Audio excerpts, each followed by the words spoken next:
September 2019, 40-year-old Stephen Weber Jr. and his girlfriend Kenesha Antoine set off on what was supposed to be the most joyful trip of their lives. The couple flew to Pemba Island, excited for sun, ocean views, and a moment Stephen had been secretly planning for months. A proposal she'd never forget. When they arrived at the Manta Resort just off the coast, everything seemed perfect. Their private room floated above the sea with an open rooftop deck for stargazing and sweeping views of turquoise water in every direction. But the real showpiece was below. Fish drifted by at eye level, and the soft shifting light of the ocean turned the room into something out of a dream. That underwater room was a centerpiece of Stephen's plan. At some point during their stay, he slipped on a pair of swimming goggles, took a deep breath, and dove down outside the submerged windows where Kenesha was relaxing. She instinctively grabbed her phone to record, laughing as he swam up to the glass. Then he pressed something against the window, a handwritten note sealed in a clear plastic bag. On it, he had written, "I can't hold my breath long enough to tell you everything I love about you, but everything I love about you, I love more every day." It was playful, romantic, and perfectly matched the moment. As he held the paper steady, he flipped the note around to reveal the second message, the one everything had led up to. On the back, in big letters, it read, "Will you please be my wife?"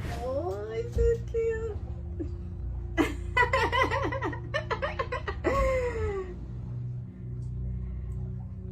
What?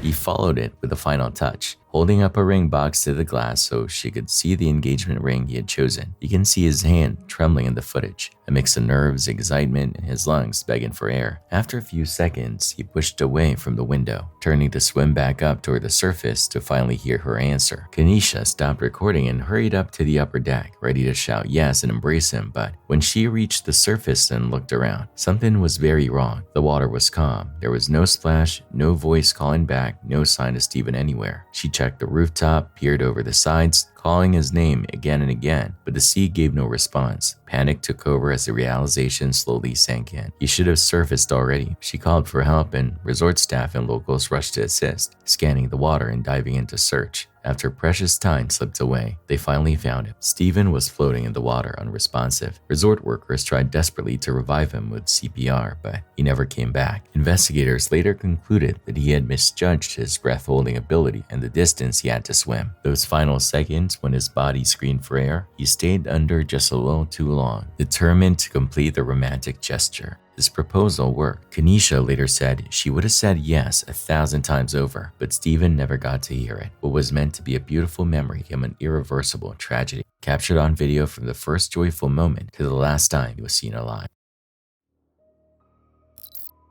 July 30th, 2025 was supposed to be forgettable in the best way. A regular midweek summer day. Work, heat, and then for thousands of people in Taif, Saudi Arabia, escape. Families drove out to Green Mountain Park looking for cool air, bright lights, and a few hours where life felt simple again. The place was packed. You had carnival music drifting over the hill, bright signs glowing through the dusk, the sound of rides rumbling overhead while youngsters laughed and ran past food stalls. Somewhere in the middle of all that noise and light stood one of the park's main attractions, a towering pendulum ride known as the 360. Made almost entirely of steel, the 360 looked like a monument to engineering. A huge arm swung back and forth like a giant clock hand, with a ring of seats bolted to a circular platform at the bottom. Riders sat in rows facing outward, secured by thick harnesses and heavy restraints. When the machine started up, that platform didn't just swing, it rotated, flipping riders completely upside down and hurling them through the air while they dangled hundreds of feet above the ground. It was the kind of ride you watched before you got on, telling yourself you'd be brave when it was your turn. It was also one of the most popular rides in the entire park, a magnet for thrill seekers and nervous first-timers trying to prove something to themselves. As evening settled in on July 30th, another full group strapped in. Every single seat was taken. You had teenagers, adults, parents, people laughing with fake bravado while they locked their restraints and waited for that first lurch. From the ground, parents and friends recorded on their phones, zooming in on swinging legs and upside-down silhouettes. The operators walked the line, tugged on shoulder bars, checked belts, and then stepped back. A hand signal, a button pressed, the ride grew into life. At first, everything looked normal. The arm swung gently, almost lazily, gaining height with every pass. The circular platform spun as it rose, lifting the riders higher into the night sky. Screams and laughter mixed with the rhythmic whine of the machinery. To anyone watching, it was just another cycle of one of the park's most reliable attractions. But buried deep inside the steel was a problem no one could see. Years of operation had slowly eaten away at the ride's strength. Every swing, every full load of riders, every violent change in direction had pushed microscopic cracks deeper into the metal. What started as tiny fractures inside the central support column had grown over time, spreading like veins through the steel. That column, the single pole, tasked with carrying the entire weight of the arm and platform, was no longer what its designers thought it was. Somewhere up there, as the ride continued to swing, the metal was complaining in faint, sharp snaps that were totally drowned out by music, engines, and human voices. To the riders, nothing felt wrong. They were too busy screaming with adrenaline as they were hurled backward, then pulled forward and flipped upside down. To the people filming, it looked like a normal thrill ride, doing exactly what it was built to do. But the reality was that every pass through the air was one step closer to failure. Then it happened. In a fraction of a second, the central support pole gave out. The column that held everything together suddenly fractured, splitting under the load it could no longer carry. The brakes sent a violent shudder through the entire structure, and the huge pendulum arm tore away from the mainframe while it was still mid-swing. In that split second, the 360 was no longer a controlled ride. It was a free-falling wreck with 23 people bolted to it. The platform, still rotating, swung upward one last time, with nothing connecting it to the tower. Riders felt themselves thrown forward, hanging in midair as gravity paused for a single horrifying heartbeat. Harnesses dug into shoulders, legs flailed uselessly. Screams flipped from thrilled to terrified as everyone realized that something had gone terribly, impossibly wrong. Then the platform dropped. The ring of seats slammed toward the ground, still spinning as it fell. Miraculously, the structure hit the concrete relatively flat, spreading the force across the entire frame instead of slamming one side first. That one detail may have been the difference between a massive fatality and what followed. But even a flat impact from that height is brutal. Body weight crashed against restraints designed for controlled motion, not for a sudden dead stop. People's necks snapped forward. Bones took the brunt of forces they were never meant to endure. Around the ride, it turned instantly from a scene of fun to chaos.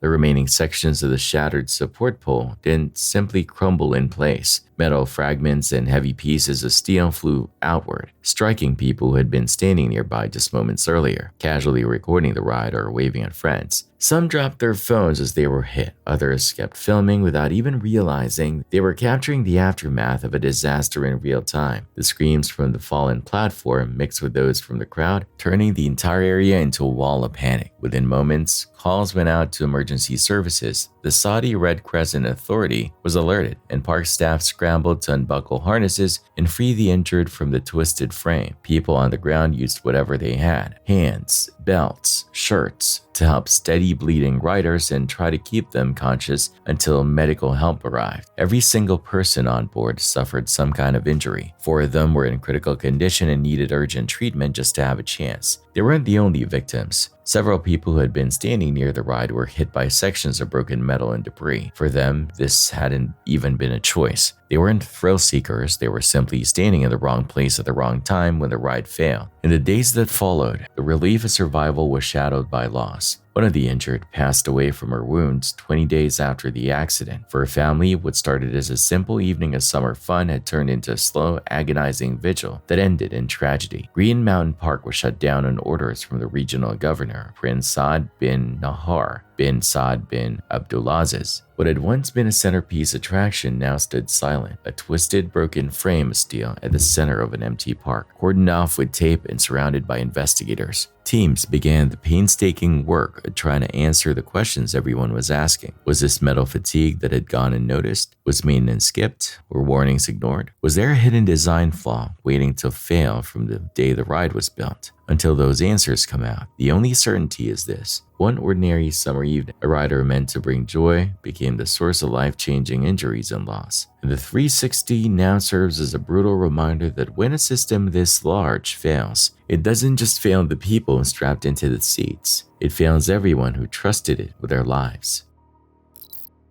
MYUU is a travel-focused YouTube channel that for a few years quietly uploaded typical adventure vlogs, shots of airports, scenic coastal dives, and cheerful commentary about new countries and cultures. Out of roughly 30 uploads, nearly all of them feel harmless and familiar, except for one. That particular video is nothing like the others. It documents a technical dive at the Blue Hole in Dahab, Egypt, a site widely regarded as one of the deadliest diving locations in the world, depending on which record you consult. Somewhere between 130 and 200 divers have lost their lives there, which averages out to around 8 deaths every year. Many of those who vanish in its depths are never brought back to the surface. That brutal reality is exactly what makes MYUU's footage so unsettling. At first, the dive looks normal, bubbles rise, sunlight filters down in blue beams, and the divers descend in an eerie slow motion. But as Joe and his friends go deeper, the atmosphere shifts. One by one, they begin to pass the ghostly remains of other divers, scattered oxygen tanks resting against rock, abandoned weight belts, torn wetsuits hanging like empty skins, and equipment wedged into narrow cracks in the stone. Each piece of gear raises the same chilling question: where is the person who once wore this? Many of the items are coated in algae or resting in silt, suggesting they have been down there for years, claiming their place in the underwater graveyard. The deeper they go, the more the environment itself seems to warn them away. Technical diving is dangerous even in ideal conditions. Divers must haul multiple heavy tanks just to begin. Then they must constantly track their depth, gas levels, and decompression limits while calmly navigating an alien landscape. A single lapse in focus, one miscalculation can turn deadly in seconds. The Blue Hole amplifies all this. From the surface, it looks deceptively peaceful, just a circular patch of deep blue and otherwise shallow water. But beneath that calm surface is an almost vertical shaft, dropping to around 426 feet or roughly 130 meters. There are no obvious visual markers to show how deep you truly are. That illusion has fooled even experienced divers, luring them farther and farther down until their gas mixture becomes toxic. Their minds fog under nitrogen narcosis and their bodies fail before they can ascend. One of the best-known victims is 22-year-old instructor Yuri Lipsky, who filmed his final dive as he descended too quickly, struggled to control his buoyancy, and suffered nitrogen poisoning within minutes.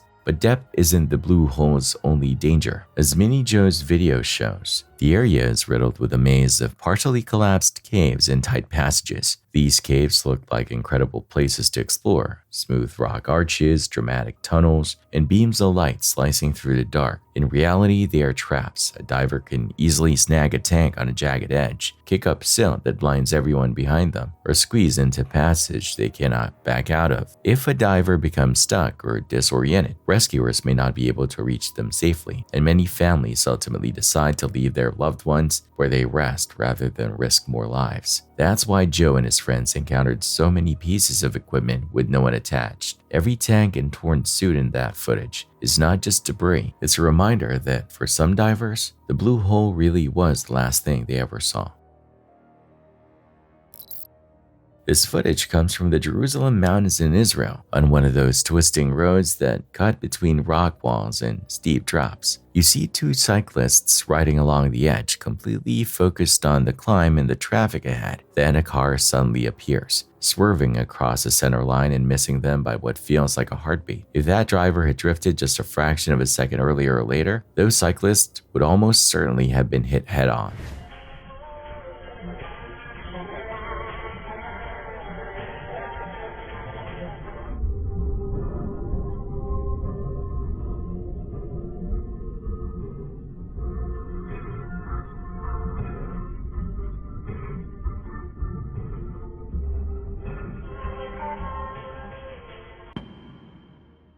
Watching the clip back, it's hard not to think about how thin the line is between a close call and a tragedy. The part that makes it worse is what the driver does afterward. He doesn't stop. He doesn't pull over to check on them. He just keeps going as if nothing happened, leaving the cyclists to process how close they came to being thrown off their bikes or worse. Thankfully, the clip doesn't end there. Police open an investigation, track down the vehicle, and bring the driver in for questioning. Traffic measures are taken against him, and he is expected to face formal charges for his actions. It doesn't undo what almost happened, but at least there is some accountability for how recklessly he drove on a road where a small mistake could have meant 2 lives lost.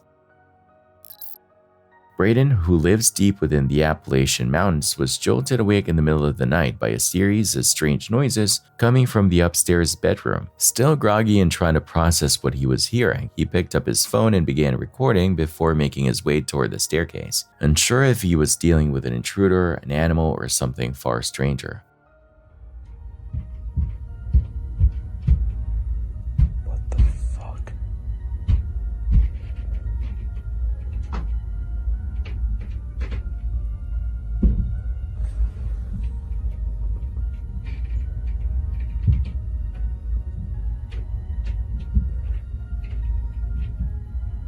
Wow, it's really bad right now.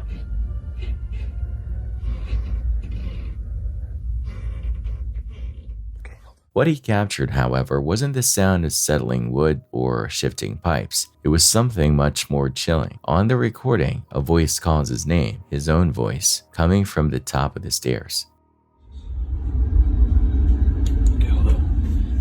Why is the tree on that? Whatever that is coming from up here.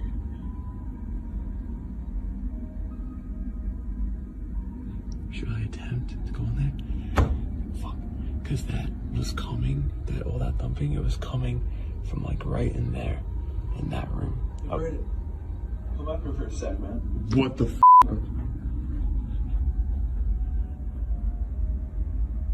What the f was that?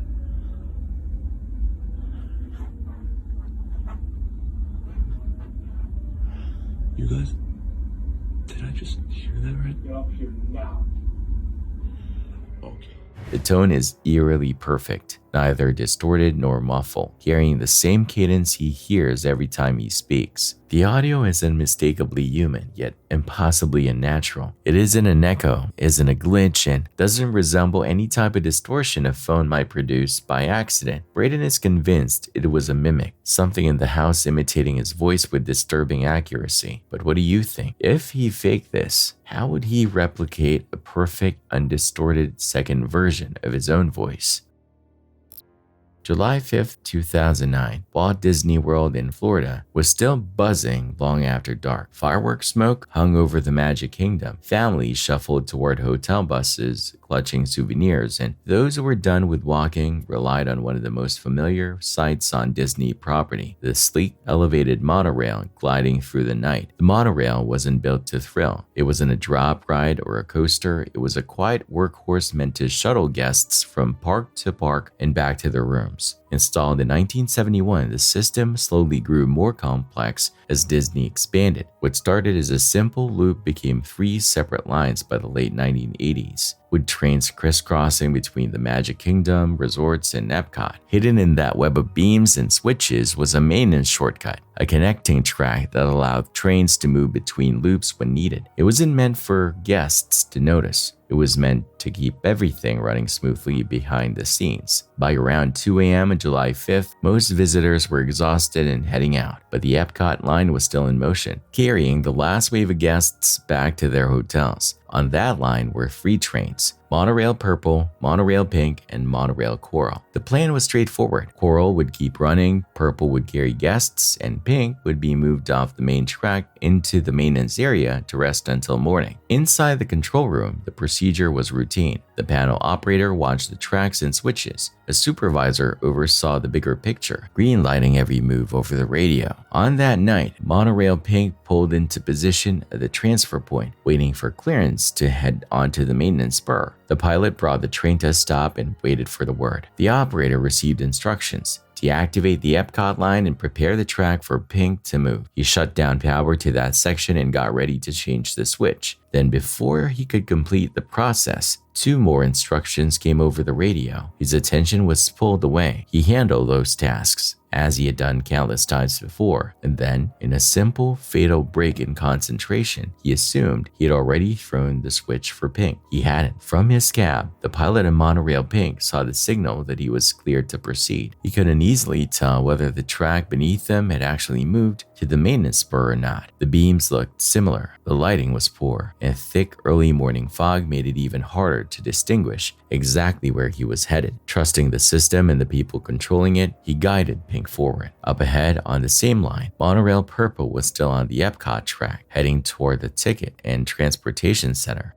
Its 21-year-old pilot, Austin Wenenberg, was running his train like he had many times before. Everything felt routine, right up until it didn't. As Pink rolled forward, still on the main Epcot line instead of the maintenance spur, the two trains were now facing each other on the same track. By the time anyone realized what was happening, precious seconds had already been lost. Austin saw lights ahead, another monorail coming straight at him. He reacted instantly, slamming the controls into reverse. The train began to back up, but there was nowhere else to go. Two massive machines were trapped on a single elevated beam, closing the distance between them. At around the ticketing center, the inevitable happened. Monorail Purple's front cab crashed into the rear of Monorail. The impact crushed Purple's nose section inward, crumpling the front cab like a can against the back of the train ahead. Guests inside felt the violent jolt and saw glass and metal twist around them. Some were thrown from their feet, others were pinned. Staff and riders scrambled to assess the damage in the dim early morning light. Austin was trapped in the wreckage of his cab. Cast members, emergency responders, and other staff rushed to try to reach him, prying at bent metal and shattered plastic. People on the platform looked on, horrified, realizing that the calm, almost futuristic system that had quietly carried millions of guests over the years had finally failed. Despite their efforts, Austin's injuries were catastrophic. His life could not be saved. Investigators from the National Transportation Safety Board were brought in to examine what had gone wrong inside a system that many assumed was nearly foolproof. The picture that emerged was unsettling. There were safety measures Disney could have put in place, but hadn't. There was no automated system to prevent two trains from occupying the same track block in that area. No mandatory cross-check that would have flagged an unchanged switch before Pink was cleared to move. The supervisor, who had a control panel that could show track positions, wasn't even in the room at the time. The panel operator, the one person with a direct view of the tracks and switches, simply relied on memory and routine instead of visually verifying the change. In the foggy darkness, the pilot of Pink couldn't visually confirm the switch either. The tracks looked nearly identical, and he hadn't walked back to the rear cab where he would have had a better angle to see what was happening behind him. Years of smooth operation had built a dangerous sense of trust, not in technology, but in habit. Disney conducted its own internal review and publicly stated that the monorail system itself was not fundamentally flawed, but they didn't go back to business as usual. The changes that followed told a different story. A second operator would now be required to confirm any track switching. Spotters would be positioned at the rear of trains during reverse moves. Additional video feeds and defoggers were installed, and guests were no longer allowed in front cabs. The trains involved in the crash were eventually repaired, repainted, and returned to service. The monorail once again became part of the background at Disney World, quietly gliding along its tracks, carrying families between memories. But for Austin's family and those who knew him, that elevated beam where purple and pink collided marked something else. The point where a single assumption, a single missed step in a chain of procedures, cost a young employee his life. California police recently released this disturbing footage showing an older man investigators believe attempted to coax a 6-year-old girl toward a supermarket restroom. The clip captures the moment he lingered near the hallway, watching for someone vulnerable to isolate, giving the entire scene an unsettling tone the moment you see him step into frame. According to authorities, the man tried luring the young girl, offering her a treat, all while hovering near the bathroom doors as though waiting for the perfect moment to strike. Thankfully, the youngster trusted her instincts, refused to follow him, and alerted adults. The suspect fled before officers arrived. Police are now actively searching for the man they described as a serious public threat. This next clip takes us to downtown Manaus, Brazil on November 23, 2025. The city is getting ready for the holiday season and workers are in the middle of installing a massive Christmas tree in a busy public area. A crane towers above them, holding part of the structure in place, while people on the ground guide and stabilize it. On the surface, it looks like just another festive setup that thousands of people will walk past in the coming weeks. Then everything goes wrong. The crane begins to tip. At first, it's subtle, just a slight lean that might not seem like much, but in seconds, it shifts into full collapse. The huge metal arm comes down, dragging the tree and everything attached to it with terrifying force.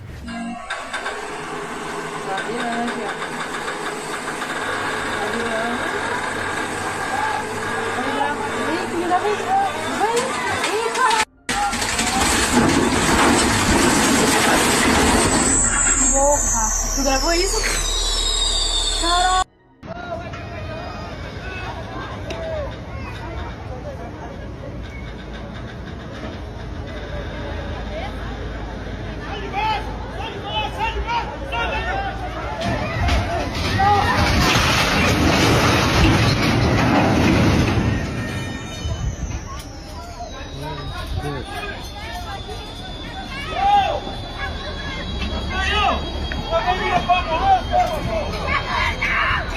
One worker loses their life in that moment, while another is badly injured and rushed to the hospital, where they are thankfully listed in stable condition. The chaos, the shouting, and the suddenness of the fall make it clear how little time anyone had to react. Adding another strange detail to the scene, the crane operator is dressed as Santa Claus. He jumps from the vehicle just before it fully tips over, trying to save himself as the machine goes down. He is arrested shortly after the incident. Authorities launch an investigation, and early findings suggest an operational failure may have caused the crane to become unstable. Whether that means mechanical problems, improper setup, or human error is still under review. But one thing is certain, what was supposed to be a cheerful symbol of the holidays turned into deadly collapse in a matter of seconds.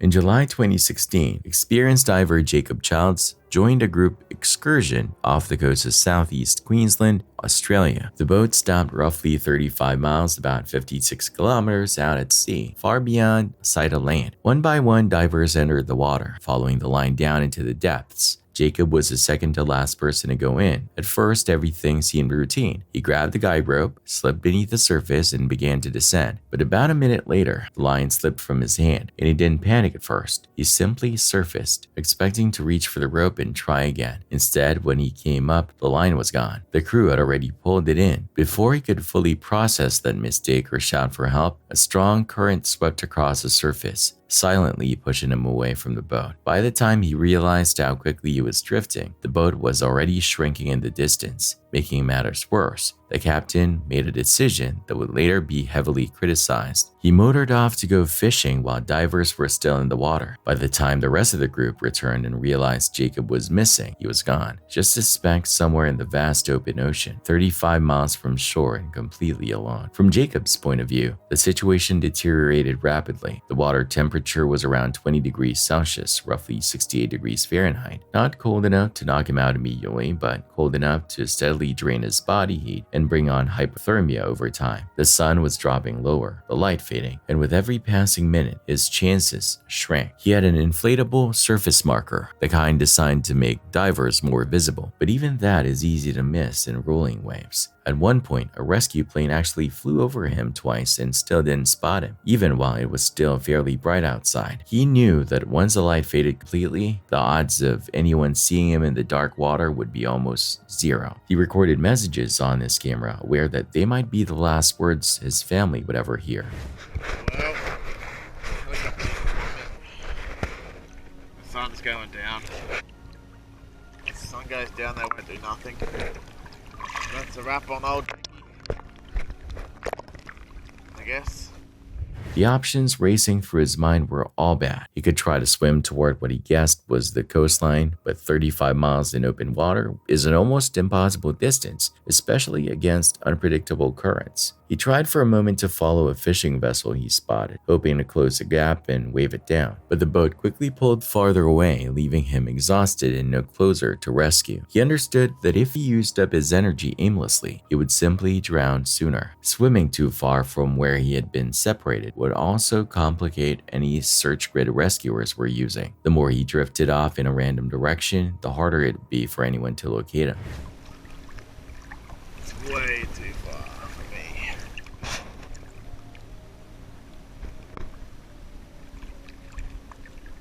It'd be like 15, 16 meters now.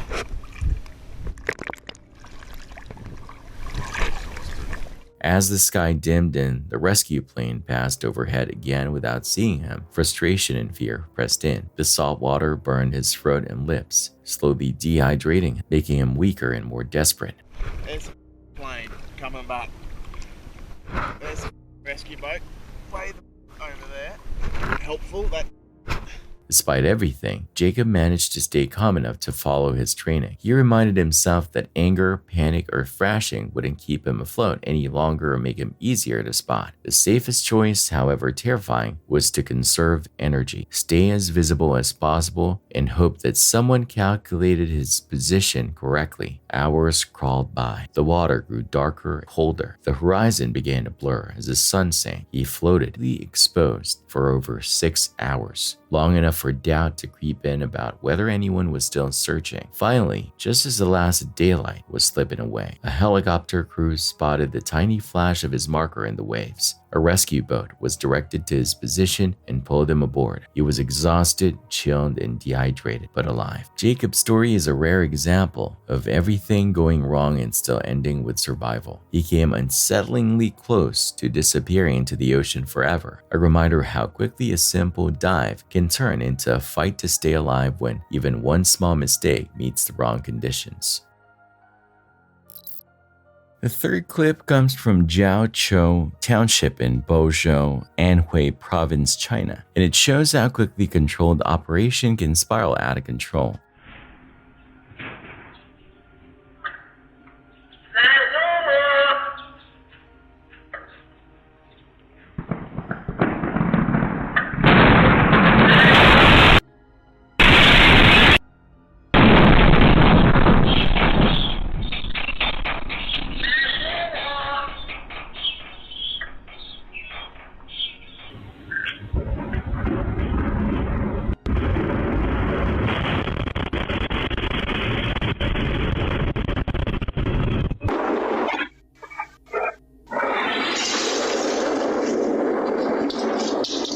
Local authorities had discovered an illegal fireworks production site during a safety inspection. To deal with the confiscated stock, they hired a third-party company to destroy the fireworks safely, away from the public. On paper, it should have been routine, trained personnel, a secure location, and a controlled burn or detonation. But as the footage shows, that is not what happened. Somewhere in the process, things go horribly wrong. Instead of a contained disposal, a massive explosion erupts. A mushroom-shaped cloud of thick white smoke shoots into the air, towering above buildings and visible from kilometers away. The shockwave that follows isn't just a loud bang. It rips through the area with enough force to shatter windows, bend metal doors, and knock down walls in an abandoned school nearby. Ceiling panels collapse inside surrounding homes, sending debris raining down into living rooms and bedrooms. Residents several kilometers away later report that the sound was powerful enough to wake them out of a dead sleep. 4 people suffer minor injuries, which is honestly a miracle considering how intense the blast was and how far the damage spread. Authorities opened an investigation to figure out exactly how a supposedly controlled fireworks disposal could transform into such a destructive blast. Whether it was improper handling, misjudged quantities, or complete failure in safety planning, the result speaks for itself. This was no controlled burn. It was a full-on explosion that could have easily had a much higher casualty count.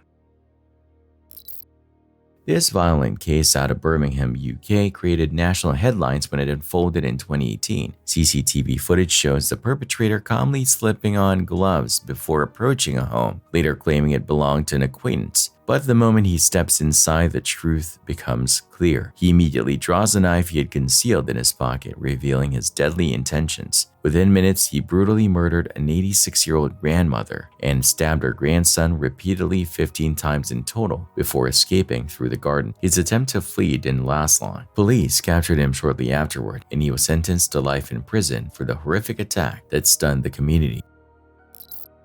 This clip is from a fire safety training session somewhere in Brazil. Though the exact time and place were not specified, the purpose of the event is simple: show people how to handle a burning pan safely, the kind of kitchen fire that can happen in any home. In theory, it should have been a calm, controlled demonstration that leaves everyone a little more prepared for emergencies. Instead, things go wrong almost immediately. Aí, pessoal.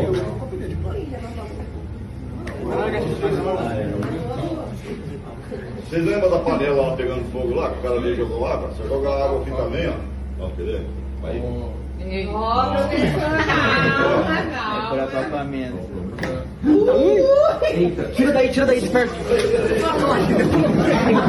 Tira material, cabeçudo.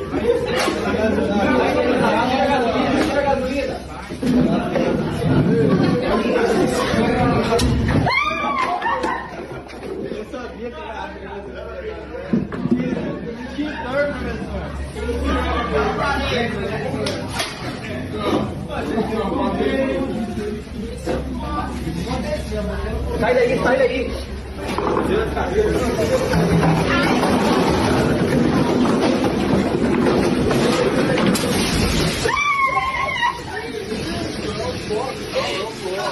In the middle of that chaos, the fire reaches something it was never supposed to touch, a container filled with fuel. The moment the flames reach it, there is no time to correct the mistake. The container explodes, sending fire and pressure outward in a violent burst. For a split second, it looks like the entire demonstration area is going to go up in a much larger blaze. People stumble back, flinch, and try to shield themselves. Miraculously, despite how wild the scene looks, no injuries are reported. The organization in charge of the training announces that they will be reviewing their procedures and taking a hard look at the instructor's actions. Watching the video, it's obvious why. A lesson on fire safety almost turned into disaster in front of a live audience, all because of a fuel source that should never have been that close to an open flame in the first place.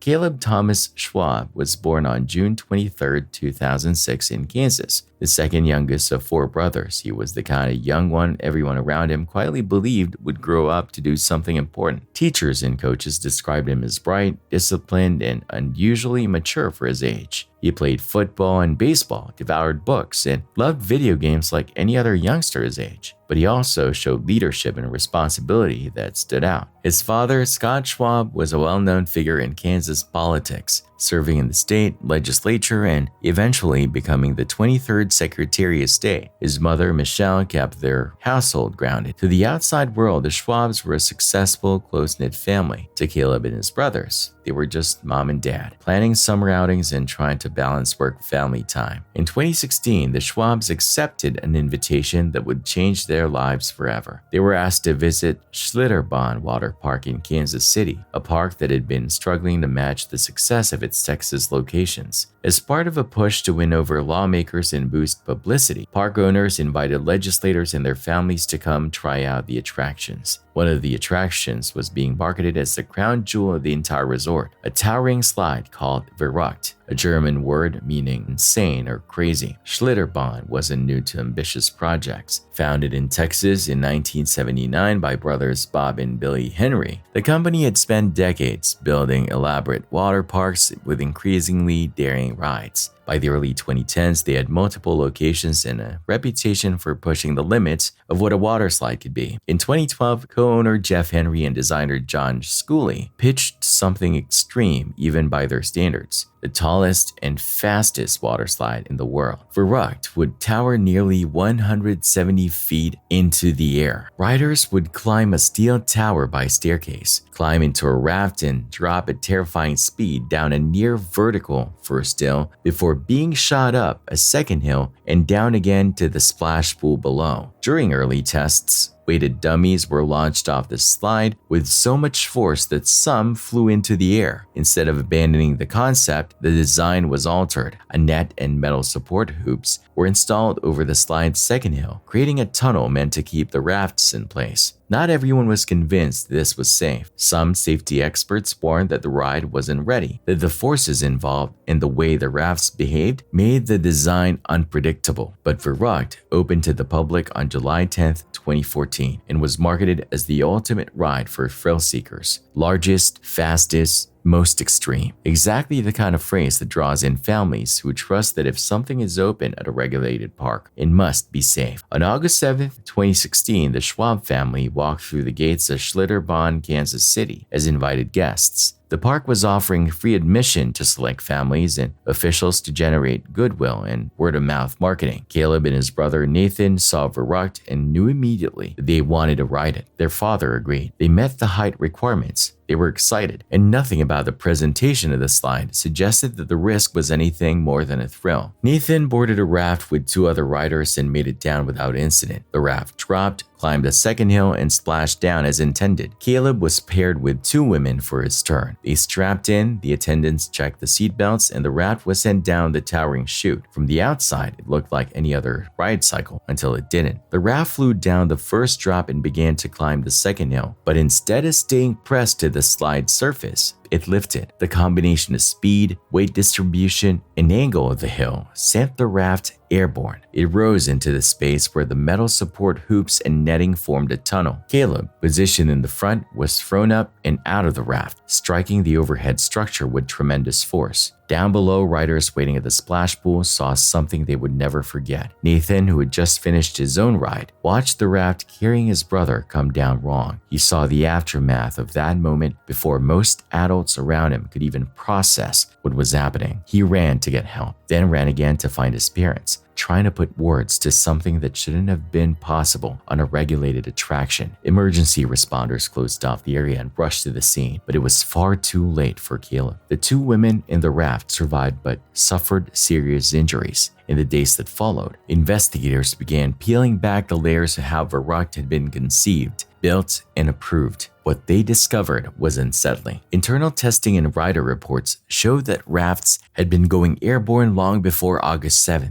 Complaints had been filed. People had reported their rafts lifting, slamming, and even striking the net above. Instead of redesigning the ride or shutting it down until the problem was fully fixed, the park had effectively tried to contain the danger by adding that net and hoop system, the very structure that proved fatal for Caleb.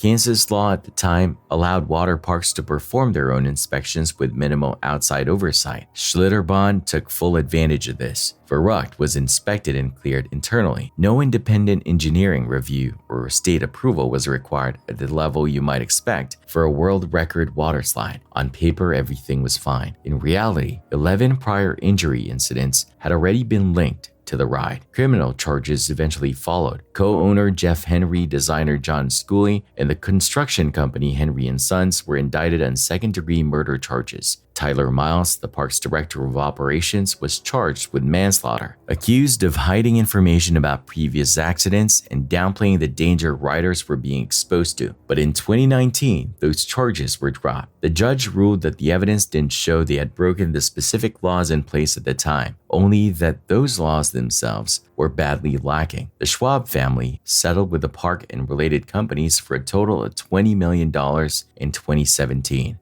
The slide was dismantled, its towering outline removed from the Kansas City skyline. Scott Schwab used his position as a lawmaker to push for stricter ride oversight, trying to close the legal gaps that had allowed Verrückt to operate the way it did. But those changes, those settlements, those empty supports where a slide used to stand, none of it changes what happened on that August afternoon. A bright, athletic, promising youngster walked up a set of stairs for what was supposed to be the ride of his life and never came back down.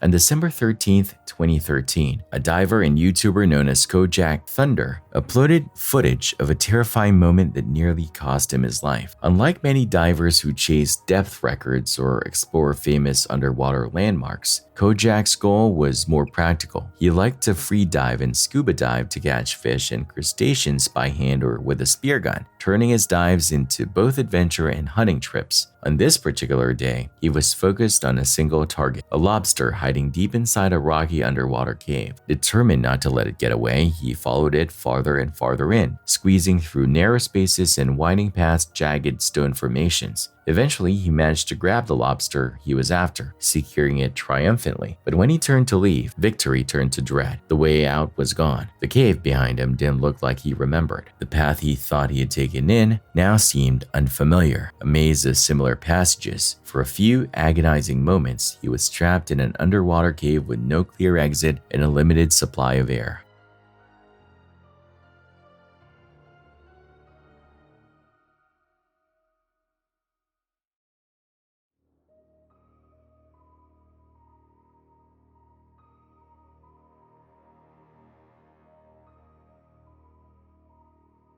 In the video, you can see the confusion as he turns one way, then another, trying to recognize the formation that marked the route back to open water. Every second spent searching meant less air in his tank. He swam cautiously, scanning for any hint of light or open space. Fortunately, after circling the cave and staying just calm enough not to thrash in panic, he finally spotted the way out and slipped through, emerging into open water with his lungs still under control. From the outside, it looks like a lucky scare, but the more you know about cave diving, clearer it becomes just how close he came to disaster. Diving is dangerous even in clear open water. Divers must balance depth, time, gas consumption, and physical exertion. A single distraction can cause them to overstay their limits. But in the ocean, as long as they aren't too deep, there is usually one straightforward emergency option: go up. In caves, that escape route is blocked. Overhead rock meant there is no direct path to the surface. One of the biggest hazards in underwater caves is the environment itself. Many cave floors are covered in extremely fine silt. A careless fin kick or even bubbles from a regulator hitting the ceiling can disturb that sediment and cause what's known as a silt-out. In a silt-out, the water fills with suspended particles until visibility drops to zero in a matter of seconds. High-powered dive lights become useless. Divers can't see their own hands in front of their faces, much less their gauges, guidelines, or their teammates. Without clear vision, it's frighteningly easy to lose track of direction, depth, and the way back to the cave entrance. If a diver can't see their instruments, they also can't reliably monitor gas mixtures or remaining air. Nitrogen narcosis, a condition where nitrogen at high pressure impairs thinking and coordination, can creep in unnoticed, turning simple decisions into fatal ones. In the tight confines of many caves, there isn't enough room to turn around properly, especially while wearing bulky tanks and gear. If one diver gets stuck in a narrow restriction, everyone behind them can be trapped as well. It's not just a theoretical risk, it has happened in real life. One of the most notorious examples occurred on February 6, 2014, when 5 experienced Finnish cave divers entered Norway's Plura cave system. They had meticulously planned their route and were considered veterans of this kind of environment. Even so, when one diver's cylinder became lodged in an extremely tight passage, he couldn't move forward or backward. The divers behind him were suddenly blocked. In the confusion and rising panic, 2 of the team members failed to keep track of their gas, and both passed away within minutes. The 3 remaining divers only barely escaped. One of them had to do something incredibly risky. He stripped off his gear underwater to squeeze past the stuck diver's position, then continued forward in near darkness, gasping for air from tiny pockets along the cave ceiling as he pushed for the exit. The last 2 had no choice but to slowly turn back and retrace their path, returning to the original entrance with almost no air left in their tanks. The fact that any of them survived is often described as a miracle in the diving community. Their story and near misses like Kojak Thunders show why many experts say underwater caves are some of the most unforgiving environments on Earth.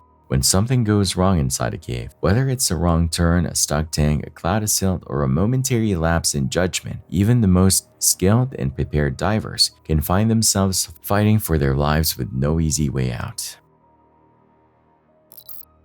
The next clip comes from the Republic of Kalmykia in Russia, recorded in November 2025. The footage shows the aftermath of a serious crash with twisted metal and scattered debris, telling the story of how violent the impact must have been.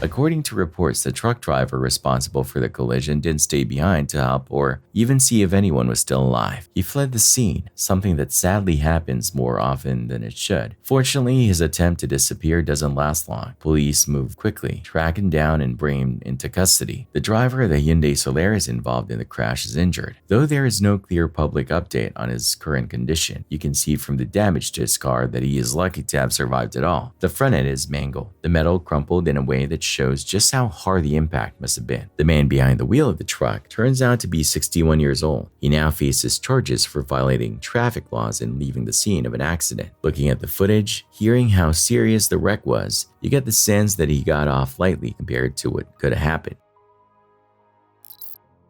This clip documents yet another tragic homicide on the streets of Chicago. Surveillance cameras captured two suspects pulling into a parking lot in a blue vehicle oddly decorated with several flags, making the car instantly distinctive. Moments later, a woman exits the vehicle and walks into a nearby store. As soon as she's inside, the second suspect enters as well, quietly at first, before suddenly drawing a handgun. What happens next occurs off camera, but investigators confirm the victim was murdered before the suspects fled the scene in the same blue vehicle.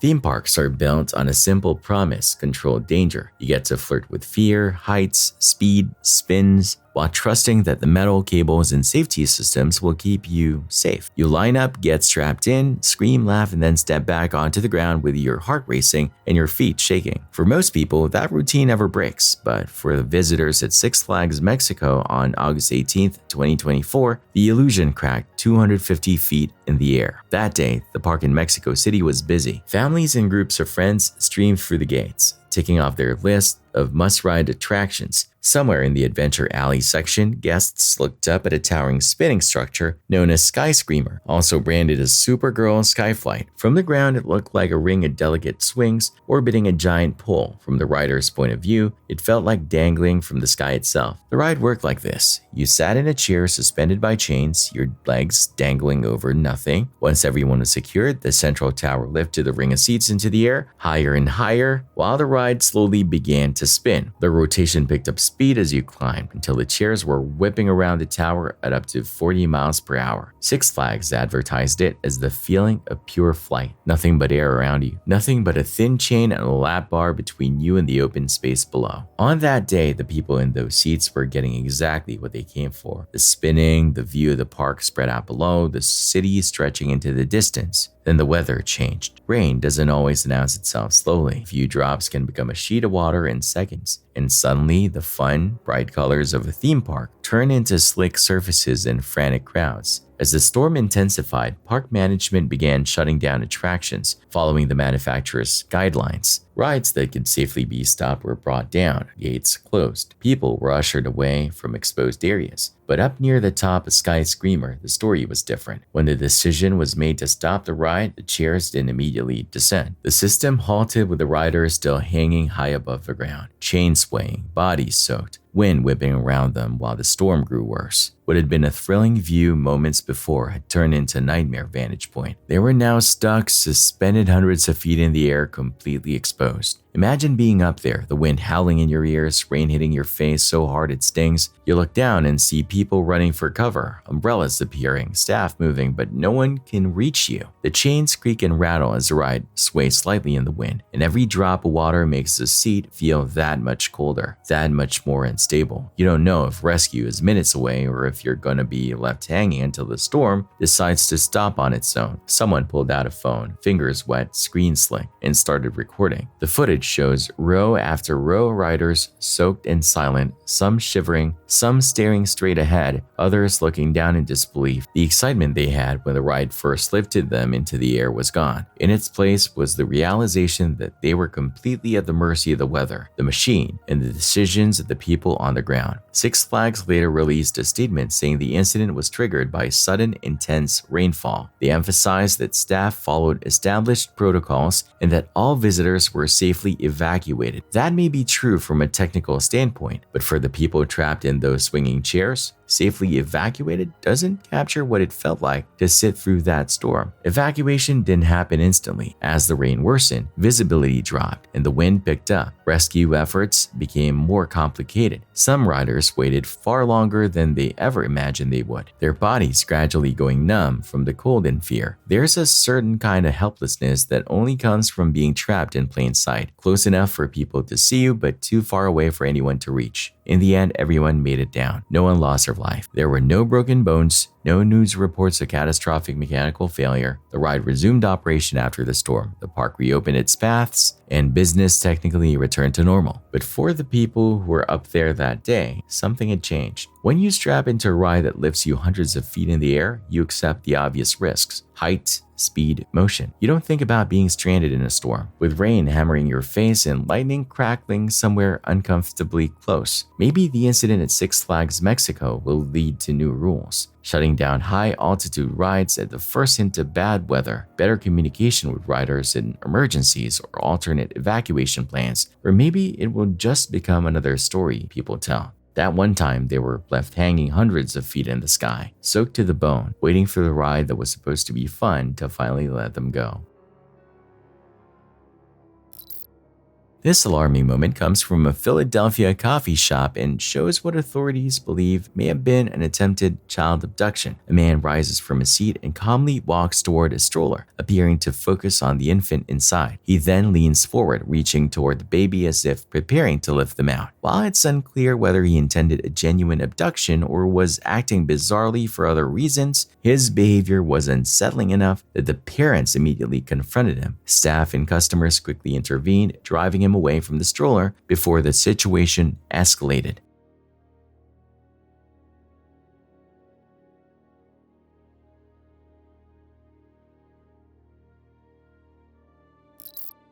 While traveling through a remote mountain river tucked deep inside the Appalachian wilderness, a small group of Russian tourists experienced something that continues to haunt them long after the trip ended. The landscape was quiet, the air heavy with mist rolling off the river, when the group noticed movement between the trees. At first they thought it was a shadow or a large animal shifting through the brush, but as their eyes adjusted, they realized they were staring at something far more massive than any human. What struck them immediately was its silhouette, a towering dark figure with an oddly cone-shaped head and impossibly long arms that stretched downward like weighted branches. Its frame looked disproportionate, unnatural, almost as if it had been assembled from shapes that didn't belong on any known creature. The figure stepped partially into view, water lapping around its ankles, and for a moment, the entire river valley fell silent. The creature slowly rotated its upper body, angling its head as though studying the group. For several breathless seconds, it seemed to lock eyes with them across the rushing water. The moment felt frozen, surreal, the type of silence that makes every instinct scream to run, yet leaves the body unable to move. And as if deciding it had seen enough, the figure turned and slipped soundlessly back into the dense Appalachian undergrowth, disappearing as if the forest swallowed it whole. To this day, no expert has identified what the group saw, but the description, the size, the strange shape, the eerie stillness, lines up almost perfectly with generations of Bigfoot sightings reported across the Appalachian region. Whether they saw a misidentified animal, a trick of natural shadow, or something genuinely unexplained, this remains one of the most unsettling encounters they've ever told. Few reminders are as powerful as raw footage, and this clip shows exactly why drunk driving is so dangerous. Watch the background closely. An intoxicated driver slams into an embankment with such force that the vehicle launches airborne and crashes directly into two gas pumps. The most shocking part? The driver casually climbs out of the wreckage, barely phased. The only explanation is extreme intoxication. Any sober person would likely have been killed or critically injured in a collision that violent.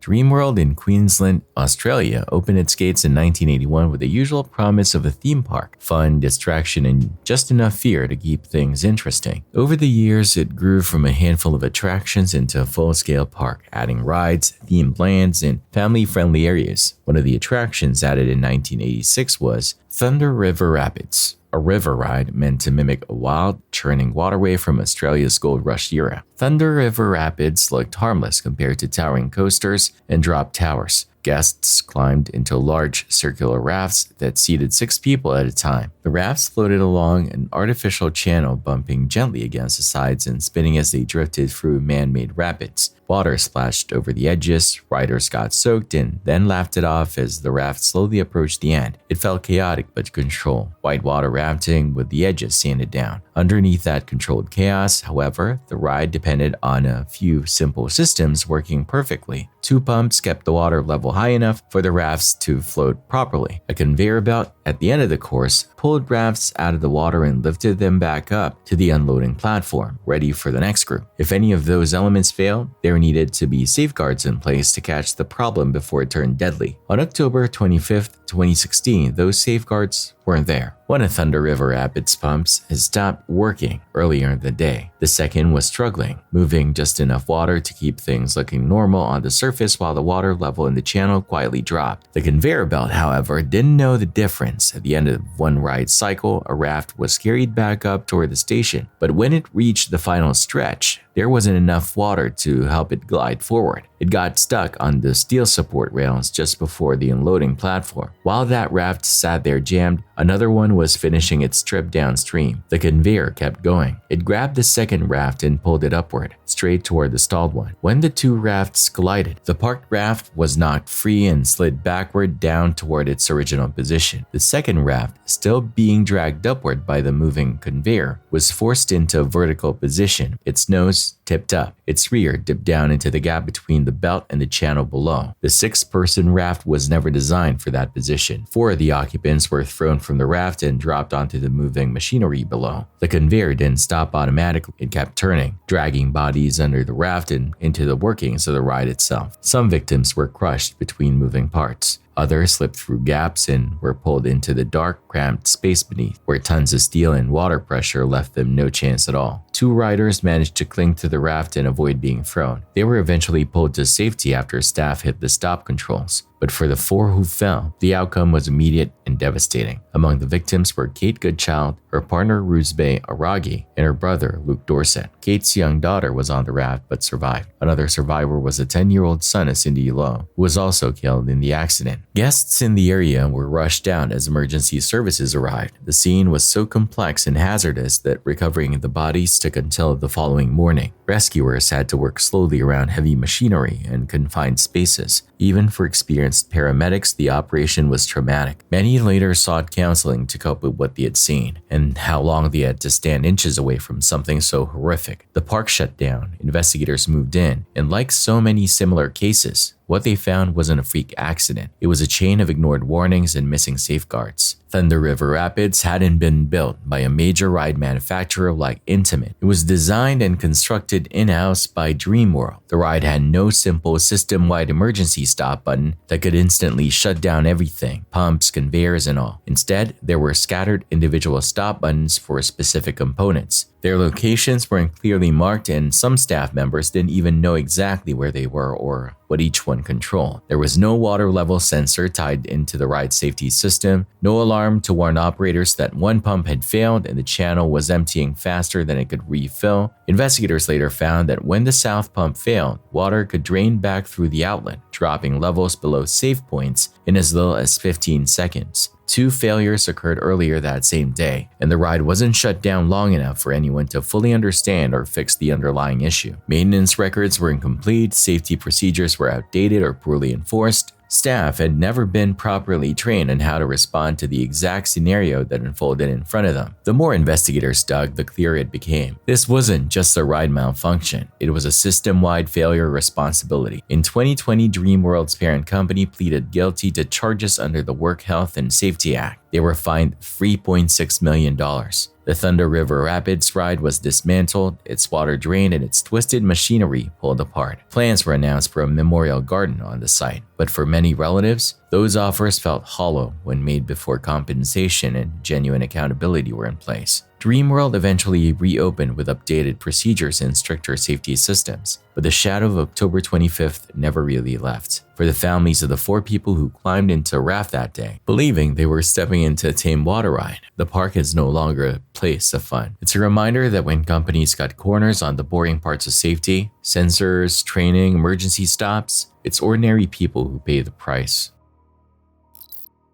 Around the globe, storms produce unbelievable scenes caught on CCTV, but not all of them are ever released. In this instance, cameras recorded the exact moment a collapsing power pole fell onto a moving car, crushing the roof and tearing into the pavement with tremendous force.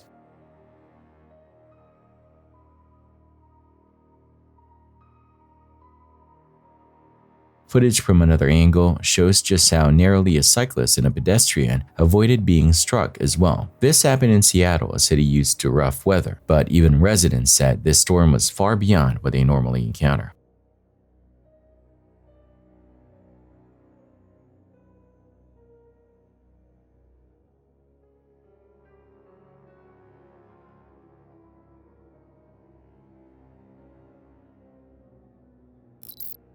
This is Allie, a lifelong resident of Appalachia who claims the region hides far more strange encounters than outsiders could ever imagine. One night, while driving along a deserted back road with a friend, their car suddenly sputters and stalls, and what happens next sends a wave of panic through both of them. As they sit helpless in the silent dark, a voice echoes from somewhere nearby, faint at first and unmistakably clear, drifting through the trees. The moment they get back into the car, a sharp knock hits the window as if someone or something is standing right beside them in the darkness.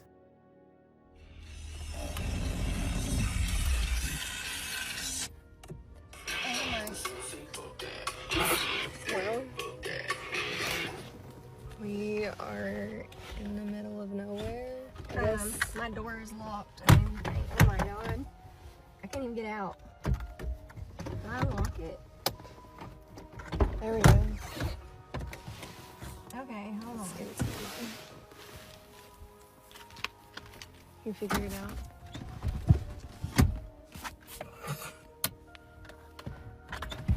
I want to know why mine. Press the button back right there. Right there. On the door handle, like above the door handle. Above the door handle. You see it? Yeah. I don't know.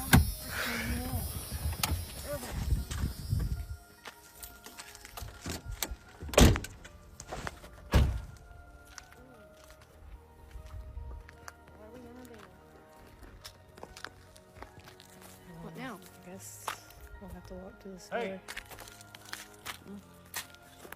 What do we do? What's that? Did you hear that? Yeah, we better get back in the car. Yeah, we better. Oh no, it's locked.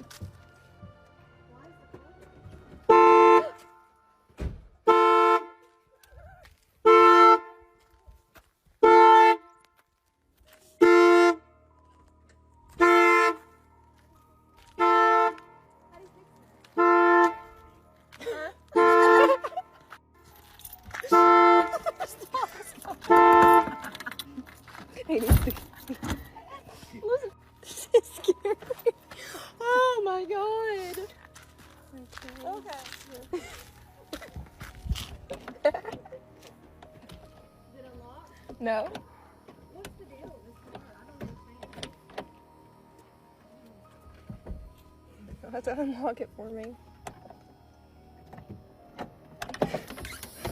Something weird has happened with this car. What's going on? I don't know. Let's see if it starts. It started. Waiting for connection. Bluetooth connection success. What was that? Ashley, I do not like this. Oh my god. Let's get out of here. Go. Does it run? Is it working? Yes, it is. It's working. Thank God. Some viewers say Allie's smile makes them question the clip's authenticity, but others argue people often smile or laugh when fear spikes, a natural reflex masking panic. In Appalachia, strange encounters are woven into local belief. Sometimes the mountain calls out, and not everything that calls out is human. And it shows just how fast a normal bus ride can turn into a nightmare. According to reports, a private bus is traveling at speed when a car in front of it suddenly changes behavior, either braking sharply or swerving without warning. The bus driver has only a split second to react. With so many people on board and not nearly enough space to stop safely, the driver veers sharply off the intended path to avoid ramming straight into the back of the car. That desperate maneuver sends the bus offline and straight toward a nearby factory building. The crash that follows is brutal. Metal tears, glass shatters, and the massive vehicle punches into the structure with enough force to damage both the bus and the building. As we see in the clip, this crash comes dangerously close to costing several lives. Around 30 people are injured, including passengers on the bus and 2 security guards who were inside the factory when it was struck. It is a kind of event where a few more kilometers per hour of speed or a delay of even half a second could have turned injuries into fatalities. Instead, the survivors are left with scars, shock, and a reminder of how risky road travel can be when one driver's split-second move forces everyone else into life or death decisions.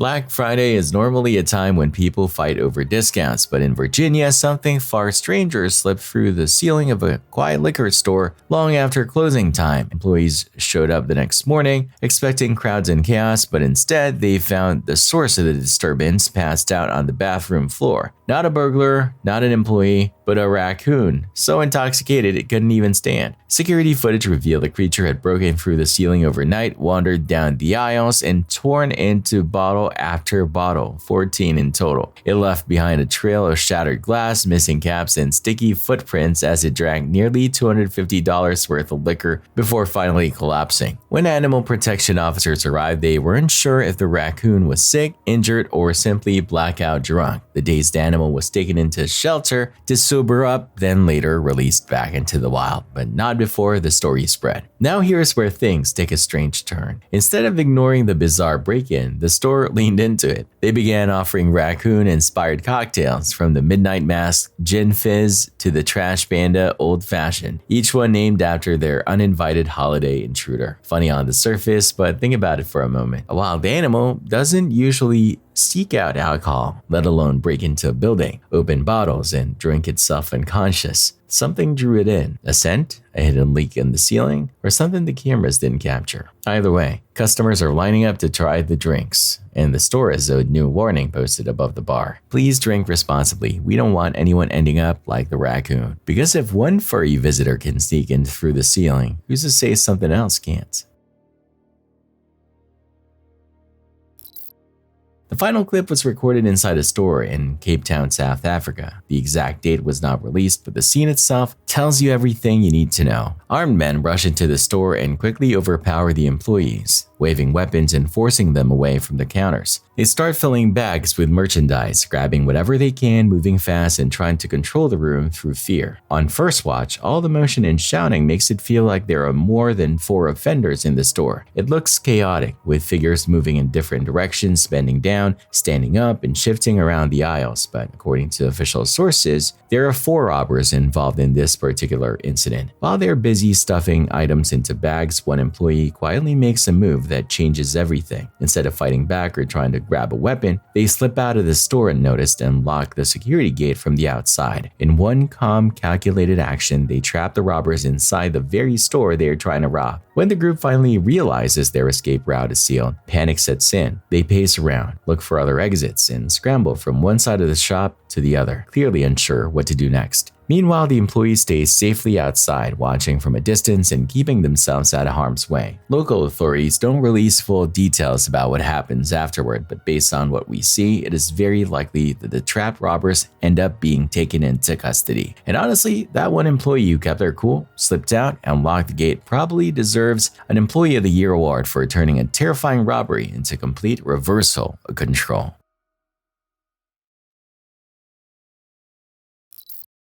This clip shows another example of the swarm-style robberies that have become increasingly common in major cities. CCTV cameras captured dozens of individuals storming into a business at once, breaking displays, ripping items off shelves, and grabbing whatever they can before fleeing. The chaotic theft occurred during a public demonstration related to the murder of George Floyd, though authorities noted the group responsible was not connected to the protest itself. Instead, they simply used the distraction and crowd activity to carry out organized theft. Why would a mother ever think it's okay to punch her own child in the face? That's the question officers are about to confront on this call. It starts on a quiet residential street outside a small house where the shouting has already stopped, but the damage hasn't. Body cam shows an agitated man pacing near the driveway, pointing back toward the home. He's out of breath, sweating, and clutching at his chest like he's holding himself together. He tells officers he doesn't live there full time, but it's his ex's house. He still stays there late, still has belongings inside, and his car is parked in the backyard. Then he drops the first bombshell. He says he doesn't just fight with him, she abuses her own daughter. According to him, he's seen it before. Claims she has punched her daughter in the nose, in the mouth, and no one ever truly steps in. Tonight, he says, things escalated again. And when he tried to say enough, she turned that violence on him. She can't keep doing this shit to me or her. She does this shit all the time, and guess what? Now it's time for somebody to stand up for her and for me, because we be letting her get away with shit. She act like she got some mental problem and shit, but no, you can't keep doing that shit. You don't live here though. She snatched my chain off. That's why I was holding the door open. You better close the door. Well, we'll figure it out. My chain somewhere. We'll figure it out. You know what I'm saying? So, what happened today? You came over last night. I was here all day yesterday. Okay. Got food, everything. Her brother was over here. Her brother's girlfriend was over here. Their kids was over here. We cooked, had food, everything was cool. Went to bed. No, at night, her daughter, me and her sitting down watching TV. She called her daughter. Her daughter come downstairs, sit next to her. She said, blow your breath on me. She blow her breath on me. She smelled smoke on her breath. So she's like, you been smoking. You been smoking. I'm sorry. You don't need to be putting your fingers in my face, man. She's like, well, I'm just trying to. I get that. I understand, but so she's like, you been smoking. You been smoking, and punched her in the face. Okay. Jumped on top of her, all four her on top of her on the couch. Smack. She brought her just going like this. She's smacking her. I'm trying to be like, hey, chill, hey, you doing too much. Hey, get off her. You're doing too much. It's my kid. She brought to grab a hammer, grab mace, pulled me off with hammer and mace. I can't stop her from doing shit. You know what I'm saying? So that get calmed down. And then in the morning, I just woke up. I'm sweating like this because I was in the shower. We got a guy on Manchester Road. I had a car there. He was doing work on my car. We both used him as a mechanic. I introduced her to my mechanic. Eventually, the storm settled for the night, but in the morning, the fuse was lit again. He explains he'd been in the shower, sweating and trying to get ready to leave for a mechanic on Manchester Road. Both he and his ex used the same mechanic, and he had already had problems there. He says some parts that were supposed to be stored at the shop had gone missing, costing him hundreds of dollars. When the mechanic refused to compensate him, he wanted to call him out online to warn others. His ex, he says, didn't want him to do that, not until her own car was fixed. From there, the argument spiraled. Why would I give him some money and he just stole my shit? You know what I'm saying? So I'm like, hell no. She's like, well, he didn't do it to me.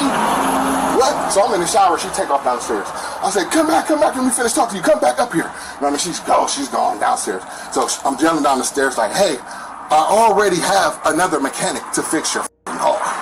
We don't need him. I got 3 cars. I got mechanics. We don't need this guy. You know what I'm saying? So she gets mad. I still want to go to him. I said, well, you know what? If you go to him, you'll spend your own money with him. Then I get out the shower. I try to go in the room to get my clothes and shit. She got my clothes, my watch, my jewelry, everything in her hand.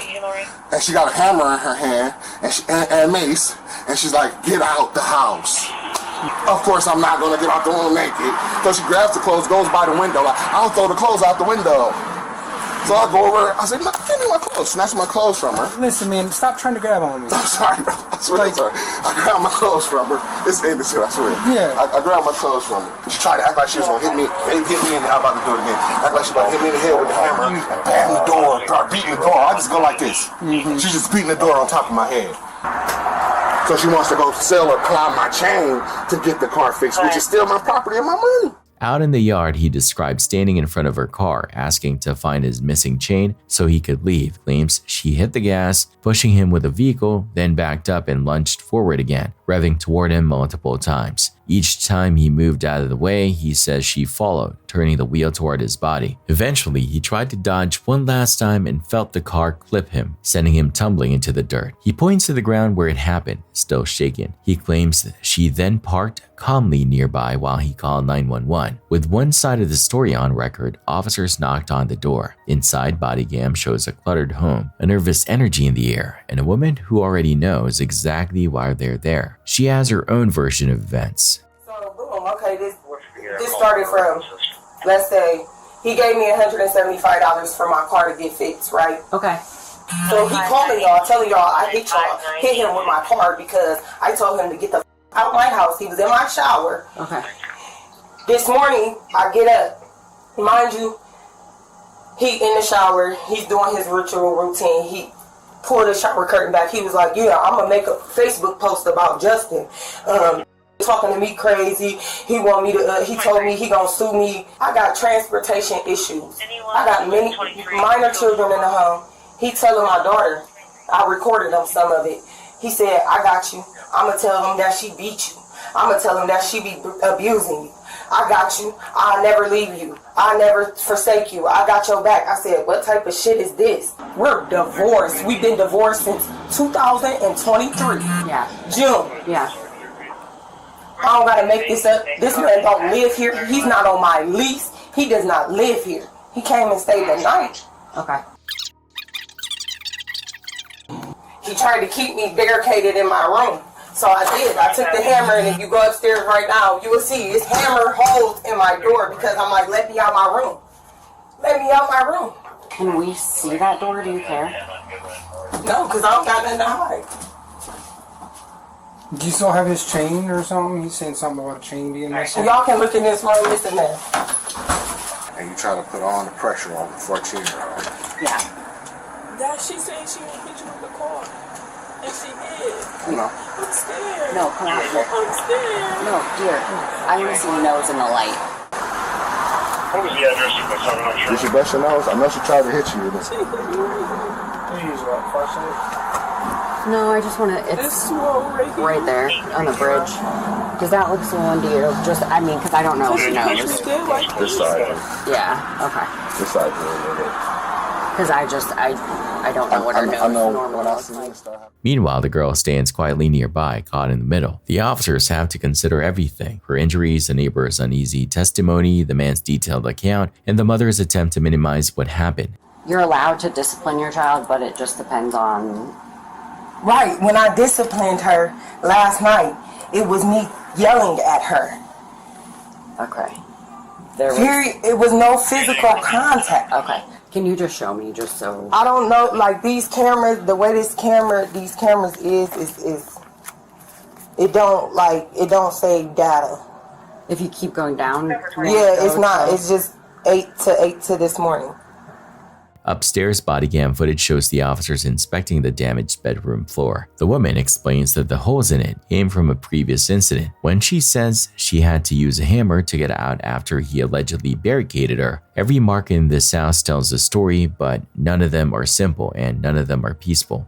That's it. All right, man. We're gonna walk outside, okay? Y'all about to take me to jail? Just walk over here, please. Can you answer that? Walk over here, please.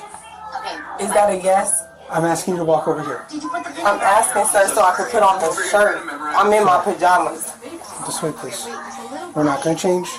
Please. Eventually, the officers make their decision. They ask the mother to step outside. She pleads to change clothes, to grab her phone to understand what's happening, but the officers are done negotiating. Okay, Relax. okay, Relax. Y'all don't have to do Stop. I'm not resisting. You squeezing my finger. And yeah, so I can maintain control. Listen, I got injury to those. Stop. Relax. Okay, yes, you are under arrest for domestic violence. All right. So that's what's going on. We're going to go downstairs and talk. We're going to figure out if there's somewhere that we can have your kids go to. That's why I said, can you grab my phone? Yeah, where's your phone at? It's nothing in my We're going to walk this way. Come on. Taking me to jail for no reason, bro. Stop. No, bro, you taking me to jail for nothing, bro. Stop. You taking me to jail for nothing, bro. Stop. Go down the steps. Let me go. Get on the side. Don't get Ariana, bro. As they place her in handcuffs, she begins to panic. She says she has injuries on her hands, begs them to loosen their grip, and insists again and again that she never laid a hand on her daughter. The officers remain firm. They explain that she's under arrest for domestic violence and that they now have to figure out where the children will go for the night. Ooh, bro. Ooh, bro. Swear to God. Swear to God, bro. Stop. This shit is weird.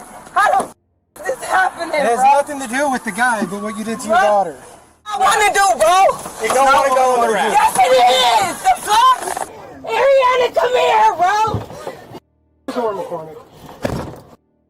I'll take these off. Hey, get my purse. Ariana.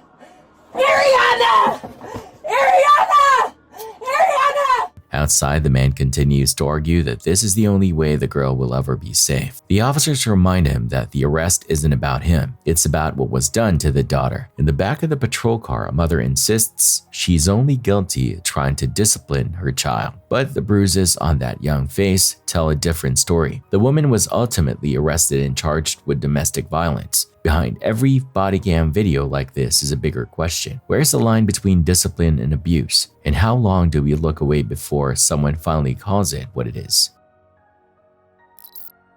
This incident from Kent, UK plays out like a scene from a crime thriller. Several armed men storm into a betting shop, and the worker behind the counter appears terrified as she opens the safe and complies with their demands. Everything suggests a tense robbery unfolding in real time.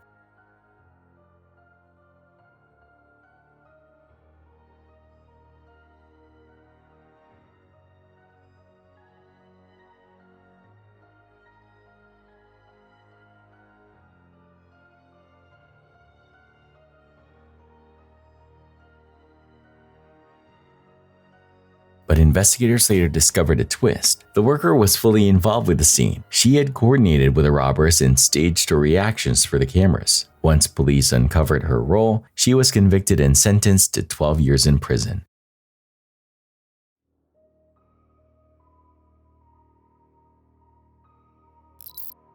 On September 5th, 2023, 22-year-old Marcelo Torres walked into Disneyland with friends expecting a day of pure nostalgia and thrill. They planned to hit the classics, laugh, and forget about everything waiting for them back in the real world. For Marcelo, it was supposed to be a break from college and work. Instead, it became the last day of his life. Marcelo had been born in California on August 30th, 1981, to James and Carmen Torres. He grew up responsible and focused, the kind of person who avoided trouble and took his goals seriously. Friends described him as disciplined, kind, and completely uninterested in drinking or smoking. He wanted a clear head. That mindset carried him into Brooks College in Long Beach, where he studied animation, a dream career that fit his love for art and storytelling. At Brooks, Marcelo met another student, Vicente Gutierrez. They became close friends, eventually starting a business together. By early September 2003, the pair needed a break. Along with two friends, Shannon and Christina, they decided to spend a day at Disneyland, the very place so many animated worlds had come to life. Among the rides they chose was Big Thunder Mountain Railroad, a runaway mine train-style coaster in Frontierland. Designed by Tony Baxter and Bill Watkins, it opened in 1979 and quickly became a fan favorite. The track was about 2,700 feet long, with trains shaped like old locomotives pulling 5 cars behind them. It wasn't the kind of ride you'd expect to be lethal. There were no huge drops, no loops, no upside-down moments, just fast twisting curves and sudden turns meant to simulate a train racing through a haunted canyon. That doesn't mean it was harmless. 5 years earlier, a young boy's foot had been trapped between the train and the platform, leading to an amputation. Safety standards were updated, procedures tightened. On paper, Big Thunder Mountain was safer than ever, but in the weeks leading up to Marcelo's visit, there were warning signs that the ride had deeper problems. Maintenance teams had replaced a key component in the train system. After that change, the control panel began showing a yellow warning light. Test runs produced strange noises, rattles and shakes that didn't match the ride's usual sound. Some workers voiced concern. They worried that something wasn't right and suggested shutting the ride down until they could figure it out. But closing a major attraction at one of the most famous parks on Earth can upset schedules, anger management, and frustrate visitors. So instead of stopping Big Thunder, they kept it running. On the day Marcelo and his friends boarded, nothing on the surface hinted at danger. The group took their seats, Marcelo and Vicente in the very first car behind the locomotive, Shannon and Christina in the row directly behind them. The restraints were checked. The train pulled out of the station, and they rattled up the first lift hill toward the fake red rock peaks. Then, as the train approached a tunnel, something went catastrophically wrong. According to court documents, a failure in the ride's mechanical system caused the locomotive's front wheels to derail. When those wheels jumped the track, the braking system on the rails engaged. The locomotive stopped abruptly, but the rest of the train didn't. Momentum forced the rear of the locomotive upward, smashing it into the tunnel ceiling. When it slammed back down, it crashed into the first passenger car, the one where Marcelo and Vicente were sitting. The metal shell of the locomotive crushed backward, folding into the space that should have remained intact. Marcelo was trapped under the weight of that steel, pinned to his seat. Inside the train, everything dissolved into chaos. Vicente later described hearing a loud and natural noise and feeling the world jolt in a way that didn't match any ride he'd been on before. He said it felt like a dream, like he was drifting in and out of consciousness. At one moment, he saw Marcelo unmoving. In another, he saw his other friends in a blur of screaming, crying, and confusion. 10 riders, including Vicente, suffered injuries. Marcelo's were the worst. Emergency responders rushed into the dark tunnel, working in cramped, dangerous conditions to reach the crushed front car. They tried to free Marcelo, but his injuries were too severe. He died before rescuers could get him out. Investigators from state agencies and independent experts began dissecting what had gone wrong behind the scenes. Their findings painted a bleak picture. The mechanical failure that derailed the locomotive hadn't come out of nowhere. Maintenance records showed prior issues. Workers had seen that yellow warning light on the control panel and heard the strange noises during test runs. They considered keeping the ride closed but changed their minds, allegedly out of fear of disappointing guests or higher-ups. In other words, concerns were raised and then overridden. The investigation concluded that the crash was rooted in a mechanical problem that had been flagged but not properly corrected. Procedures were updated after the fact. Operators received new training. The ride system was overhauled. Structural changes and safety improvements were made before Big Thunder reopened in 2004. And from a corporate perspective, the problem was fixed. Marcelo's family didn't see it that way. They filed a lawsuit against Disneyland, arguing that the accident wasn't just a tragic one-off, but the result of a pattern, a willingness to keep operating despite clear warning signs. The case was settled confidentially about 3 years later. Out of that settlement, the family donated $500,000 to Brooks College to fund scholarships for students who wanted to become animators like Marcelo. Marcelo's mother said there was no amount of money that could ever truly pay for her son's life. The legal process could only offer a flawed kind of remedy and a measure of truth. With the case resolved and the facts laid out, the family hoped they could finally begin to find some kind of closure, knowing that at least a story of what happened to their son might prevent another family from living through the same nightmare. Big Thunder Mountain still runs today, rattling through its tunnels and past its fake dynamite blasts filled with laughter and screams. But for those who remember September 5th, 2003, the sound of that train carries an echo, a reminder that even the rides we think we know best can become dangerous when warnings are ignored and safety takes a backseat to convenience. In one of Mazzari's more infamous uploads, he and a friend journeyed deep into the Appalachian wilderness after spotting something unusual on drone footage. A strange, isolated shack sitting along the water. Determined to uncover what they saw, the pair decided to approach it on foot, even though the terrain is nearly vertical. Their route forces them to navigate razor-sharp wire, unstable rocks that shift beneath their boots, and even an active set of train tracks cutting through the mountainside. They know daylight is fading fast, and everyone familiar with this region understands what lurks in these woods after sunset: predators, unpredictable animals, and according to local legends, feral people who avoid civilization entirely. I was just in there, and I had the weirdest experience in there. What? Something literally moved, something massive. So remember when I told you I saw a house on my drone? Yeah. This is not it. No? No, there's a little shack in the middle of the forest near the water. So I don't know how we're gonna get down there. Really? Because it's a mountain drop and there's a fence, so we gotta find a way. All right, so we're gonna try going out this way to see if there's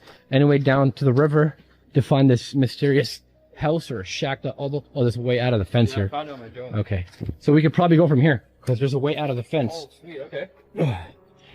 Oh my god. We're not only on the off trail, but we're off trail. Yeah. Yep. We're definitely doing what you're not supposed to do in the Appalachians is go off trail. Bro, you weren't supposed to do this a long time ago. We're way past that point. Yeah. Everything that you're not supposed to do out here, I mean, we can. Oh, there's the trick. Hold on a sec. That's the river train tracks. We're kind of close to the shack. This is active train tracks, by the way. Yeah. So those actually work. But. Oh, they're active? Yeah. Oh, crap. Here, dude, we're literally climbing down a mountain right now, an entire mountain. So we decided we're going to risk our life to give you guys some more content. We're going to climb down this mountain. By the time we make it down the mountain and down to the river, which we don't know if that's even a guarantee, it's going to be dark. It's going to be hella dark. Yeah. I have my flashlights. We charged them, but it's going to be quite a while. Like, I don't mind the darkness, but when it gets dark, the animals come out. Yeah. And also the feral people. Which I already found their house on my drone. It's somewhere down there. Yeah. Dude, imagine if we get down there, it's not there. Imagine. That'd be crazy. And then making our way back up, it's going to be all nighttime stuff. So this adventure, it could get really dangerous, but you know what? We're living a little. The deeper they descend toward the river, the worse the terrain becomes. Every foothold threatens to slip. Every step carries a risk. Yet curiosity keeps pushing them forward until they finally reach the water. The area is breathtaking, but the beauty does little to calm their nerves. This corner of the Appalachians is dense. largely untouched and filled with wildlife, both documented and rumored. Even surrounded by nature, they feel watched, as if unseen eyes are following every move. Until you tumble down a mountain. And you know the worst part is you can tumble down the mountain and this is all barbed wire that you're touching. Oh. Yeah. And imagine tumbling down and getting stuck in the barbed wire. Now coming up is going to be hell too.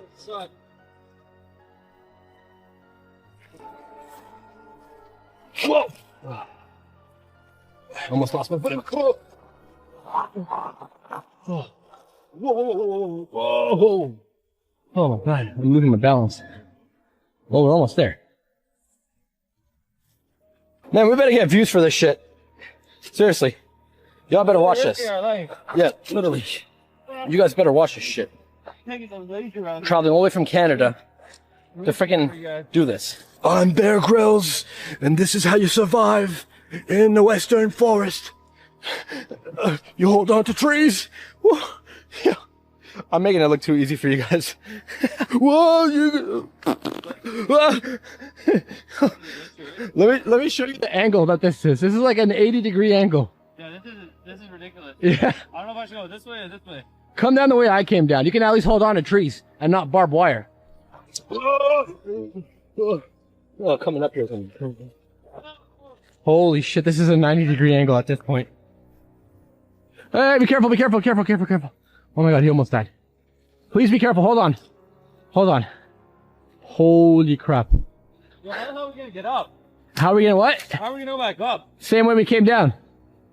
It's ridiculous. Yeah. I am half monkey. Dude, this... Oh, be careful. Yeah, it gets slippery here, so watch out. Gravity is like working against you right now. It's like, come on down, Sonny. I already slid halfway down here. Whoa. Whoa. This is crazy. Whoa. Dude, I feel like I'm in like a Wild Wild West movie right now. What the hell? So as you guys can see, there is absolutely nothing down this way. And there is nothing down this way. All there is train tracks. And more mountain to scale down. Okay, as you guys can see, we are almost down by the river. And I'm kind of nervous because there might be a bear here trying to drink some water. Or some wolves. Or Bigfoot himself. So let's see if we can see anything or anyone. We're gonna regret this tomorrow. Tomorrow's gonna be a painful day.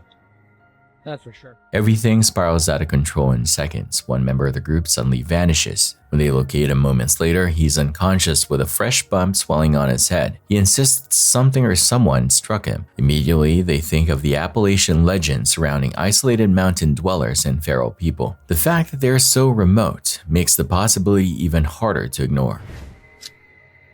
Oh, hey! Oh, fuck. Fuck. Oh my god, oh my god. Yo!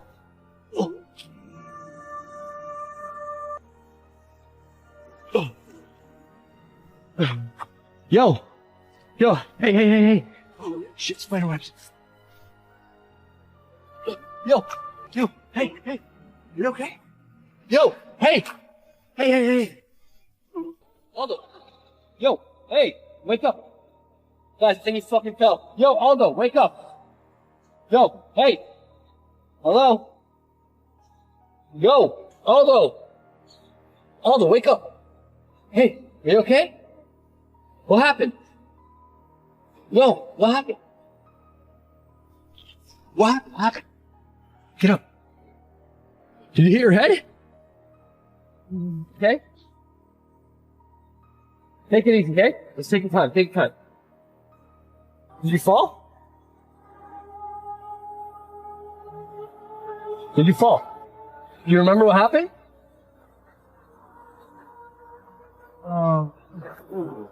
Yo, do you remember what happened?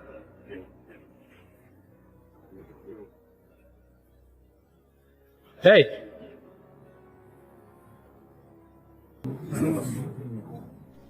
Bro, do you remember what happened?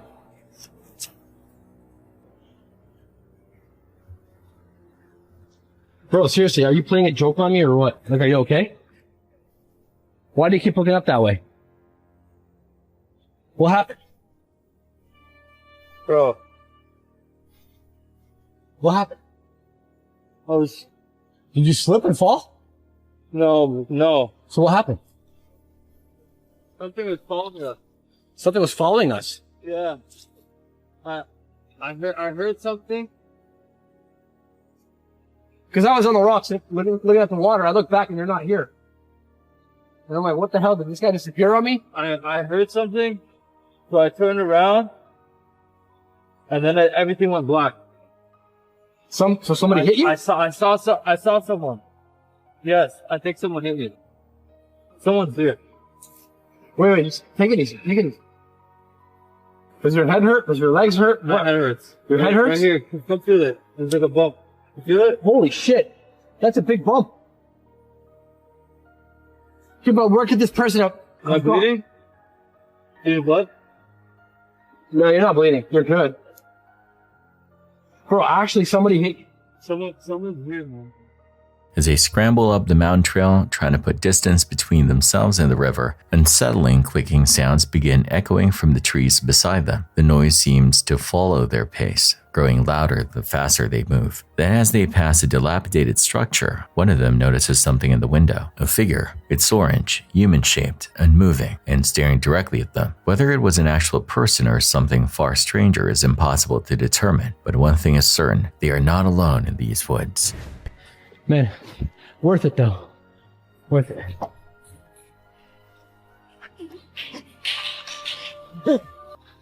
Let's go.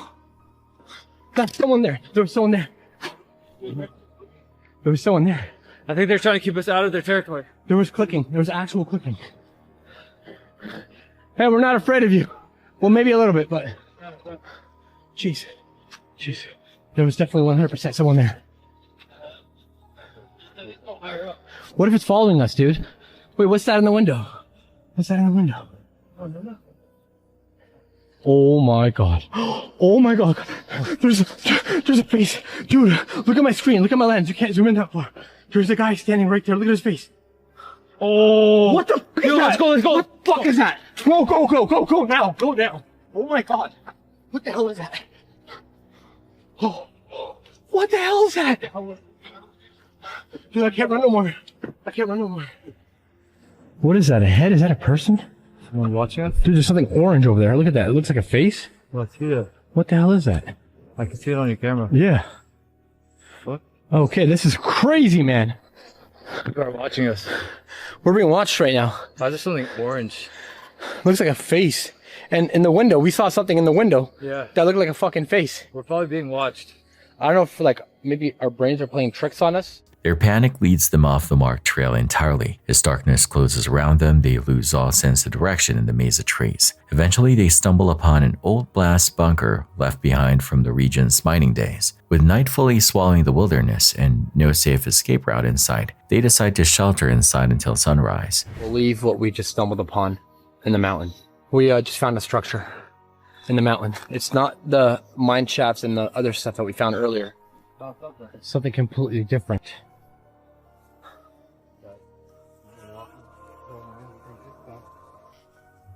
I don't know if that's good or bad. Oh! What? Yo, shelter. Yes. Shelter. Oh. Bro, what the fuck is this? What the hell is it? Oh my god, yes. We're so exhausted, guys. Literally in the middle of the forest. Oh my god. For hours we randomly find this? Bro, this must have been something that was part of the mine shaft, you know? Yeah. Bro, let's just chill here tonight. I don't want to go any further. I bet you this is probably what it's designed for. Like, if you're like been walking for a long time, yeah, it's just like a little shelter, a hiding spot. Yeah, I don't know about that, but I mean, it's shelter for tonight. Yeah, screw this. I don't know, like God is on our side. I mean, God's always on our side, but today God is on our side extra. We got lucky. Well, we're still not out. We still don't know where we are. We're still lost. We're gonna, I think, wait out the night here. Yeah, we can deal with that problem tomorrow. And we have a baseball bat right here, so if anyone tries to come at us, we got the bat. And maybe we can even take turns, like, staying up kind of thing. Yeah.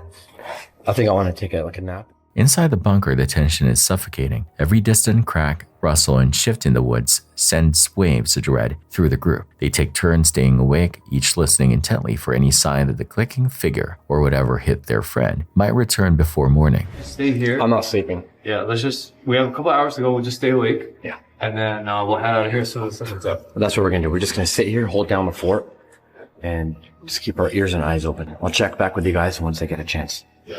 If anything else happens, actually, I should say. Yeah. Fuck.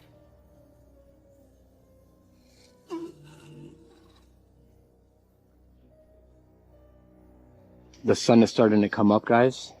I don't really get much sleep last night, especially because of what happened. But we're gonna keep you guys updated as the sun gets up and gets brighter. And I cannot wait to get out of here. Once it gets a little bit brighter, we're gonna start our trek out of here and find our way out. The sun is coming up. We got lost last night coming back out of here. Yeah, we really did, man. We spent the night in some little Random shack. random shack. We're trying to get out of here right now. Yeah. It was a tiring night, man. That was creepy, man. We actually, as you guys saw, we took turns staying awake, but I guess the sun is finally coming out. So soon everything's gonna be lit up, but we can actually start to see now. So yeah, we can probably start finding our way out of here. But we're not at the woods yet. We still have quite a bit of a hike out of here. Like Yeah. a lot of a hike. How's your battery doing? Mine's almost dead, man. I'm using my GoPro now because my other camera died. My Okay. night vision camera, it died. I don't have any more batteries for it. I only have half a battery left for this. So Yeah. it's morning now. We're gonna find our way out of here and get the out. I'm never coming back here again. When daylight finally breaks, the group manages to navigate their way out of the wilderness. Relief washes over them the moment the forest opens back into familiar territory. One thing they agree on without hesitation, they will never return to that part of the Appalachians again. Not after what they saw, but the bigger questions remain. What exactly was watching them from the window, and why was it there? Imagine walking the streets and you see a bus coming right at you. That's exactly what transpired here. What would you have done?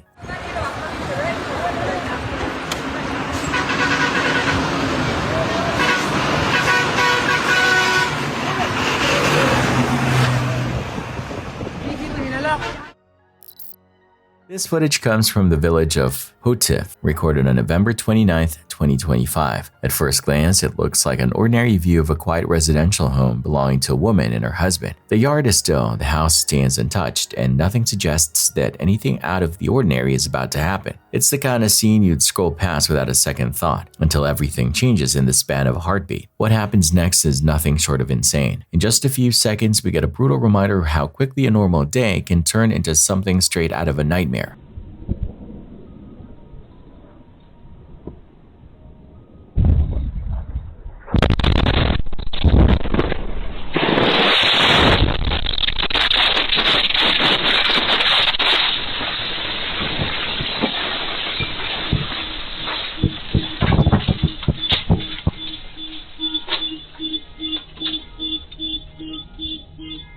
There's no long build-up, no warning siren in the clip, just sudden, violent impact. SHOUTOUT is a village close to Kiev, and given everything that has been happening in that region, that already tells you a lot. Even so, it's still unbelievably shocking to watch a rocket slam directly into their home. One moment it's standing there, intact, the next the building is torn apart by fire and debris as the rocket hits with full force, sending fragments and smoke outward in every direction. What makes this even more unreal is not just the level of destruction, but the outcome. Against all expectations, everyone inside survives. Think about that for a second. Surviving a direct strike on your home by a rocket is something most people would write off as impossible, a story they'd never believe without proof. And yet here, it's all caught on camera. The footage doesn't just document damage, it captures a family living through something that should have ended their lives in an instant, walking away from a scene that by all logic, no one should have walked away from at all. Police are dispatched to a Walmart for what's described only as a suspicious event. On the surface, it sounds routine, but as their cruiser rolls into the lot, things are already off. Before the officers can even make it through the doors, a nervous man rushes out of the store and jogs toward a truck sitting in the fire lane. He's talking fast, almost tripping over his own words as he tells them he needs to move the vehicle and that his wife is still inside. He insists they have a big cart full of groceries to pay for and that his wife has been acting strange all night. When the officers stop him to figure out what's going on, the story gets even messier. The man explains that his wife is convinced he's cheating on her, that she thinks his side chick is somewhere in the store. He laughs it off as irrational, calling it all in her head, but there's a strained edge in his voice that doesn't match the words. He tells them they've been together for 8 years, married for 5, and he swears he's never been unfaithful. Instead, he says everything really went downhill after another incident, a recent arrest for fentanyl found in his truck. According to him, he took the charge so his wife wouldn't go to jail and their daughter wouldn't be taken away. He watched officers put him in cuffs in front of his family, and ever since, he claims his wife has spiraled into constant suspicion. We've been together 8 years, but I would never have cheated. But if she came here with you, why would she think that there's another female in the store that you're with? That sounds pretty crazy, huh? A little crazy. How long y'all been married? I mean, 5 years, been together 8. It's just between girls. There's no me doing odd things like tucking off around the building at Walmart, calling people. But I'm not doing anything like that. For her to think that she said I'm cheating, right? But that's what it's made up in her head, and she truly believes it. I know I look in her eyes, and I can just tell she really believes I'm cheating on her. As far as the groceries, so you had a big... Yeah, well, I had a GoTrex, like I was telling her, the scooter, the little riding scooter, cup of milk, a couple small things, toilet paper. Okay. And, yeah, I don't know if she's... You're headed back in to pay She don't have the card, so I know she didn't get far. I went back inside, told her to pull up. That was my fault. Told her to pull the truck up, and I'll be out in a minute. Well, I got there, no card. My wife was walking out saying, hey, I gotta move the truck. I'm like, what? So there's cops. And, oh, shit. So I ran out here. All right, well, if you need to go pay for things, let's go pay for it, okay? Something weird going on. Inside the Walmart, things aren't adding up either. Employees tell officers that the couple has a full buggy loaded with items, bags of merchandise, toilet paper, milk, and even a razor scooter tucked underneath the cart. They say the woman has been walking in and out of the store acting oddly, lingering with this overflowing cart but never actually paying. I was literally talking to her the entire time that I came inside the store. I never let anyone out at all. What's that? From her side, the story is completely different. She tells the officers she's been suspecting him of cheating for a while and that she recently found a receipt and transactions that pushed her over the edge. She came to the store convinced he was up to something and admits that's why she's been so on edge. Yeah, sorry about that. Honestly, he's probably never will buy anything because I canceled all the cards. Because I found charges on them. He doesn't know that though, so he's probably really pissed off. I was trying to save that. I was trying to do that whenever he went outside. I was trying to, because I knew he was going to be really mad. Yeah. But that's where I found the charges and what started this whole thing. He doesn't know that I know that the charges are on there though. Are you going to be okay for the night? Oh yeah. Oh yeah, he's not any sort of, honestly, if anything, He said you guys were arguing out in the parking lot. Yeah, we did a little bit. That's because that's when because he came out originally without the car and was complaining about asking me what was going on. That's what we were fighting about. And then that's when then he came inside and the truck was parked in the fire lane. The lane right here, yeah. Where'd he go? I got his driver's license. Hey, I don't have enough in this car to cover that. And also, with this situation, I guess I'm just gonna come back. It's fine with me. I'm just gonna come back because I don't have $300 in this car. I'd rather just. Well, I'm gonna put it to you this way, okay? You both are acting very frantically, right? You know that there's no money on that card right now. You pull up the truck. You have a large load. What do you think I'm trying to get out of here? I already know. I'm not stupid. I told you earlier. I've already beat the situation. That's exactly why I'm just going ahead and leaving.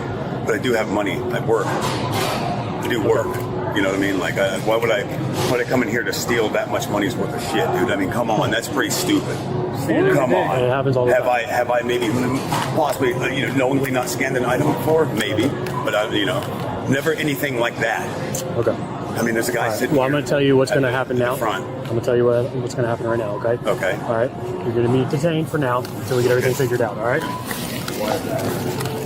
The officers now have 2 nervous people, a loaded shopping cart, a vehicle parked in a position perfect for a quick getaway, and a payment card situation that suddenly doesn't make sense. Why is he being arrested? I don't know. So. Oh, what's going on? What's going on? I don't know. They said they're detaining me.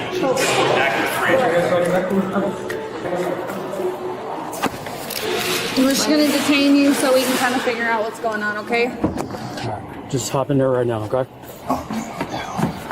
The officers point out the obvious problem. Both of them are acting frantic, the cart is full of high-dollar items, and some of those items are concealed inside a cooler. Exactly the kind of thing loss prevention is trained to spot. The woman is handcuffed while they sort everything out, and she demands to know why. They make it clear it's not because of the cheating accusations. That part of their drama is illegal. What the officers are concerned about is the possibility of a felony theft in progress. When they asked if she knows anything about items being hidden in the cart, she denies it. She swears her husband isn't a thief, says he doesn't have a history of stealing, and claims he was standing at self-checkout ready to pay the whole time. But when the officers bring up a prior incident at Academy Sports, she hesitates. She insists he wasn't arrested there and that it was all a misunderstanding involving swapping out old shoes for new ones, the kind of thing she claims people always do. Okay, so why am handcuffs? What I am looking at is because your guys' erratic behavior, the truck being pulled up right here ready to go, the large amount of items that are expensive on the cart, and some items concealed inside of a cooler. See, I wasn't even in the store with him. Here's the thing, is you came with him, you could be an accomplice in this, okay? Accomplice in what? Of stealing. Well, why would he steal it? He literally walked in, he was at the self-checkout. He told you to go purchase the items, right?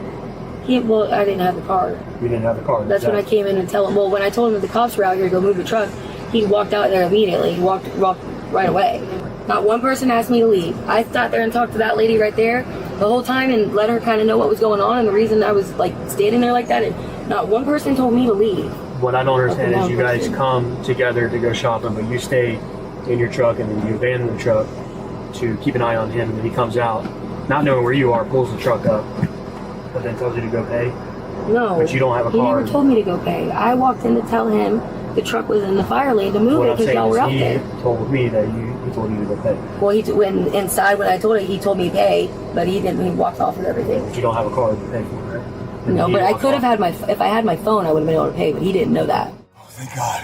What's up, man? Did you have the heat on in here, bro? No, he's not on. God. There's just no AC. I dropped my hat. That's the reason why my hands are down there. You good, man? Here. You good, man? Dude, it was hot, man. I got half a lung over here, bro, that I'm dealing with. So I breathe a lot more than any, regular people. So I got you. All right, can you just explain the events tonight of what happened? Should have tried to fix it.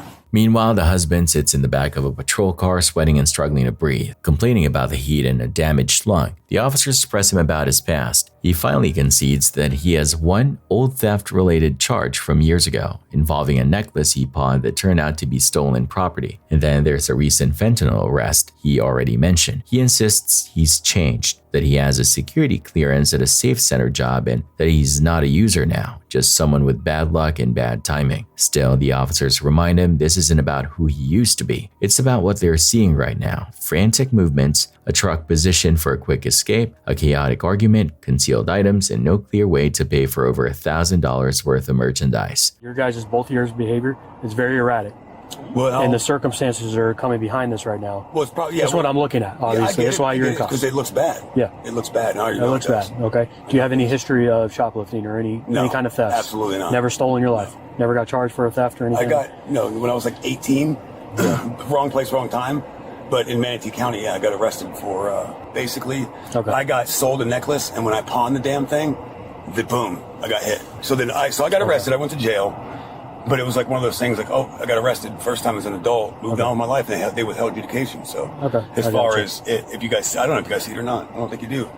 I haven't looked at it. I don't know, but I got I'm going off of what you guys are telling me right now. I'm not basing it off your history. Yeah, no, I got you, but I'm just saying, but I also have a security clearance in the Space Center, so I don't know, but I told them about it too. In the end, the officers determined that there was enough evidence to charge the couple with felony retail theft. The total value of the items they were attempting to walk out with, including car batteries and an electric scooter, was over $1,000. On paper, it looks like a carefully staged grab-and-go that collapsed under pressure. Yet despite the charges, the situation takes one last twist. The store ultimately decides not to move forward with the case. With that decision, the criminal charges are officially suspended, leaving behind no conviction. Just an unsettling reminder how quickly a late-night trip to Walmart, mixed with mistrust, stress, and erratic behavior can turn into squad cars, handcuffs, and a story you never intend to star in. On December 8, 2025, a quiet afternoon at Bicentennial Park turned into something straight out of a bizarre sci-fi horror story. A man parked his BMW convertible, left it unlocked, and tucked the keys inside a closed cup holder. It was supposed to be a quick stop. He leashed up his dog and started his walk, never imagining that in just a few minutes, someone else would be behind the wheel of his car. While he was still on the trail, the BMW roared to life. Witnesses later told deputies they watched the convertible tear away from the park like it was in a street race, engine screaming as it blew through traffic. By the time anyone could call it in, the car was already a streak of metal heading toward Old Dixie Highway and Plantation Oaks Boulevard. Moments later, the inevitable happened. The BMW smashed out of control, twisting into a wreck that barely looked drivable anymore. People nearby ran toward the crash, expecting to find a lifeless driver trapped in the seat. Instead, they pulled out a 36-year-old man later identified as Calvin Curtis Johnson. He was injured, shaken, and rambling, but what he said chilled everyone listening. According to witnesses, Johnson insisted he hadn't stolen the car at all. He claimed he'd teleported into it. When deputies arrived, they found the mangled BMW, the shaken witnesses, and Johnson still talking about things that made no sense. About speed, about the crash, and about how he hadn't been behind the wheel by choice. Yep. 130 miles an hour, and I swear to God.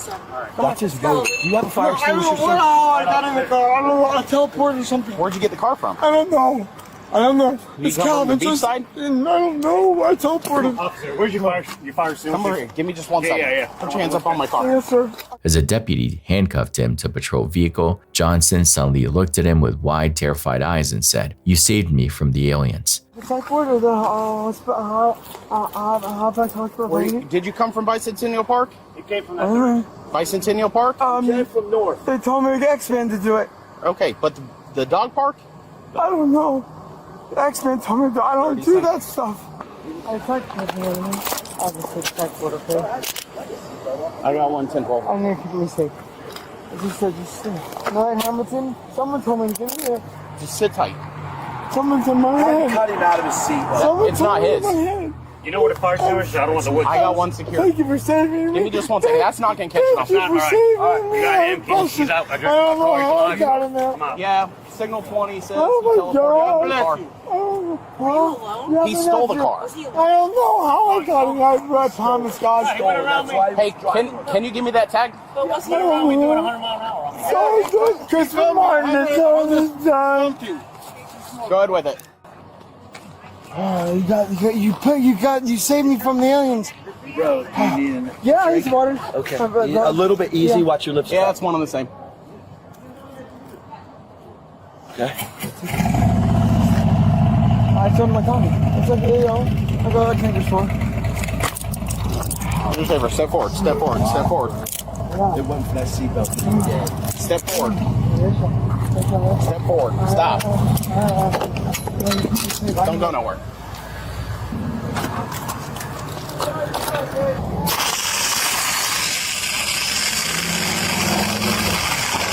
You have an idea on I this? don't know how I got in there. To the deputies, it was another dangerous crash with a reckless driver. To Johnson, it was something completely different, something out of this world. He was taken to a nearby hospital for treatment and will later be transported to the Volusia County Branch Jail on charges of grand theft of a motor vehicle and driving with a suspended license. So, what do you think actually happened in that BMW? Was this just a desperate story of someone trying to dodge responsibility, or did Calvin truly believe someone else put him in that car? This incident took place on Tuesday, November 11th, 2025, at Karam's Lounge in Akron's Outlet neighborhood, where a routine night at a local bar quickly turned into a chaotic and tragic scene. According to police reports and witness statements, a 36-year-old man was seen acting erratically inside the bar, appearing heavily intoxicated and behaving in a way that alarmed both staff and patrons. After being asked to leave, his behavior reportedly escalated outside, shouting, pacing, and becoming increasingly agitated in the parking lot. Several frightened witnesses called 911, claiming the man was pointing what what looked like a gun through the bar's windows and threatening to shoot. In response, staff locked the doors and told everyone inside to take cover as Akron police units rushed to the scene. Moments after arriving, one officer confronted the man outside the bar, relying on the dispatch information that he was armed. The officer repeatedly ordered him to show his hands and get on the ground. The man appeared disoriented and only partially complied before suddenly moving his hands toward his jacket, a gesture the officer perceived as a potential threat. Within roughly 20 seconds of contact, the officer opened fire, striking the man several times. Stop where you are! Get your hands out! Get your hands out! Get your hand out of your pocket! Get the on the ground right now! You're gonna get shot! Get on the ground, you're gonna get shot! Hey, get on your pockets! Get out of your pockets!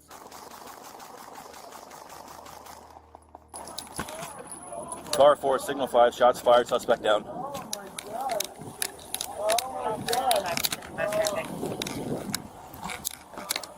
Oh my God. Oh. Hey, get your hands out, Akron Police. Let me see your hands. Akron Police, let me see your hands. Stop reaching in your pockets. Hey, sir, get back in the bar. Get back inside. Akron Police, let me see your hands. Akron Police. Get your hands out of your pockets. Akron Police, let me see your hands.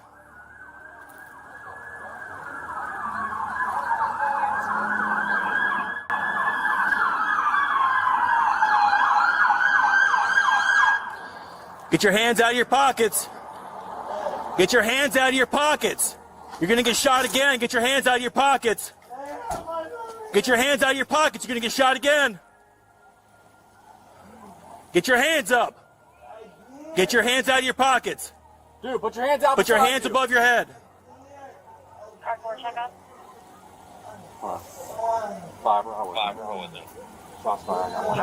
Put your hands above your head. I'm gonna go around this way. Officers immediately rendered first aid until paramedics arrived and transported him to a hospital, where he was reported to have serious but non-life-threatening injuries. However, when investigators searched the man afterward, no firearm was found. That discovery has since prompted a broader investigation into whether the original 911 reports of an armed suspect were mistaken or based on a misidentification. As of now, the Akron Police Department's Major Crimes Unit and the Ohio Bureau of Criminal Investigation are reviewing body-worn camera footage, witness statements, and forensic evidence to determine whether the officer's use of force was justified under the circumstances. All right, man, where you hit? There we go, got him in cuffs. Search, check for a gun, check for a gun.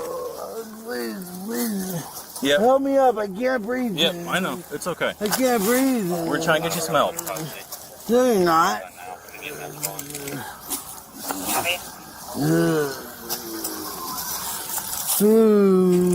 can't breathe. I can't breathe. We're gonna get you help, man. I can't breathe. Get him up. Try to sit up. You can't breathe it. Yep, I know. I can't breathe Trying to grab a it. chest seal. I can't breathe it. I can't breathe it. Yep, we're trying to get you help. Oh man. We're working on it. We're working on it. I don't think it's too much driving. What began as a night of ordinary leisure at a neighborhood bar ended with gunfire, confusion, and unanswered questions about how quickly perception and fear can collide in high-pressure moments.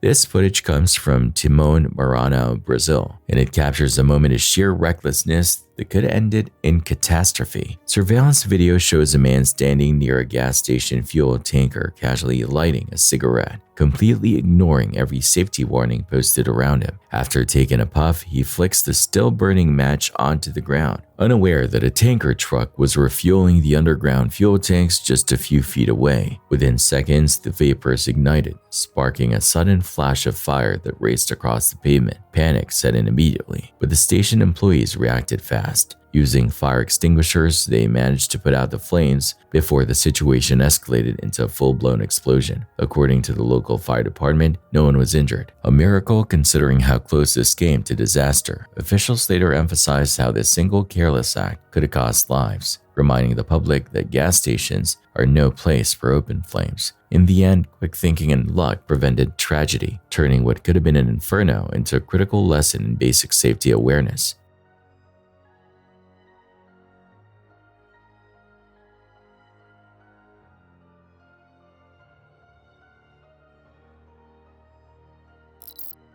Near Batu Caves, Malaysia, a normal commute turned into a moment of pure horror when a steel canopy designed to protect vehicles from falling debris suddenly collapsed onto a moving car. The structure had been part of a temporary setup under a construction site, but during a routine paint thickness inspection, the boom arm of a skylift struck the canopy's framework. Within seconds, the entire structure buckled and fell, crushing the roof of a passing vehicle. Bystanders rushed in, prying open the damaged doors and pulling the driver to safety. Miraculously, he survived without major injuries, an outcome authorities later described as nothing short of incredible. Initial findings revealed that the canopy was not rated to withstand impact and that the inspection work was being performed without authorization from the main contractor.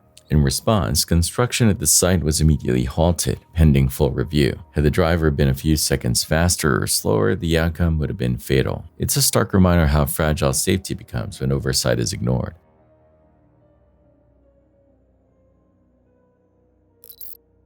In early January 2024, deputies in Key Largo, Florida were looped into an unusual rental car saga. A 52-year-old man named Andy had rented a 2023 Toyota Corolla valued around $21,700 from Enterprise in a 2-day agreement and simply never brought it back. He asked for an extension, never paid, then went dark. Enterprise called, emailed, and even FedExed a demand letter warning that if the vehicle wasn't returned by January 17, they'd notify law enforcement. Weeks turned into months without a response. By March 29, Monroe County deputies met with Enterprise staff who handed over the paperwork trail, contract, payment history showing only the initial charge, and proof of notices. As the risk manager prepared to push things forward, a twist. Andy had just booked a fresh reservation to pick up another rental that afternoon. Staff agreed to call if he showed, and separately, they pinged the Corolla's location.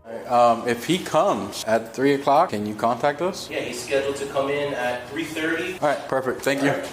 Deputies found the white Corolla parked at an address and Andy sitting inside. They asked him to step out. He refused, cracked the window just enough to talk, and launched into a long explanation, claims of scams, past court issues, and that this was a civil matter between him and the company. Sorry, no, 14 miles the subject, the vehicle on scene. Mr. Can you step out of the vehicle, sir? Can you step out? You want me to do what? I need you to step out of the vehicle, sir. For what? I need you to step out of the vehicle, sir. Can I talk to you for a second? I can't hear you. Can you roll down the window, sir? Side 114. Subject's refusing to get out of the vehicle. Number 1305. I need you to get out of the car, sir. Can you open the door? Told you. Mr. We need to talk to you. Can you please step out of the vehicle? The rental car called us about the rental car. You got to get out and talk to us. Deputies explained the obvious. Enterprise had reported the car stolen, documented failed contracts and non-payments since January 12, and now wanted their vehicle back. They warned him they'd force entry if needed. You want me to get the breaker? Sure. All right. They want to report this car stolen. You haven't paid for it since January. Get out of the car. Yes, get out of the car. All right, we're gonna remove you from the car one way or the other. You got it? Yeah. Sir. Grab it. Just grab it. We just need to get the car. That's it. That's it. So? Okay, just don't put your hands on top of me. All right, just step out. I'm gonna step out. Do not put your hands on top of me. All right? I'm tired of you guys' lies here. You guys have been lying way too much. All right, you have your cameras on? Yes, sir. Absolutely. All right, I want to speak to your cameras. Do not touch me. Okay. All right, let me speak to your camera straight You up want and to tell down. us your side of the story? Yeah, I'm going to tell you the side of the story. Okay. So before you Well, don't we'll touch gladly me. listen to it. That's fine. Okay, just step out. just don't touch me. Okay. What's going on? What's happening here is, my man, is that these guys have been running a scam with a phone in this town. Okay, that's number one. What do you mean the phone? No, listen to me, my man. Listen to me. You put me through the court system with Judge Hamilton with the same with the U-Haul story. All right, they've been bullshitting the driver's license. They've been bullshitting the scam inside of that story. All right, I have it all on tape. I got all the proof of that. They dismissed the case with that story too. All right, you want me to go over to the rental car place? We can talk over there. Okay, so they called us. Okay, they called, but they see me every single day. Even the men in the rental car place see me every day. You've gone into that store every day.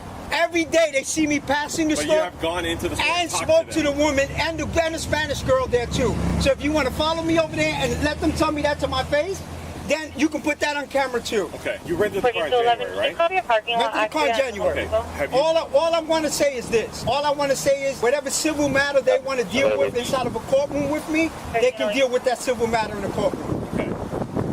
That's all I have to say. The rental company has reported the car stolen. It can't be stolen if I'm in front of them every single day, my man, and I'm here every day inside of all of your police. After several commands, Andy finally opened the door, but wouldn't submit to handcuffs. As deputies moved to detain him, he pulled away, and a taser was deployed. She sees me all the time. I just said, look, hey, I'm right here. This is where I'm at all the time, and that was it. Okay. Nothing more. So you can use that on tape too, and you can bring the Spanish girl there too. I'm not going to keep on listening to this scam if every night I stay right next to my other vehicle. All right, well. You're running fabricated licenses too. 15, I guess. Yeah. Yeah. Okay. All right, just put your hands behind your back. No, I'm not letting you touch me. I'm not letting you. Don't get tased. Put your hands behind your back. I'm going to tase you. Don't touch me. Don't touch me. Don't touch me. Your hands behind your back now. Don't touch me. I swear to God. If you tase me, on the ground. On the ground. So I want to taser. Hands behind your back. Oh, he's dead. You killed him. Start right side. Hands behind your back now. I swear to God. Hands behind your back. I swear to God. Hands behind your back now. Put your hands behind your. I'm gonna tase you again. I'm gonna tase you again. Hands behind your back. I'm gonna tase you again. Hands behind your back now. Put them behind your back. He went to the ground still arguing, saying he didn't do anything and insisting deputies were lying. They secured him, sat him up to keep him off the pavement, and called for EMS to check the taser probes and minor scrapes. Throughout, Andy continued addressing the body cams, alleging broader misconduct and insisting he'd been available every day. I didn't do nothing to you.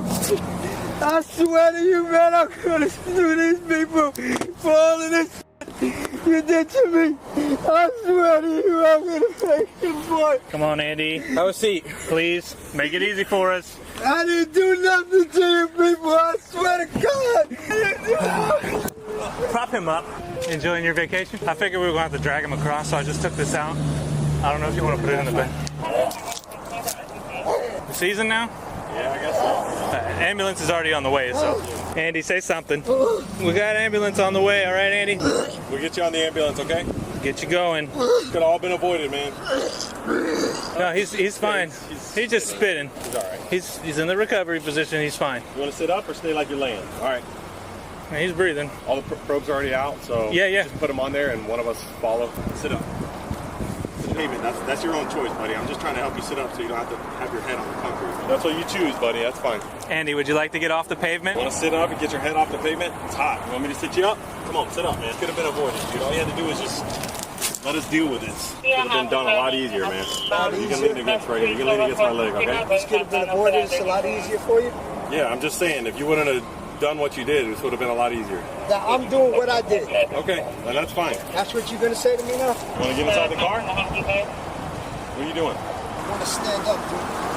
Back at the car, deputies coordinated with Enterprise for recovery. The paper trail was straightforward. No further payments after January 12. Ignored notices in a vehicle overdue by months. With the scene stabilized, deputies transported Andy and cleared the Corolla. Andy was charged with felony grand theft of a motor vehicle and misdemeanor resisting an officer. He later pleaded no contest to both, had adjudication withheld, and received 2 years probation with conditions. Within a week, he violated probation. A warrant was issued, and he was arrested again. January 1, 2026, Crans, Montana, Switzerland. The luxury ski resort was packed with tourists ringing in the new year. At 1:30 a.m., the celebration at Le Constellation Bar was in full swing. Music was blasting and the drinks were flowing. Then the Starlight bottles arrived. Witnesses saw a waitress carrying a magnum of champagne with a lit sparkler attached. She was reportedly sitting on a waiter's shoulders. Moving through the dense crowd, the bar was a death trap of old wood and cheap acoustic foam. The second that sparkler touched the ceiling, the room turned into a furnace.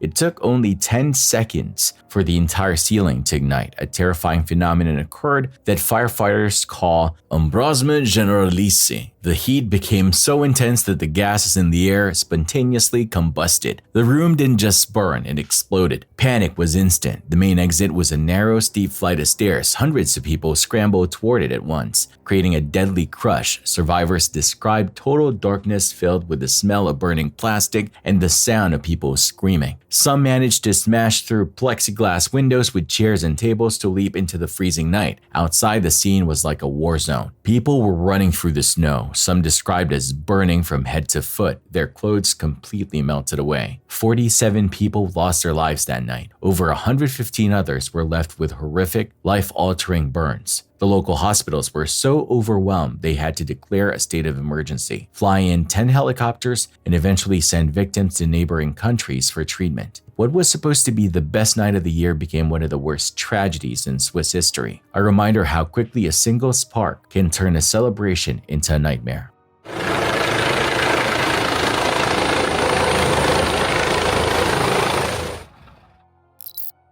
The Instagram account known as Malk Raised by a Teen is typically a very wholesome corner of the internet. It's run by a young lady who enjoys sharing her passion for roller skating and the simple joy of raising an energetic puppy named Mal. Her videos are usually lighthearted and filled with laughter, helpful training tips, and sunny afternoons spent gliding along the pavement. However, this specific clip was nothing like her usual content. She was spending a typical evening in Alanya, Turkey, a familiar place where she often skated with her dog trotting cheerfully by her side. It was supposed to be a common routine outing. But everything shifted the second a man approached her. At first, it seemed like a casual conversation until his behavior suddenly became aggressive and his body language turned threatening. Can you leave? No. He walked away for a moment, giving her the brief impression that the situation was over, but it was not. He returned shortly after, and the confrontation was about to get much worse. Can you get away? Come on. No, can you leave us alone? Hey, don't hit my dog. Don't hit my dog. No, you leave. It's a public place. No. Hadi. Can you leave? No, you leave. The man stepped toward her again as the tension rose in an instant. Even though she was alone on skates in a very public place, no one stepped in to help her. Dozens of people passed by and glanced over, but they said nothing and did nothing. I won't go. Ne go Momo? Yallah buradan. No. Siktir git. Keserim onu ben. Hadi. No. Yürü. No, I won't go. It's none of your business. Can you leave? I'm going to... Don't touch my dog. Bana dokunma. No. Don't pet her. Dokunma. Ben sana dokunuyor muyum? No, dokunma her. Yürü git hadi. Can you leave?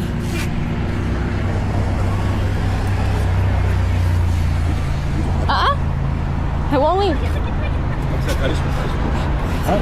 Good. Gitsin biliyorum, karışma. I won't go. Çocuk sen suçludur. Only after the situation had escalated far too much did a father who was playing with his young ones finally intervene. He managed to break the tension long enough for the aggressive man to leave the area. Without the father's last-minute involvement, it's hard to say how much worse the night could have become for her. Encounters like this are far more common than most people realize. Women across the world face harassment and intimidation in everyday public spaces, often in broad daylight with witnesses nearby. What is even more alarming is how many bystanders choose to look away until it's almost too late. This video is a stark reminder of the reality many women deal with and how the silence of those around them can be just as frightening as the confrontation itself.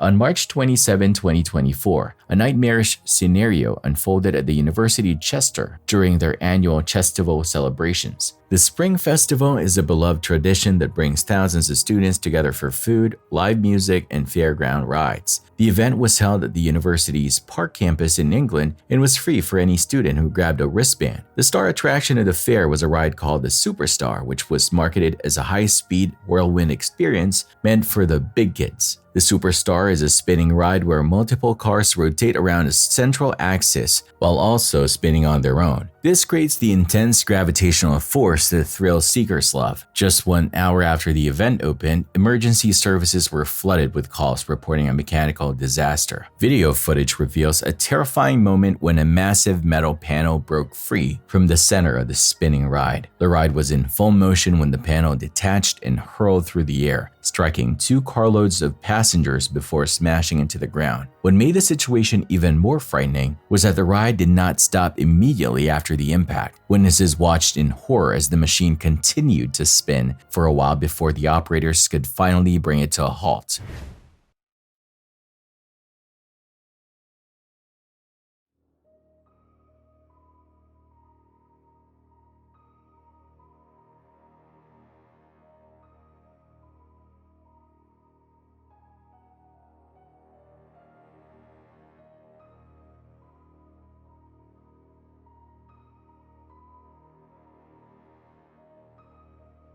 Two students were seriously injured and had to be rushed to the hospital. One of them, a 19-year-old named Caitlin, suffered a concussion and whiplash that led to blurred vision and severe headaches. The health and safety executive launched a formal investigation to see why the automatic emergency stop didn't activate. Because the ride was provided by an external contractor, the university tried to shift some of the liability away from the school itself. This incident raises serious questions about the inspection protocols for mobile fairground equipment compared to permanent rides. If you are a youngster looking for a thrill, you probably expect the equipment to be in top shape. Do you think mobile rides should face stricter daily inspections before students are allowed to board? Valerie runs the channel Adventure, Travel, and Raw Moments, where she is known for her upbeat and spontaneous journeys. Normally, her adventures are full of kindness and human connection, but in this night, while hitchhiking solo through Kyrgyzstan toward Arslanbab, the tone shifted into something unexpected. This video documents that specific journey, a trip meant to be ordinary that turned into a quiet test of her boundaries and survival instincts. I'm just a few hundred meters away from the city center in Turkestan, and it's sad to see, but it looks like a different world. The streets are full of potholes, they're scattered everywhere. The contrast is very big, like the huge buildings and the fountains. Yeah, it's like the same city, right? Bye-bye!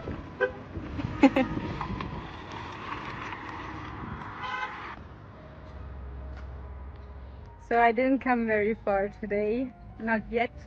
A friendly man took me with him, even though he didn't have to go this direction. He was very friendly that he took me some kilometers outside of the city center, so it's easier to get another lift here. He was afraid that his wife would be jealous, so I didn't show him on camera. But yeah, here I'm on the proper road good for hitchhiking. From the start, the contrast of the landscape set a unique scene. Valerie moved between locations with her usual optimism, trying to cover as much distance as possible before dark so she could pitch her tent in time.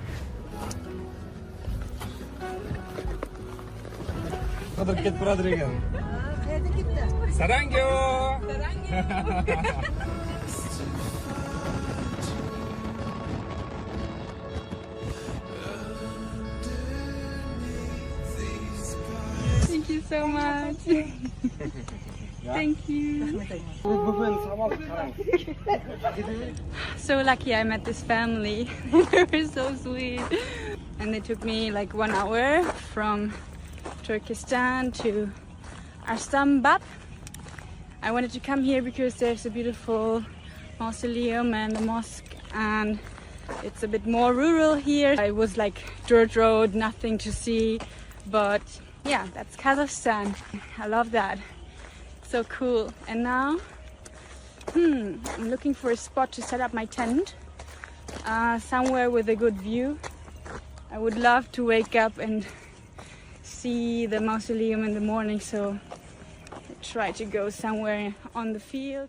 Eventually, she found a spot with a view of a local mosque and raced against the dusk to set up her camp without drawing too much attention to herself. Horses moved in the distance, their silhouettes drifting through the fading light while unseen voices carried faintly across the open field. It was beautiful but very exposed, the kind of place where quiet does not necessarily mean you are alone. 2 mosquitoes in here.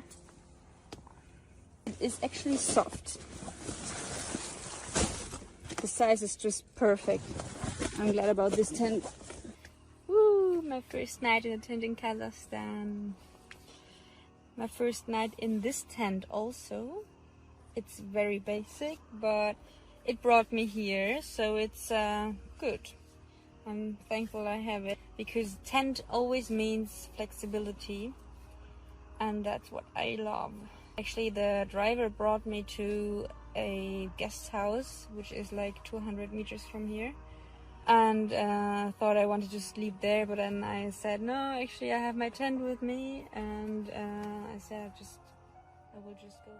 Valerie settled into her tent, feeling the excitement that comes with being free to choose your own view in the morning. However, what felt calm and promising would soon shift entirely as the night brought an encounter she never expected.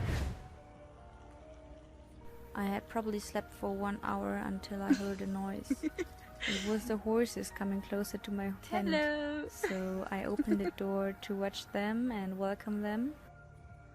But then a car approached.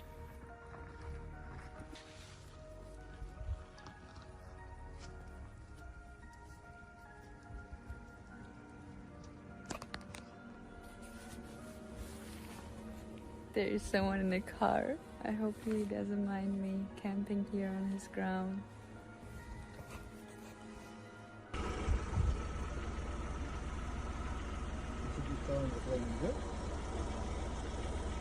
Қазақша білмейді екен деп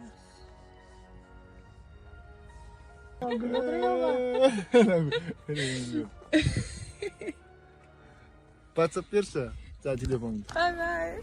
Thank you. Kata Rahmat, thank you. Bye. What was that? It was so weird. Okay, so obviously these people are the owner of the field and the horses. So they came to check on them and they saw my tent, and I was already watching the horses, so I went outside to speak with them and ask them if it's okay that I sleep here on their farm.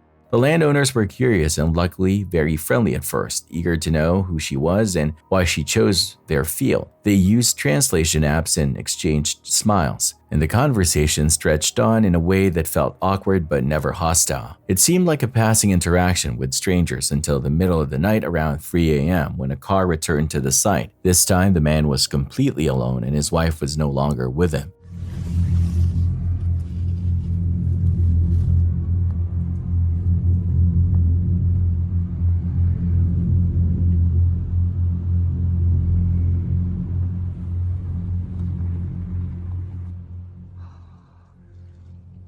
I can't believe I just called this man friendly. I'm so disappointed.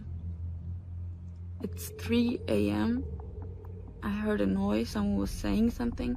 I opened the door of my tent, and then he was there again, like very close, and he was like making a kissing gesture.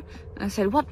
I was still like, I didn't understand what was going on because I just woke up, and he really tried to go into my tent. I had to stop him and push him away, and he said, what are you doing? No. I clearly said no.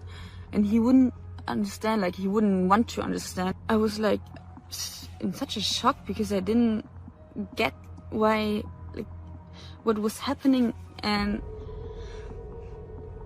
I kept saying no, and he wanted to still like come inside. Eventually he said, yeah, phone to speak, like Google Translate, and I said, no, leave me alone, no, go. And I think I said this for 2 minutes straight until he finally left. But man, I've never had that before. And yeah, now he went back into his car. I don't know, will he return or not? So it's a bit stupid situation right now. And I mean,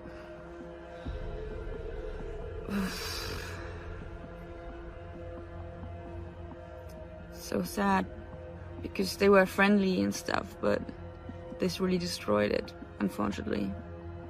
And it was the first time I didn't really feel 100% safe. I mean, I was sure that one day I will face these kind of situations, but yeah, it just didn't happen to me yet.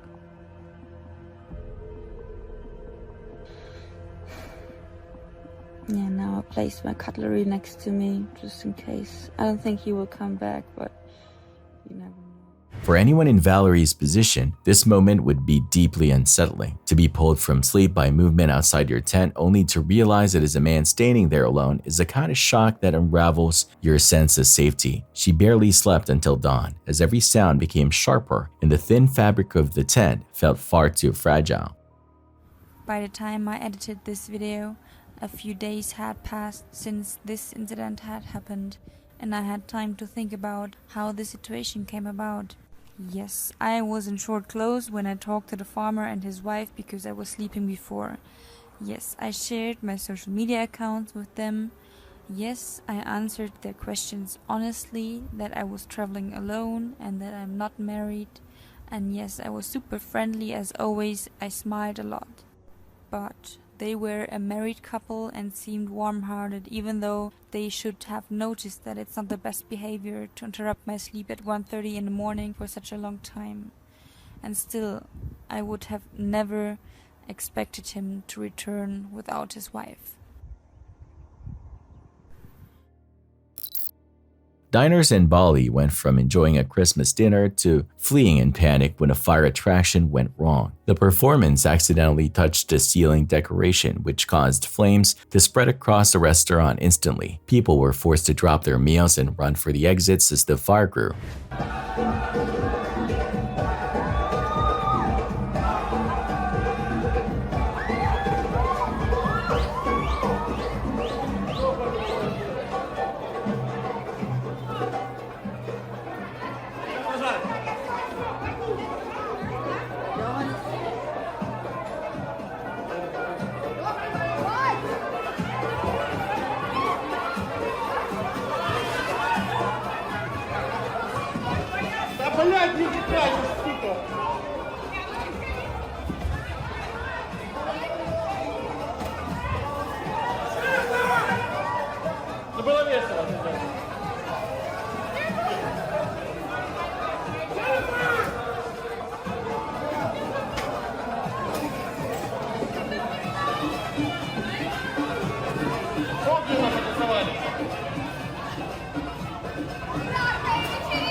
Fortunately, there were no reports of injuries despite the rapid spread of the fire. Indoor pyrotechnics and fire shows carry extreme risks if the venue is not properly prepared. Whenever you enter a restaurant with live fire entertainment, take note of the nearest emergency exit immediately. Decorations near heat sources are a recipe for disaster in crowded spaces. Liz is the creator of the channel Regretlies, and she is known for sharing the raw truth of life on the road. Most of her videos highlight the beauty of living in a bus and the freedom of waking up wherever the horizon ends. However, she never hides the darker side of this lifestyle. In this story, she had left behind a quiet and restful night at a campsite with absolute silence. As she headed deeper into northwest Texas, a region she knew was remote and unforgiving, she decided to play it safe by booking a specific parking lot for the night instead of camping in the wild. On paper, it seemed perfect because there were grocery stores nearby and it appeared harmless, but the moment she stepped out to walk her dog, Rio, something shifted. Rio and I are gonna go walk around town a little bit and see if we can find this laundromat. So I literally just took Rio outside to go walk around the block to check out the laundromat, and I'm already getting catcalled. It's so frustrating, especially now. The way I'm traveling, it's just like, makes me feel uneasy. I just hate cities, urban areas. A man started catcalling her almost immediately, and he was close enough to follow her around the block. She had to change her route just so he would not see where she lived. This turned a simple walk into a careful calculation of her own safety. And I now, Rio, come on. Gotta pass a little, nope. This way.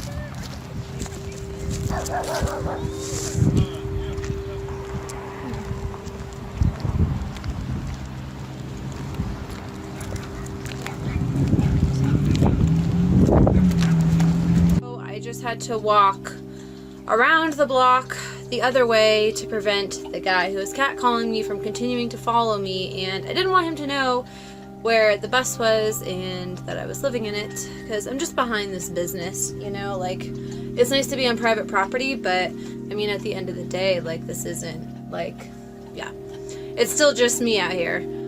And then the pack of, like, the small little dogs that wanted to chase after Rio, so had to go back around the block. Luckily, the guy wasn't there anymore. I'm excited to get out of here tomorrow morning. Yeah. Let me pause right there.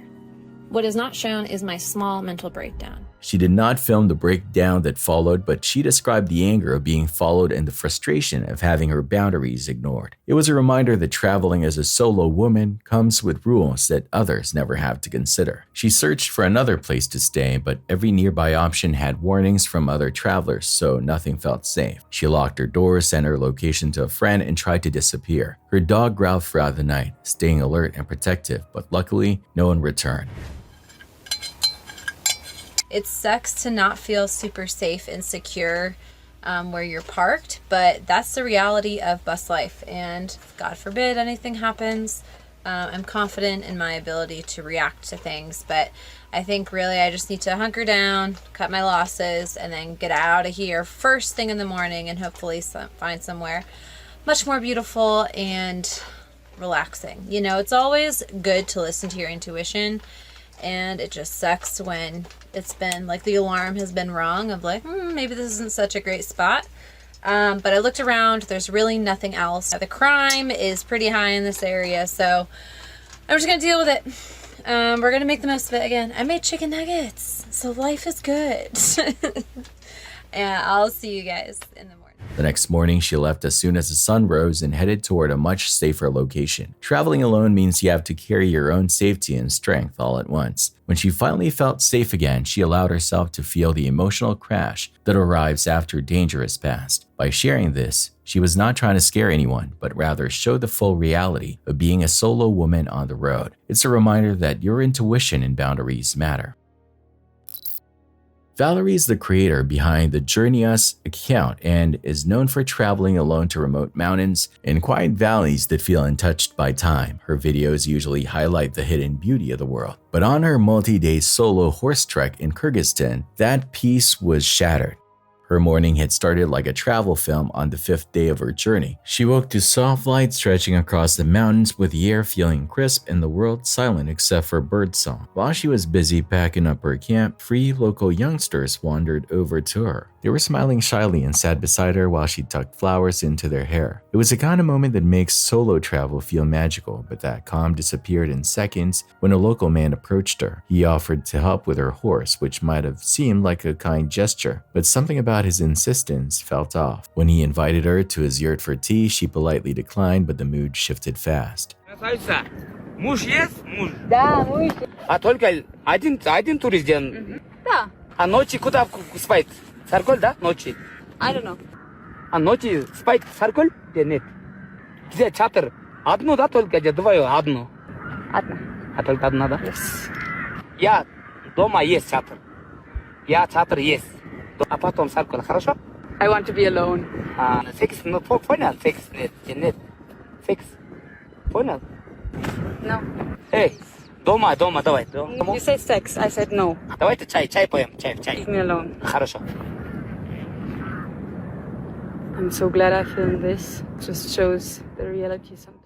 His questions became invasive as he pried into her personal life and sleeping arrangements. He asked if she had a husband and where he stayed at night, and then the questions turned unmistakably inappropriate. Isolated in the mountains with no one else around, she had to navigate a situation no solo traveler ever wants to face. It was a harsh reminder that traveling alone can expose you to unsettling situations that no guidebook can ever prepare you for. Valerie later wished she had spoken up more forcefully, but exhaustion can make even simple responses feel heavy. Still, she refused to let him ruin her day and continued her trek. Along the trail, she even had to navigate risky, steep terrain after accidentally following a cow path. Despite the stress of the shifting ground, her horse remained calm. When they finally reached safe ground, she felt a sense of resilience. This clip is important because it shows the full truth of solo travel, including the moments of fear and the demand for courage. At first glance, it looks fake, like something pulled straight from an action movie or a CGI clip online. But what you're about to see is very real. A car launches into the air, clears a fence, and crashes straight into a quiet backyard, turning an ordinary evening into a moment of pure chaos. Just seconds before impact, the homeowner, Cletus Reed, had been outside preparing to relax in his hot tub. He stepped back inside the house to speak with his wife. That decision likely saved his life.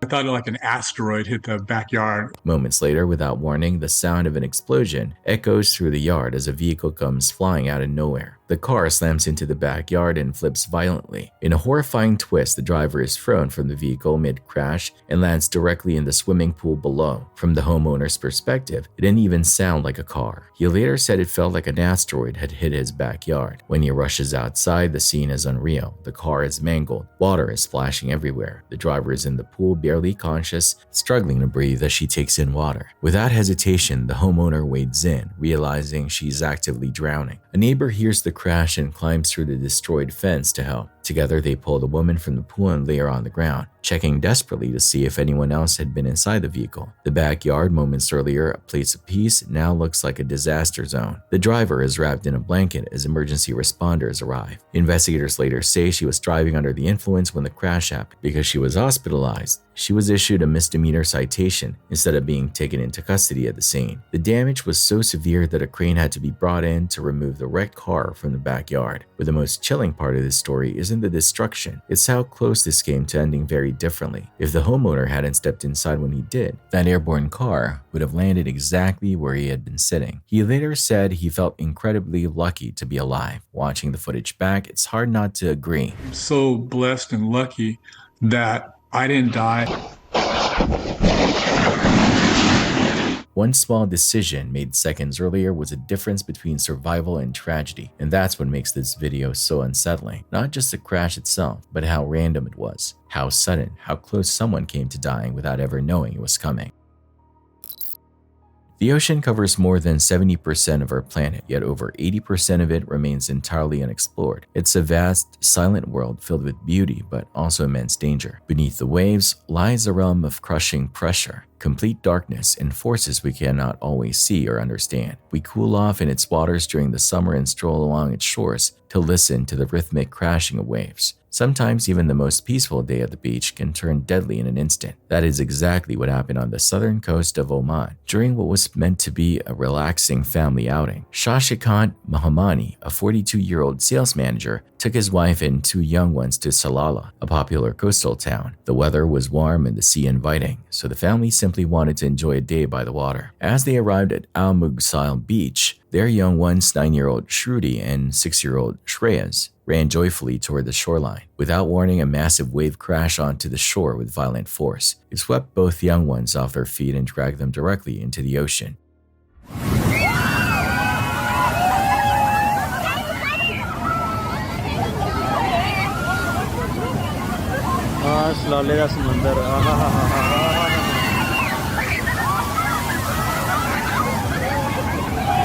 देखा है सलाले दा समुंदर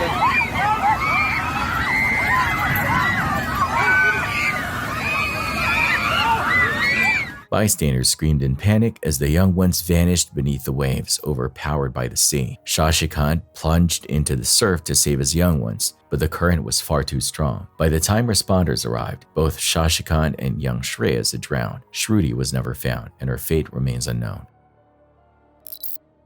This chilling video was captured near a home and uploaded to YouTube by a user named ForestFire21. It was recorded around 2 a.m. on a cold December night in 2014. The uploader lives near a forest, and the disturbing sounds were coming from deep in the woods behind his house.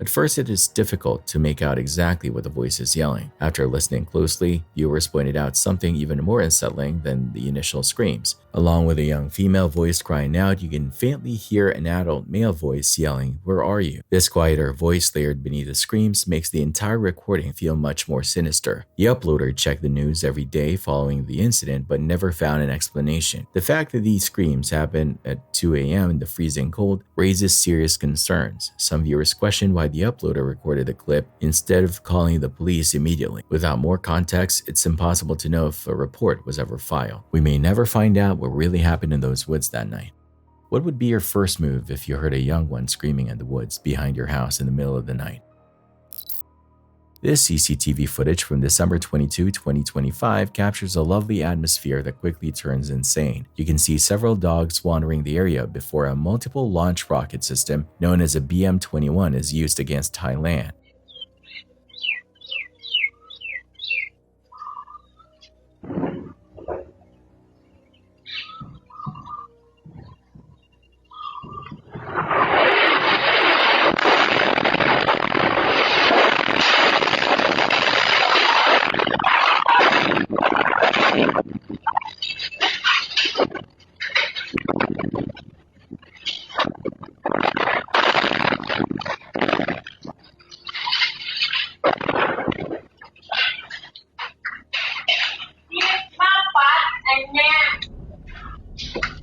These rockets rained down on a village near the Cambodian border where fierce fighting had been occurring throughout the week. At least 3 different rocket arrivals strike the ground with terrifying precision. It's a relief to see that the local dogs were unharmed, as they often have a habit of running toward danger rather than away from it. This video shows how quickly a peaceful neighborhood can transform into a war zone without a moment's notice. How would you react if the sky suddenly began falling in your own backyard? Summer is a beautiful time when people stay outside to enjoy time with friends and cool off from the heat. But in March of 2025 in Brazil, an innocent moment took a terrifying turn. A group of boys can be seen laughing and filming as one of their friends stands on the edge of a bridge. They held their phones ready to capture the jump, but they could not have predicted what happened next.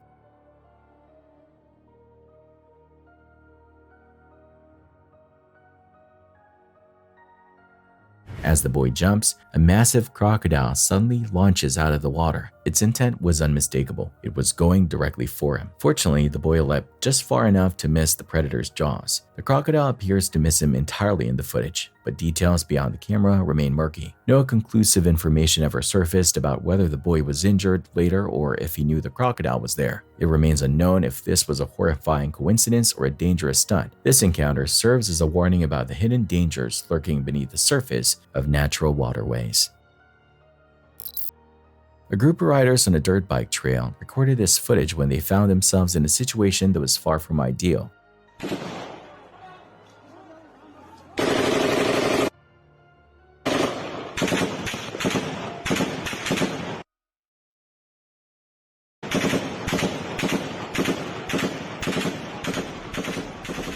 While the specific nature of the chaos remains a mystery, they managed to escape the area safely. The video was originally posted by an account using Cebuano, a language spoken in the Philippines. The uploader noted they would never return to this specific trail again after what they witnessed. Beyond that, the context ends, leaving viewers to wonder what exactly forced these bikers to flee for their lives. It serves as a haunting reminder that remote trails can hide dangers that have nothing to do with the terrain itself. A group of workers attempted a highly volatile method to reseed a tar bead by using a handheld torch combined with a flammable aerosol spray.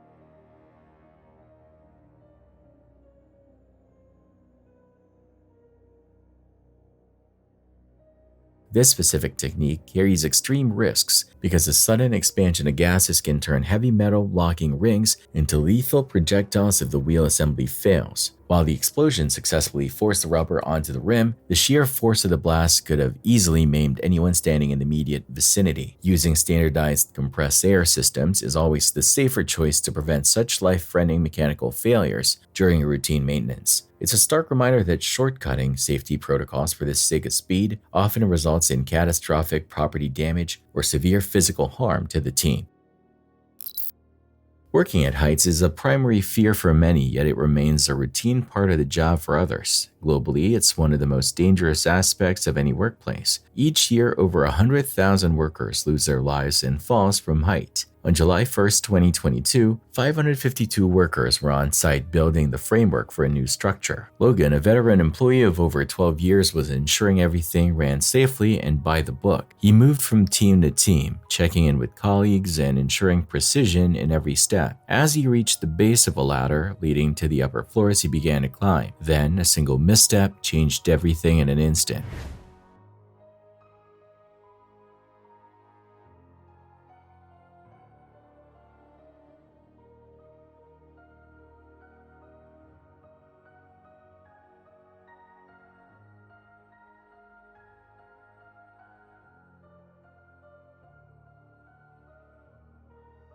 Logan lost his footing and fell from a height of 8 meters. He landed flat on his neck, bounced once, and collapsed motionless on his back, his arms locked in the air, stiff from the shock of the impact. Co-workers rushed to help, but Logan did not survive the fall. He died doing the job he had loved for over a decade.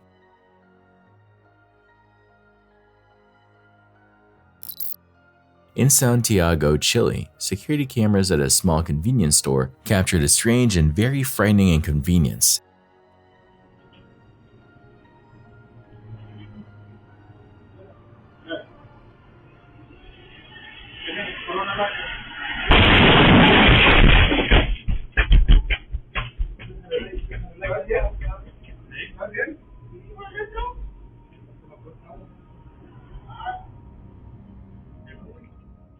As an employee stood up to serve customers who had just walked in, a rogue wheel suddenly barged into the shop uninvited. The tire was moving at an incredible speed and crashed through the entrance with enough force to cause serious damage. It's terrifying to see what a runaway wheel can do when it detaches from a vehicle at high velocity. The people inside were lucky to avoid a direct hit, as a tire moving that fast can act like a wrecking ball. This freak accident shows that danger can find you even when you're just standing at a counter buying a snack. Do you ever think about the safety of the storefronts you enter when they're located right next to a busy road?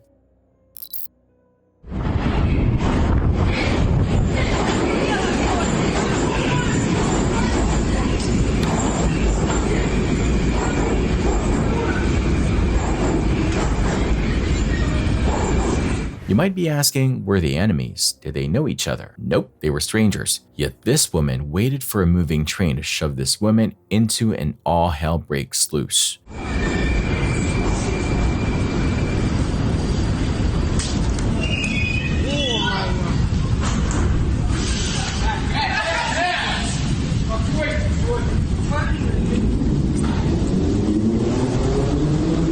We've all got into arguments, but I don't think attempted murder is the answer.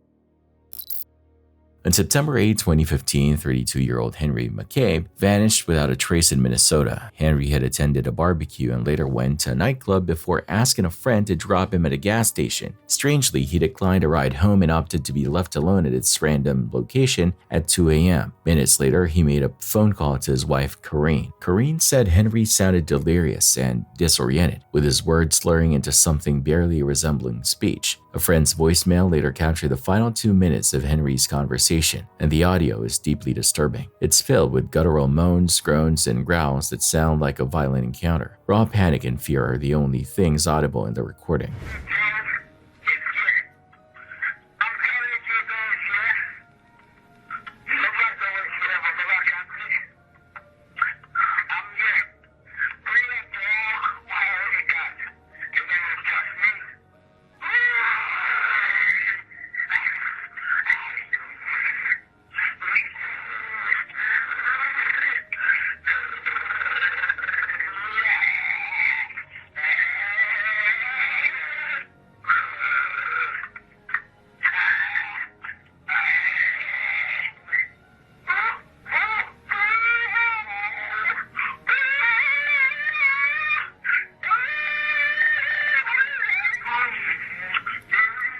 Police found Henry's body in Rush Lake 2 months later with no visible injuries or signs of violence. However, an anonymous letter sent to the police had previously described his body being partially buried near water. The letter mentioned that a scared female young witness saw the burial and needed to come forward. While some say he drowned, others suspect foul play that cannot be explained. If a friend asks to be dropped off at a random location late at night while they are impaired, would you let them walk away alone?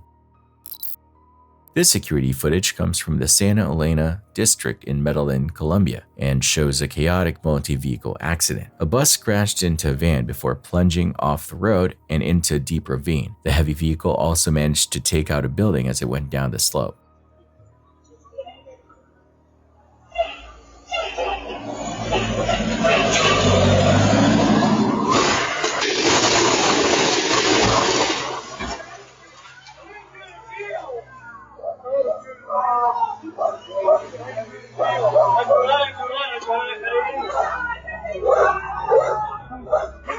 There were 25 people on the bus at the time of the crash, and 12 of them were reportedly injured in the fall. Thankfully, no fatalities were reported despite the terrifying distance the bus traveled. It's a miracle that everyone survived such a violent descent into the ravine.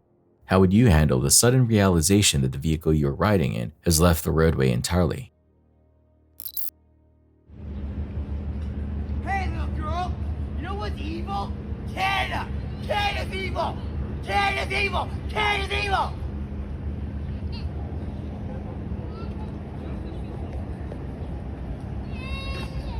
Yeah! Canada's evil! Some people just want to be heard. This guy, he wants random people to know he believes Canada is evil. My question though, if Canada is so evil, what the hell is he doing there? Live in an evil country! No better than Nazi Germany or Soviet Union! Cry, mother girl! Cry! Ah! Oh! You piece of shit! You're all guilty! Driving at night often feels fun because the roads are clear, but this lack of traffic makes people dangerously complacent. This driver was traveling in a lane where a car had broken down and was sitting stationary. He would have been fine if he had kept his eyes on the road, but he was distracted by his phone.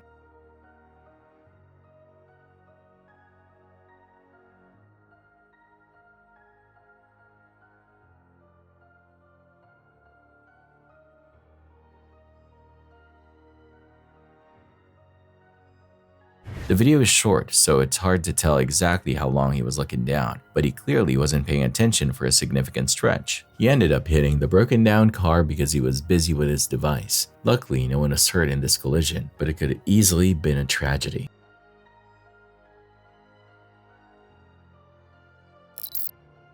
I'll beat you up! I'll beat you! Oh, what's that? What's that?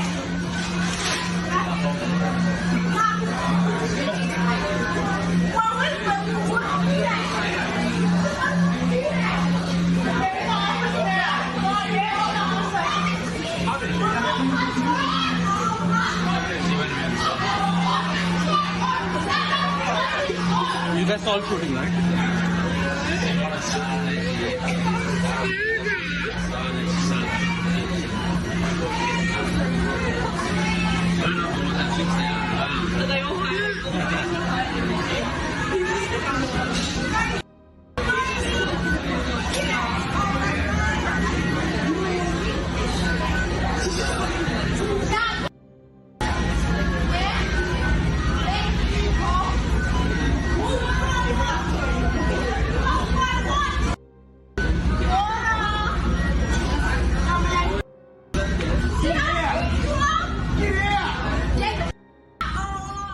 Waiting longer than expected for your meal at a fast food joint can be frustrating. However, there has to be a better way to handle it than this, right? The woman took matters into her own hands, hopped behind the counter, and attempted to get her order faster. Authorities were notified and arrested the woman on the scene.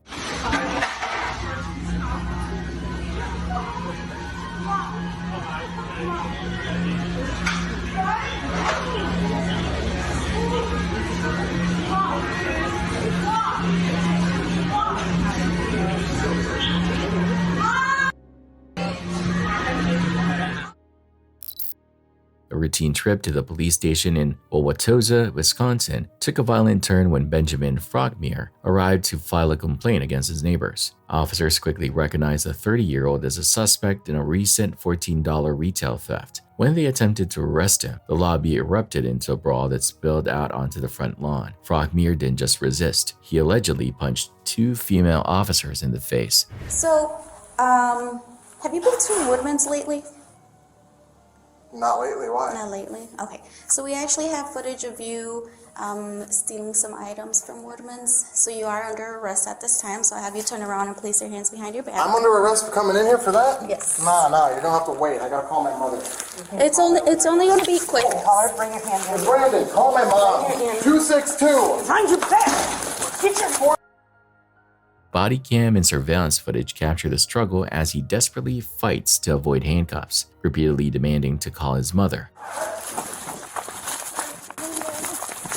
on the ground! 1039, he's running. Get on the ground! Do it now! Get on the ground! Get on the ground, do it now. For what? I can't Get on the ground. You want to get tased? No, let me call my mom. Get on the ground. You cannot do this. Get on the ground. You are under arrest. Get on the ground. You have a taser on you? Police eventually had to use a taser multiple times to bring him to the ground. Both officers suffered visible injuries, including facial swelling and significant scrapes from the scuffle. Get on the ground! Get on the ground! Put your hands behind your back! Get on the ground! Hands behind your back!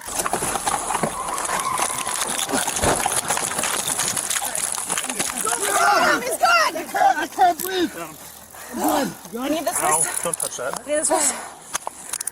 Okay. Why am I getting arrested? 302, we are 1080. If anyone else can Do slow down. anything.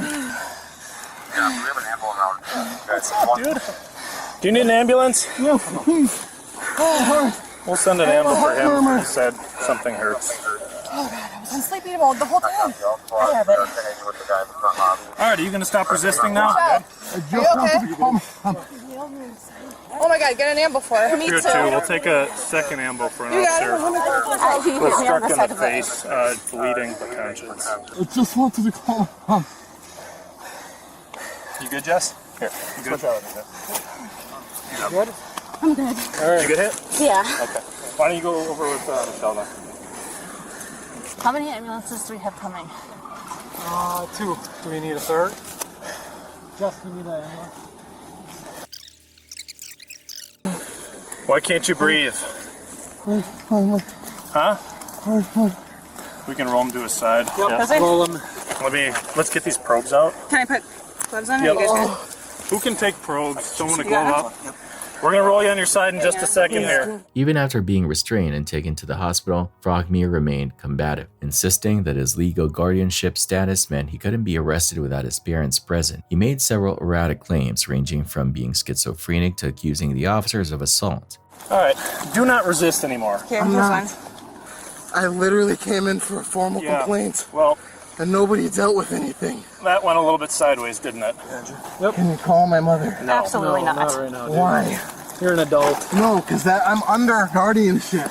Okay. You physically cannot arrest me without that being done. Watch us arrest you. You're under arrest, you're okay? physically arrested, You just bud. punched a cop, or 2 cops in the face. I'm gonna sue you guys for this. Okay, you do that.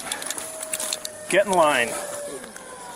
Oh, I've already won a few times against you. Okay, sure. This ain't the first. Okay. Why did you All right, do let's roll in anything? the other direction. We'll check the other pocket. Once you guys are good. I'm wrapping him out of this. Alright. And this is excessive. It was not excessive. You punched cops in the face. I said I'm manic. Okay. Well, that's not an excuse, man. There's plenty of people that are manic that And when I asked to quickly call my mother, you guys would not even let me. Too bad. Alright, let's stand up. Ready? 1, 2, 3. I don't have the legs. I'm sorry. Alright, well, now we'll lift you up. 1, 2, 3.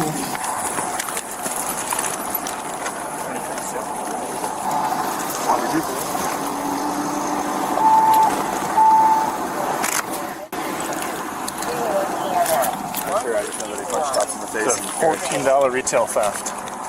Then decided to go nuts. Oh, 15. Yeah. We'll round up because there was some change in there. Alright, I'm still waiting for you to call my folks. How old are you? 28, under parental guardianship and more. You cannot do anything to me without contacting my folks. Okay, well, you're under arrest. As per the jurisdiction of the states. I even said that, and then they hit me in the head with a baton. Nobody did. Okay. And I said I'm schizophrenic. No one wanted to listen to that I don't either. care. I don't think they're we're bleeding because you punched them in the face. I don't think we're trying to ask you any Both questions. of them. Well, call my folks. No. We'll get there. I get one phone call and I get to call my folks due to this. Okay. Or they're gonna call them for me, and you guys are still gonna be in shit. Okay. Your name, sir? Ben. Ben. Hi, Dr. Anderson. I literally went in to complain about my neighbors, and then they're trying to arrest me for something I didn't do. Go figure. Pigs in this state. As per what's on my thing, you have to call my folks, though. It's on the record on there, and they won't even allow me to call them. So please call them and have them come here ASAP. Or they're going to have to deal with 7 lawyers. Not even playing. When an officer finally reached his mother, she didn't rush to his side. Instead, she gave permission for medical treatment and told the police she loved him but wanted him to stay calm. Any questions for Mom? I was just going to see if it's okay, if I can... Is it okay if the hospital staff treats him? Yes. Okay. bad, They said Ma. please. Or she said I please. want to come in and see it for yourself. He's not thrashing around or doing anything excessive. He's obviously angry that he's in handcuffs. The legal fallout from the fight was complex. While Frockmere was found guilty of several charges, a jury ruled he was legally insane during the felony battery offenses. This meant he couldn't be held criminally responsible for the most serious charges. Ultimately, he was committed to a mental health institute for 9 years. Would you have expected a $14 shoplifting case to end with a decade-long commitment? A video from Russia with a caption about catching a big fish turned out to be something much more explosive. Instead of a fish, the people involved discovered a torpedo while they were out on the water. It is a wild situation that raises the question of how someone even manages to hook naval weaponry while fishing.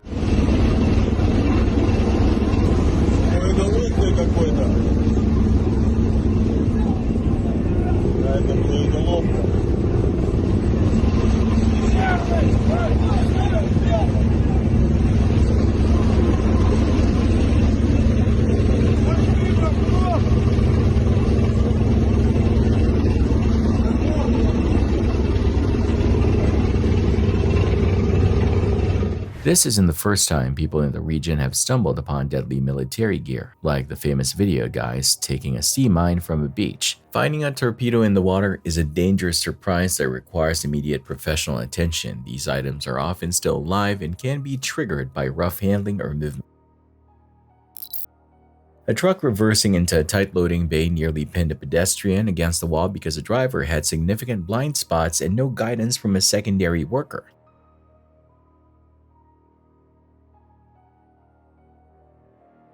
Loading docks are high-risk zones where heavy machinery and people often share the same cramped spaces, making strict safety procedures a matter of life and death. Every facility should require the use of a dedicated spotter who stands in a visible, safe position to guide vehicles and ensure that the path is completely clear of obstacles. Without these protocols, it is only a matter of time before a lack of communication leads to a tragic crushing accident between a vehicle and a stationary structure. Always maintain eye contact with drivers and wear high visibility clothing to ensure you're seen in these busy industrial environments. High-speed winds from a powerful typhoon caused a giant portal crane to break free from its safety moorings and barrel down its tracks toward the edge of the pier. The extreme force of the storm pushed the multi-ton structure along the rails until it completely overcame the mechanical braking systems and snapped through the emergency rail clamps. The entire crane eventually reached the end of the line and plunged into the churning sea, creating a massive splash and a total loss of the expensive port equipment. Port authorities must ensure that heavy cranes are properly locked and tied down with secondary storm chains when severe weather warnings are issued for the area. This footage shows the raw power in nature and the vulnerability of even the largest industrial machines when faced with hurricane-force winds. A hotel employee in Mexico investigated a room that was supposedly empty, only to find a pale, distorted face staring at her from the deep shadows. She summoned her courage to enter the unbooked room and record what she was seeing with her phone to provide proof to her manager. Ahí se alcanza a ver una cara, unos ojos. Vamos a ver. Vamos a ver a esa habitación.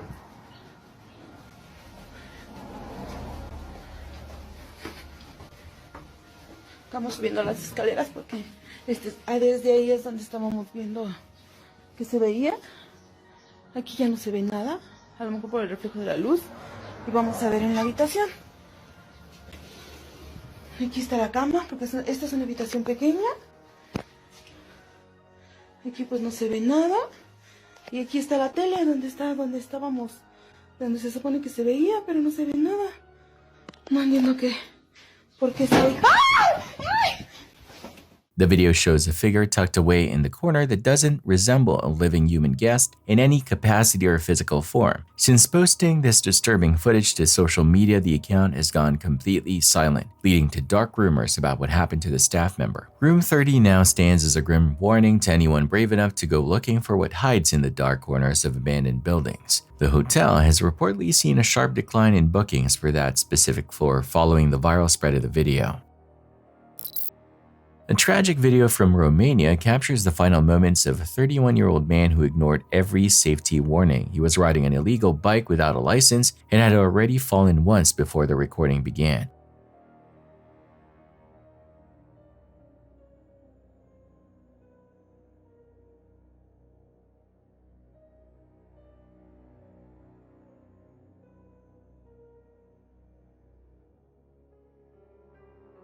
Instead of stopping, he chose to race a train, a succession of errors that proved fatal. He lost control while trying to overtake and crashed directly into a concrete pillar.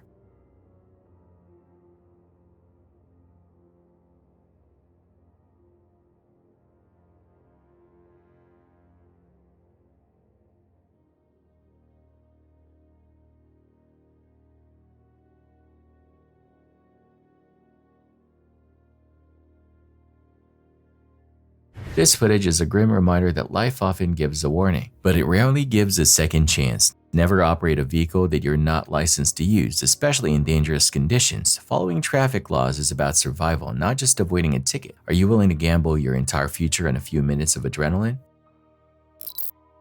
A demolition project nearly turned into a fatal disaster when a towering silo collapsed in the wrong direction, landing directly on top of the excavator. The operator was attempting to weaken the base of the structure when the entire mass of concrete and steel buckled, burying the heavy machinery under a mounted debris. Incredibly, reports indicate that the driver was able to climb out of the mangled cab with only a minor scratch on his arm, defying the odds of such a massive impact. This close call emphasizes the extreme unpredictability of structural demolitions and the need for remote-controlled equipment or longer safety perimeters when taking down tall buildings. It is a miracle that no one was killed during this botched attempt to clear the site for new improvement. In Minas Gerais, Brazil, a woman experienced a terrifying call on December 21, 2025.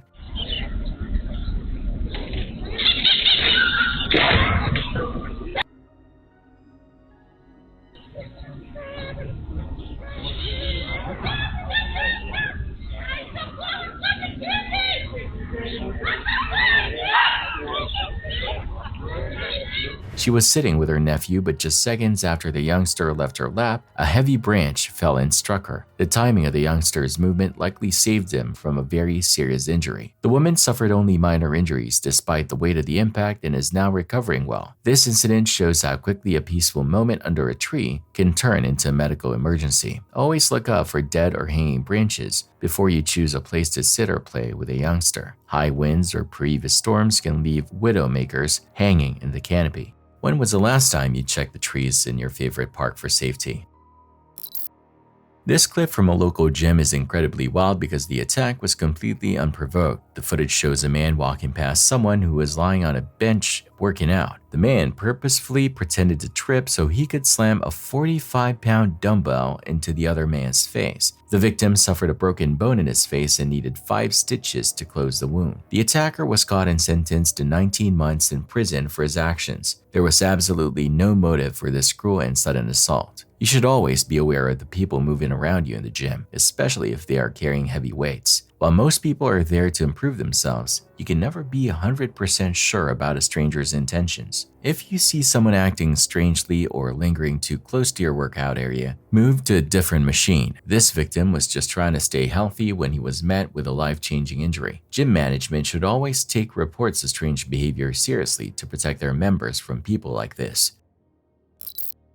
The National Zoological Park in New Delhi became the scene of a primal horror in 2014. This zoo is a major destination for families and is famous for its collection of rare white tigers. On September 23, a young man named Maqsood Khan ended up inside the enclosure of a 7-year-old male tiger named Vijay. Vijay weighed nearly 470 pounds and stood 6 feet tall, making him a formidable predator despite being captive bred. The enclosure was designed with a grassy island and an 18-foot deep dry moat to keep animals and visitors separated. Witnesses were divided on how Maqsood ended up in the moat. Some claimed he lost his balance while leaning over the edge, possibly while throwing stones at the tiger. Zoo officials, however, stated that he deliberately climbed over the safety barriers even after a guard tried to stop him. For about 15 minutes, the young man and the tiger were locked in a tense standoff. Footage shows the man crouched in the moat with his hands folded as if he were praying for his life.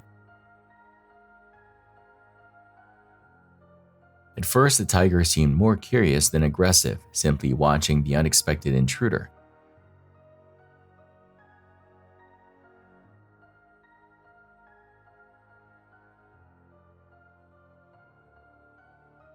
The situation turned deadly when the crowd of onlookers started throwing sticks and stones at the tiger to drive it away. Instead of helping, this noise and pelted debris agitated the animal.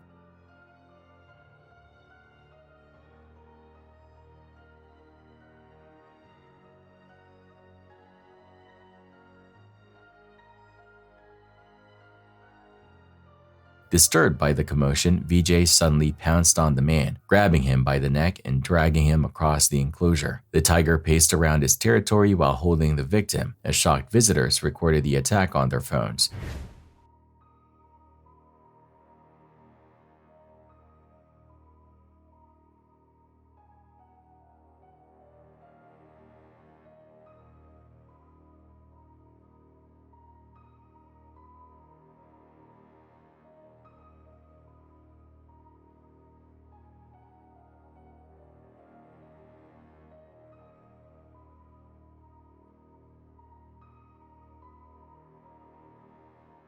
Zoo officials eventually moved the tiger into a cage, but it took 2 hours to recover the body. Many people felt the zoo didn't respond fast enough with tranquilizer guns, while officials claimed the attack happened too quickly to intervene. This tragedy shows why you must never cross safety barriers at a zoo, no matter how much you want a closer look. If you were a guard and saw a youngster trying to climb a fence, how far would you go to stop them?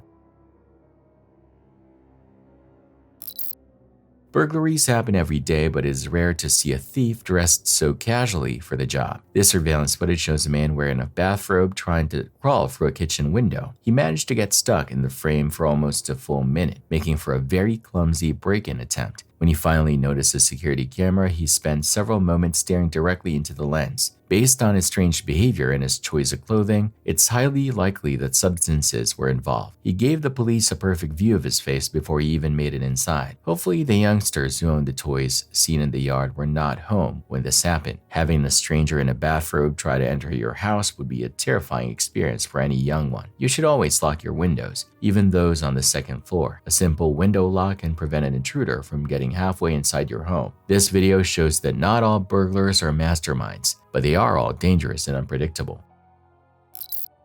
In August 2021, families at the Lagoon Amusement Park in Utah witnessed a chilling event. This park is one of the oldest in the United States and has been a staple for family fun since 1886. The Skyride itself is a slow-moving chairlift that transports guests 60 feet in the air, offering a scenic view of the grounds. It operates just like a ski resort lift, where passengers pull a safety bar down across their laps. Despite daily safety inspections, a 32-year-old man ended up dangling 50 feet above the ground. The man had come to the park with family but chose to ride the Skyride alone that afternoon. Just before 6 p.m., witnesses began calling 911 to report a man hanging from the outside of his chair. He was gripping the safety bar with both hands, his body suspended over a tree-covered walkway. One witness recorded the scene on her phone, noting that the man appeared eerily calm and was not struggling to get back into the seat. He didn't call for help or move as his chair passed over a fountain. Before anyone could reach him, the man fell the full 50 feet to the ground below. The impact was devastating, and he was quickly airlifted to a hospital in Salt Lake City in critical condition. Sadly, he passed away 2 days later from the injuries sustained in the fall. An investigation by both the police and park officials determined that there was no mechanical failure with the ride or the chair. The police were never able to figure out exactly why the man put himself in that position or how he managed to slip out of the seat. While the fall did not appear intentional, the lack of a struggle left investigators with many unanswered questions. This incident is a somber reminder to always stay seated and keep safety bars locked until the ride comes to a complete stop.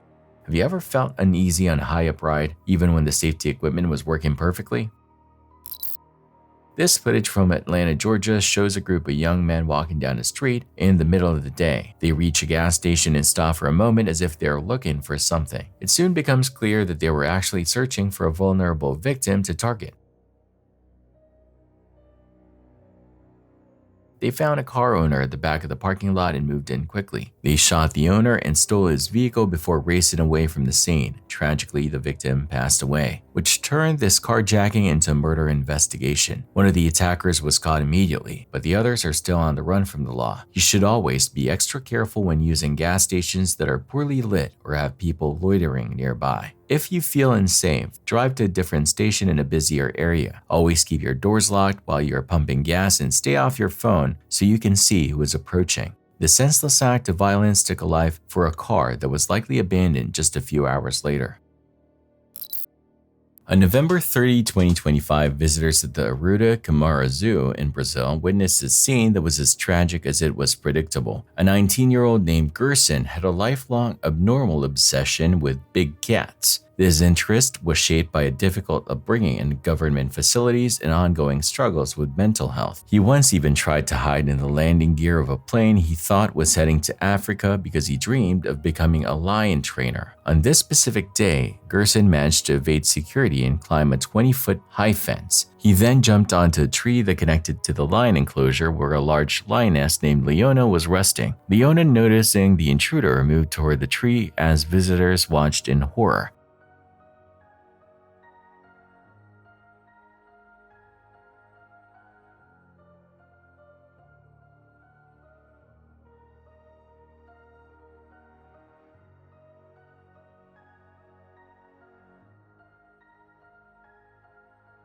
Gerson was still clinging to the branches when the lioness grabbed him with her paws and began to maul him. Park staff rushed to the scene and began screaming at the animal to get her to back away. Surprisingly, the training Leona had received worked perfectly. She obeyed the trainers and moved away from Gerson, but the damage was already done. The young man did not survive the attack.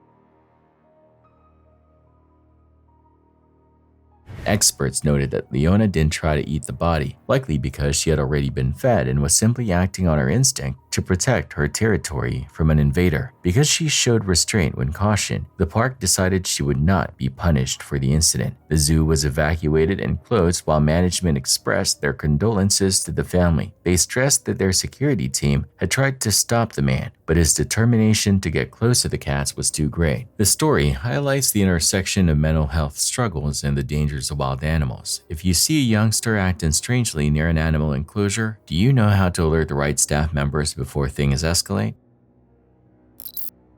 On December 23, 2025, a massive explosion rocked the A1 highway in Tano, Italy. A gas tanker collided with another vehicle and immediately burst into flames.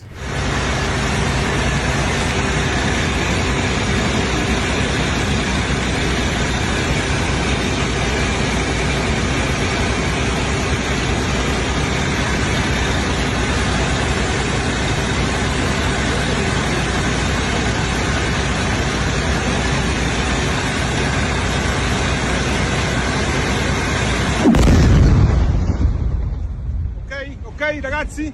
I pompieri, colleghi, i pompieri! Guardate così, via.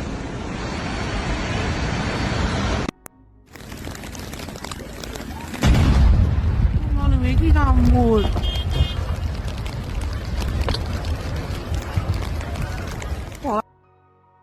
The force of the resulting blast was so intense that it tore craters into the asphalt and sent a shockwave through a nearby service station. Because firefighters acted quickly to evacuate the area before the final explosion, no one was injured. This event shows why you must always maintain a safe distance from large fuel trucks on the road. A single collision can turn a routine drive into a deadly landscape of fire and craters. The murder of Kieran Buckley in 2015 was a story that horrified the people of Scotland. After she was offered a ride home, a 21-year-old man named Alexander Pacto killed her. He then tried to hide his crime by using caustic materials to dispose of her body. Surveillance video shows Pacto inside a shop casually buying the chemicals he planned to use. He looked like any other customer, but he was actually trying to erase the evidence of a brutal murder. His plan failed completely because investigators were able to track his movements through these very cameras.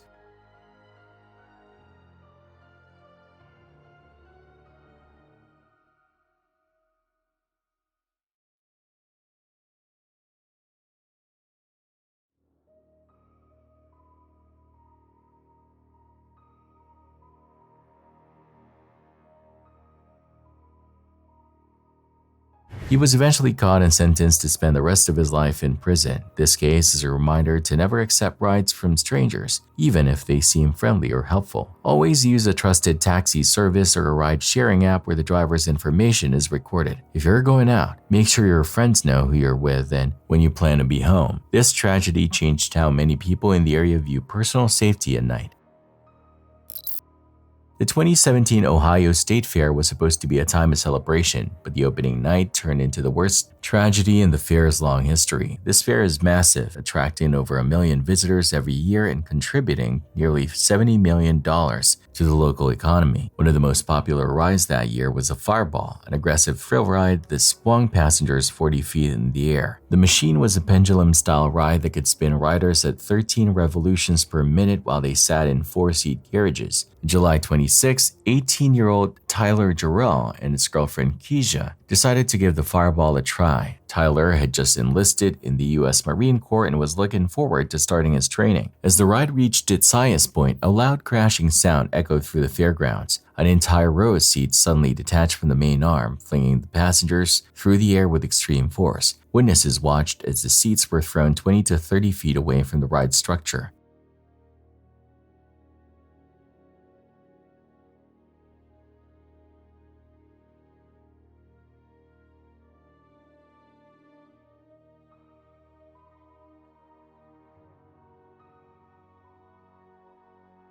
Tyler was thrown 50 feet into the air and unfortunately did not survive the devastating impact. His girlfriend and 6 other passengers suffered horrific injuries, including broken bones and internal trauma. Many of the survivors had no memory of the accident due to the shock and the speed of the event. An investigation later revealed that corrosion inside the ride support beam had caused the structural failure, which was hard to spot during regular visual inspections. The governor ordered all rides at the fair to be shut down immediately for re-inspection. This disaster led to new laws regarding how amusement rides are inspected and maintained to prevent similar tragedies. It's a terrifying thought that a ride can appear perfectly safe on the outside while being held together by rusted metal on the inside. When you take a youngster to a local fair, do you trust that the machines have been checked for more than just surface level wear? Just before sunset on Friday, December 19, 2025, deputies from the Imperial Beach Sheriff Station were dispatched to the 900 block of Seacoast Drive after reports of an unhoused man possibly suffering from a fentanyl overdose near the pier. The man was identified as 51-year-old Gary Gates, a familiar presence in the area who had been seen there many times before. When deputies arrived, they found Gates conscious, holding a 6-inch folding knife pressed against his own chest. He wasn't aggressive, but he was clearly distressed. Deputies began speaking with him calmly, creating distance and calling in additional resources, including the Psychiatric Emergency Response Team and the Sheriff's Crisis Negotiations Team. For several hours, they talked with him, trying to understand what he needed, offering medical care and mental health services. Eventually, Gates put the knife away. He told deputies he didn't want help. He didn't want treatment. He didn't want services. He also showed no signs of a medical emergency. With no immediate threat to the public and after hours of dialogue, deputies made the difficult decision to leave the area. At no point during that encounter did Gates threaten anyone. 2 days later, on Sunday afternoon, everything changed. Just after 1 p.m., the Sheriff's Communications Center received a 911 call. The man on the line identified himself as Gary Gates. He said he wanted to speak with a specific deputy. What emergency? Hi, this is Gary Gates. I'm at the pier in Imperial Beach. It's 10 Evergreen. Could you send Officer Esposito go out here to speak with me for a minute? What's the emergency? Can you please send Officer Esposito out here? I need to know what the emergency is. I need to talk to him. Okay. Please. You need to call the non-emergency line. I can give you that number.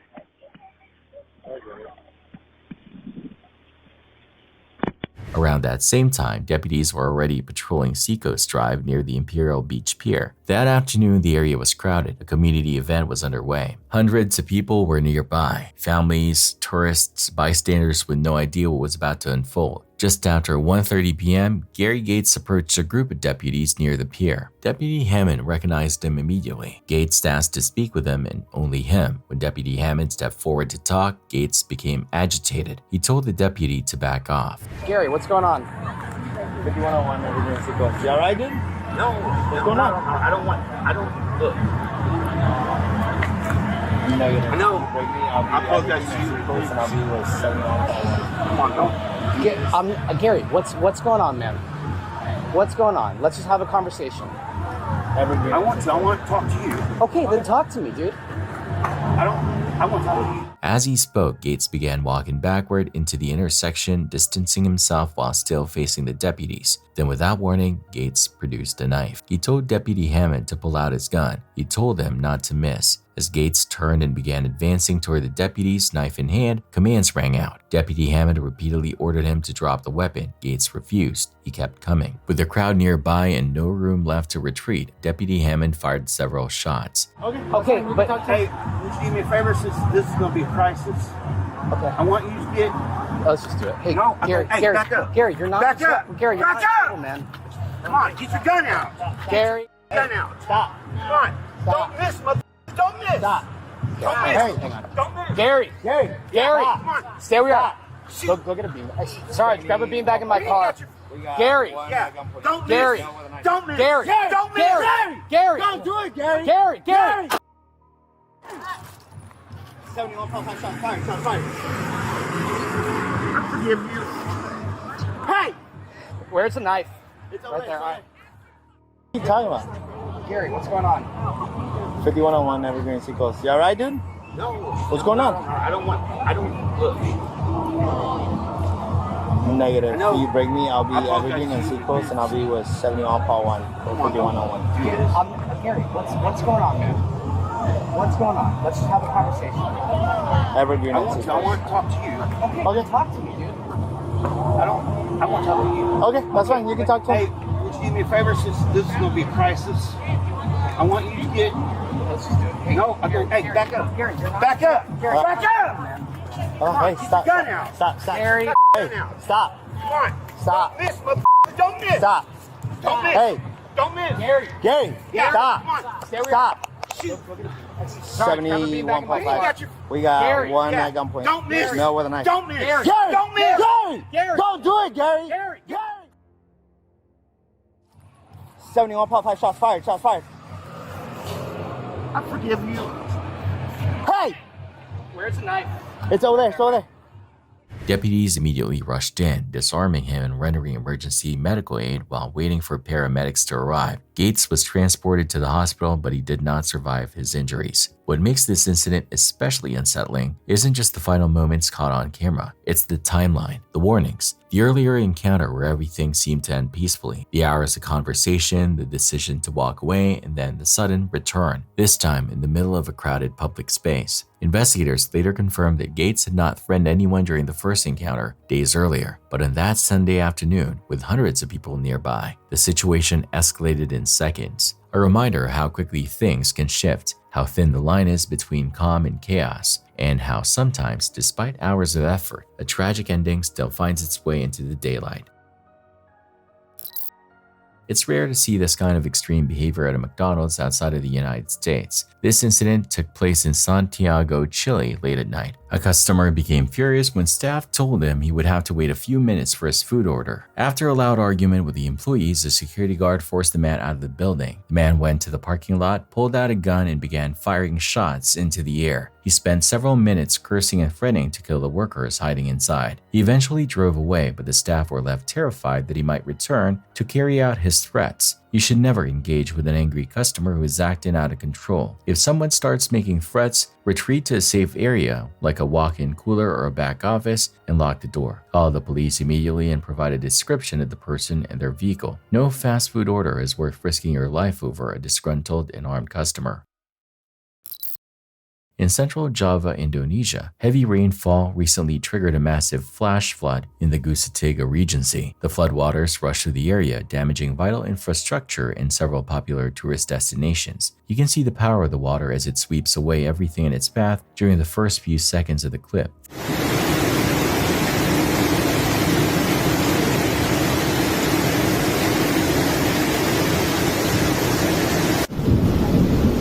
Banjir hari Sabtu malam Minggu.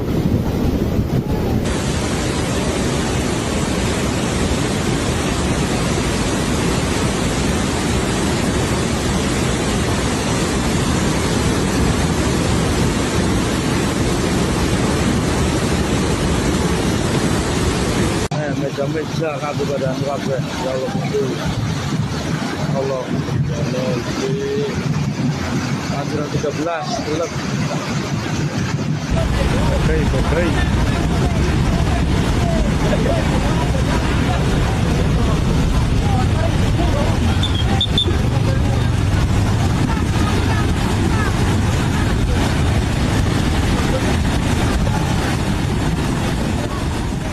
Thankfully, there were no casualties reported from this specific flooding event, despite the widespread destruction. This region often faces these types of disasters when the rains become too intense for the local landscape to handle. It shows just how fragile human settlements can be when nature decides to reclaim the land.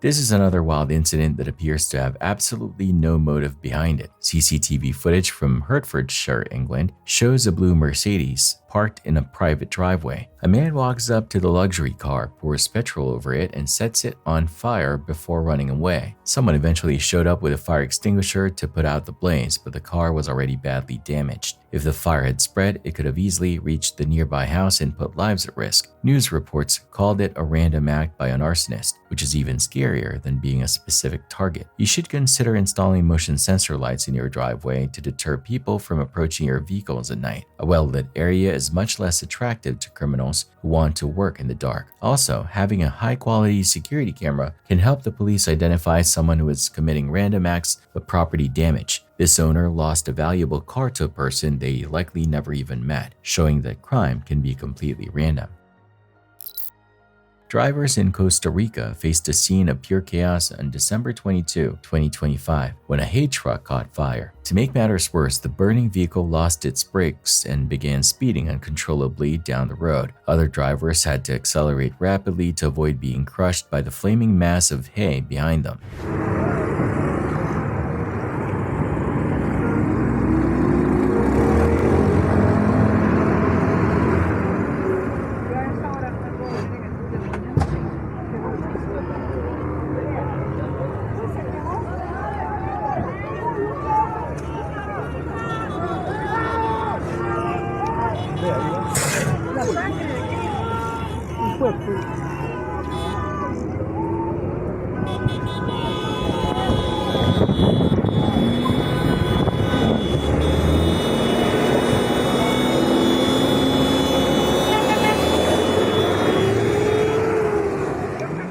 One person suffered second-degree burns during the ordeal, but incredibly, no one died. Managing a heavy load like hay requires constant brake maintenance, especially on steep or winding roads. If you ever find yourself in front of a runaway vehicle, focus on finding a clear path away from its trajectory immediately. Do not try to brake or signal the driver, just prioritize your own escape route. Have you ever practiced an emergency acceleration maneuver in your vehicle? This video serves as a lesson that some people are simply and unnecessarily annoying to those around them. It features a prankster who decides to wake a sleeping man in a way that many would consider quite evil. Instead of letting the poor man enjoy his rest in peace, the prankster ruins the moment for a cheap laugh. Actions like this show a complete lack of respect for others and their personal space. Waking someone up in a jarring or frightening way isn't just rude, it can also cause unnecessary stress or physical reactions. It's a reminder that being kind to your neighbors is always a better choice than being a nuisance.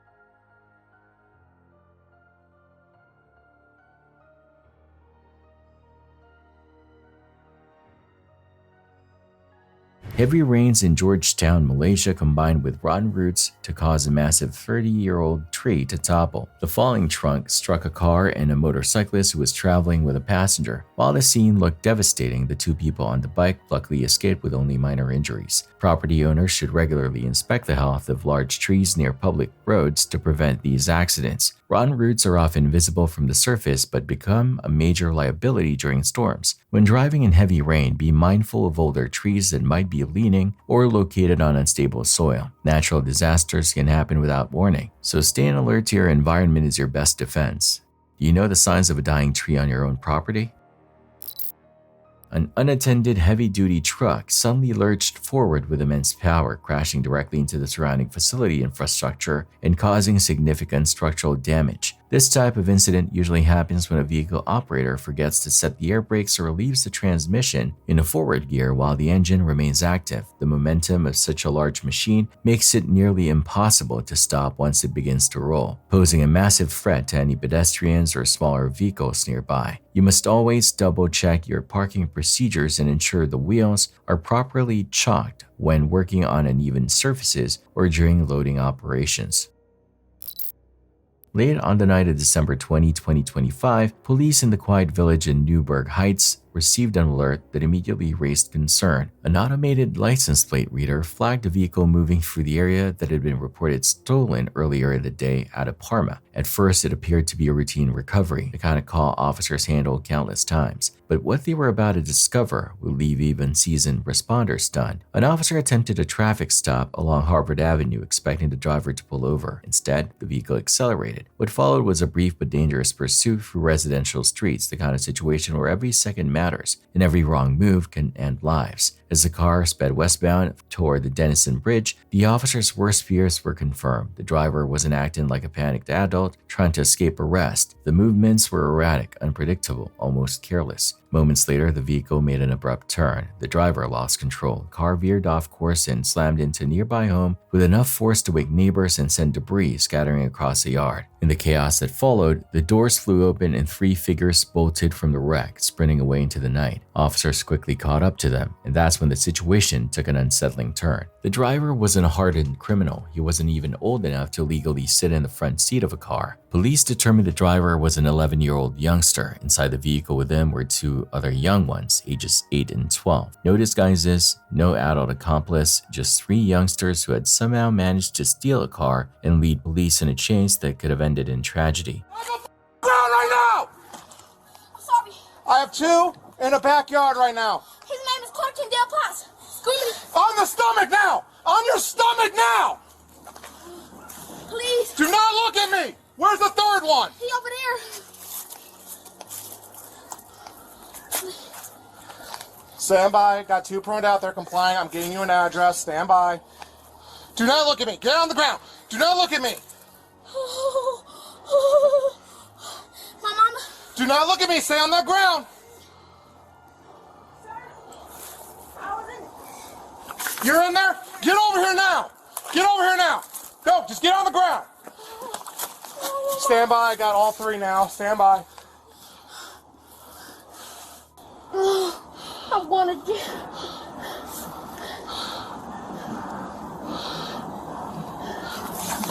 3865 West 21st. Don't be reaching. I'm sorry. I'm sorry. You come on. 3865 West 21st Street. 3 black juveniles pruned out. They are complying. Everyone, show me your hands. You in the gray, show me your hands. Just lay on the ground. Just lay on the ground. You got my mom. 3865 West 21st. I have 3. Please.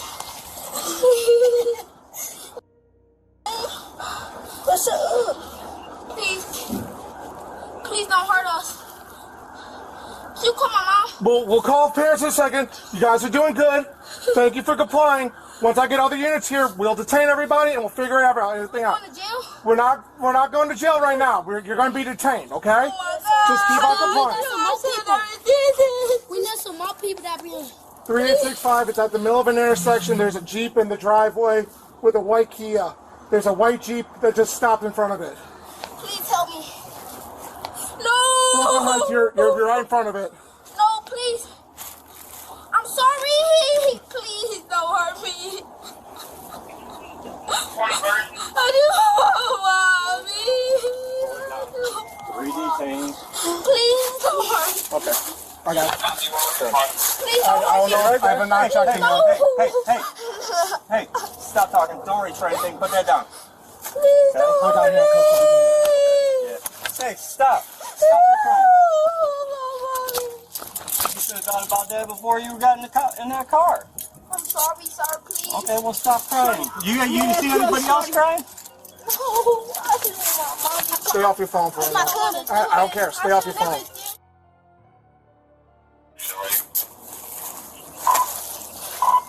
3 detained. Slow it down.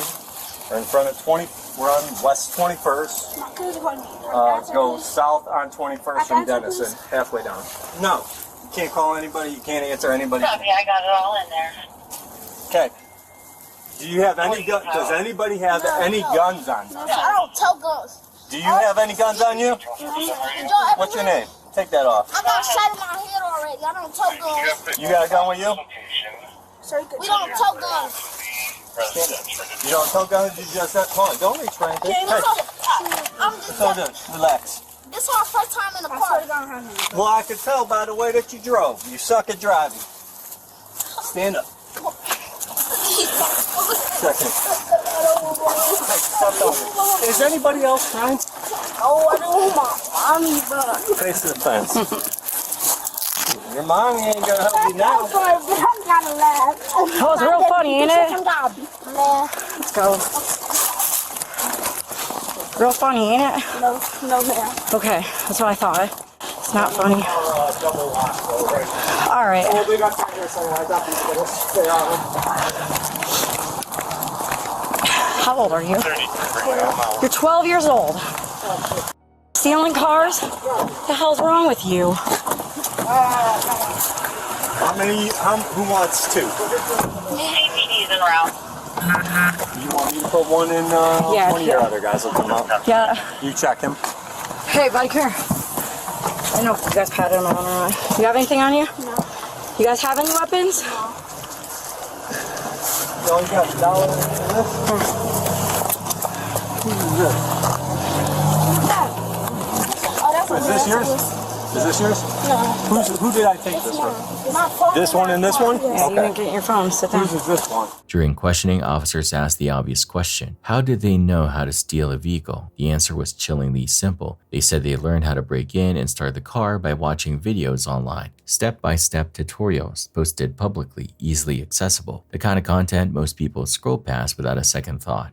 Miraculously, no one inside the home was injured. The young ones weren't hurt either. Given their ages, they were released to their parents, with the case being handled through juvenile court. The damage went far beyond a stolen car and a wrecked house. This incident forced many to confront a disturbing reality. In a world where dangerous knowledge is only a click away, the line between curiosity and catastrophe has never been thinner. A late-night joyride could have ended with lives lost, and this time the outcome was mercy. Next time, it might not be.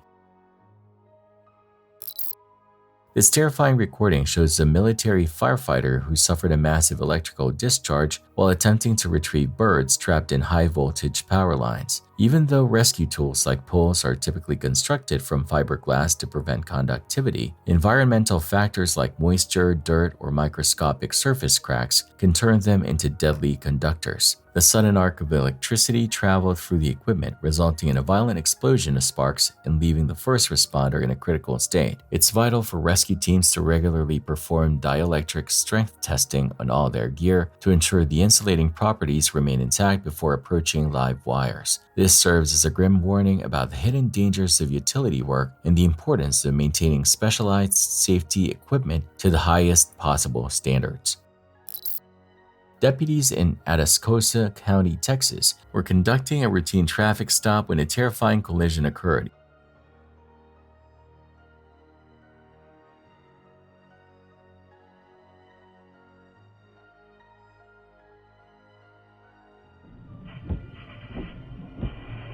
Car. Going to start a fire, man. A couple units. Jennifer, what's your... Is this 780? 460 and Stacy, we just got rear-ended.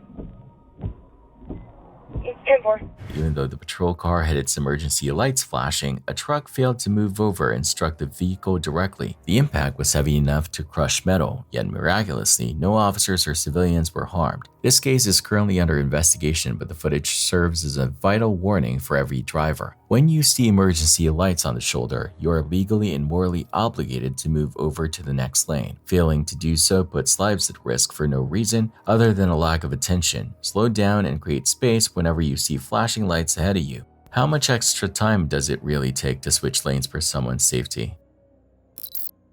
This shocking footage comes from Germany, where a massive water attraction at a major theme park collapsed right in front of thousands of terrified spectators. Europa Park is located in the town of Rust, nestled in the southwestern region near the borders of France and Switzerland. This is not just any local amusement park. It is the largest theme park in Germany and holds a reputation as one of the most popular tourist destinations in all of Europe. In 2024, the park saw a record-breaking 6 million visitors, mostly traveling from surrounding countries to experience its 15 European-themed areas and fantasy sections. One of the featured attractions at the time was a spectacular acrobatic show called Retorno dos Piratas, which means Return of the Pirates in Portuguese. This 20-minute professional performance featured world-class divers and acrobats performing extreme synchronized jumps from towering platforms. These athletes would leap from heights of up to 80 feet, landing precisely in a mobile pool that was only about 10.5 feet deep. The show had been a staple for years, running successfully with a team that demonstrated incredible skill every single day. Everything changed on August 14, 2023 during an afternoon performance. While the show was in progress, the mobile pool that served as a centerpiece suddenly gave way. As the basin cracked open, the heavy scaffolding and diving towers attached to the walls began to buckle and fall. Video captured by visitors showed the horrifying moment the entire structure gave out beneath the performers. The scene turned chaotic as thousands of gallons of water rushed out, flowing directly into the nearby Atlantica Super Splash ride. This created a secondary danger as debris floated into the river's lake, forcing the boats to a standstill to avoid collisions. The accident resulted in 7 injuries, including 5 professional acrobats and 2 visitors. 3 of the performers were taken to the hospital for observation, though the full extent of their injuries was not immediately shared with the public. Investigators spent the following days trying to figure out if this was a structural failure or a maintenance oversight. While the diving show was canceled for good, the rest of the park remarkably reopened the very next day.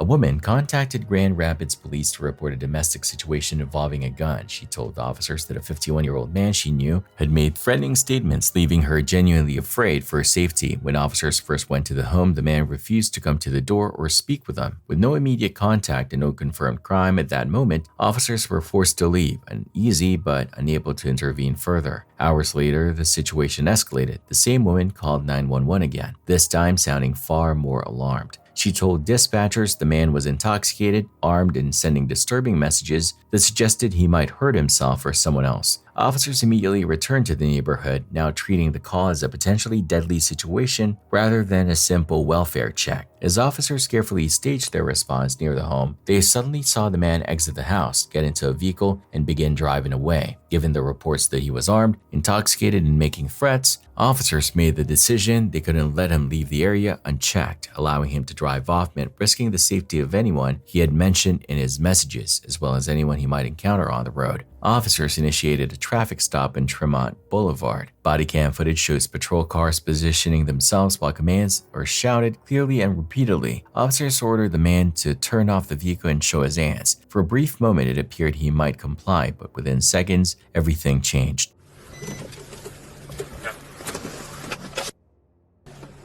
Shut off the car!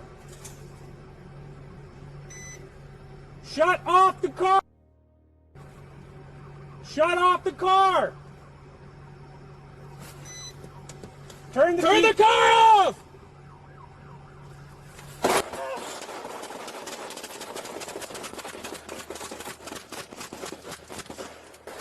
Cover! Cover! Drop it! Drop the gun! Without warning, the man opened fire from inside the vehicle. Multiple gunshots erupted almost instantly, echoing down the street. Officers barely had time to react before returning fire, taking cover and responding to what had become an active deadly threat. The entire exchange lasted only seconds, but in that short span, dozens of rounds were fired. He slowed us down. Closer. Closer to him? Yeah.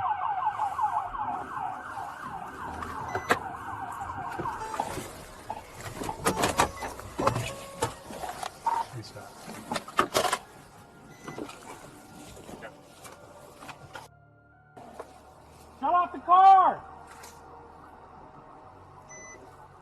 Shut off the car! Shut off the car! Turn the car off!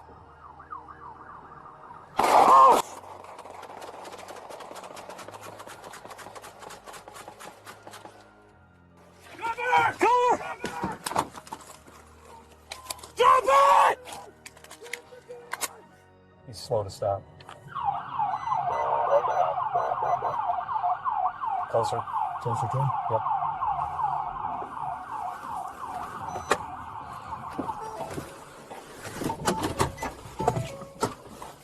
We stop.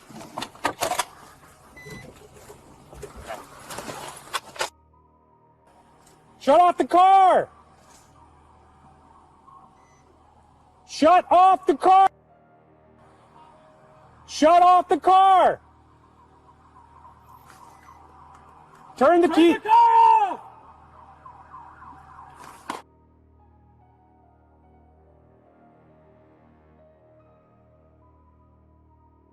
Cover! Cover!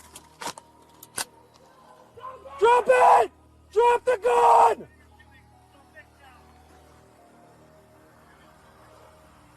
Crawl away from the gun! Cover! Are you okay? You good? Are you okay? I'm good! We're facing southbound towards Mount Mercy. Suspect down. I don't see the gun. You sure you're good, dude? When the gunfire stopped, officers moved in cautiously. The man had been struck multiple times. He was removed from the vehicle and rushed to a nearby hospital, but despite emergency medical care, he later died from his injuries. No officers were physically injured during the shooting. State police have since taken over the investigation, as is standard protocol in officer-involved shootings. As more information came out, family members revealed that the man had been struggling deeply in months leading up to the incident. They said he was dealing with intense emotional pain following the unsolved killing of his son, a loss that had reportedly sent him into a spiral of grief, anger, and despair.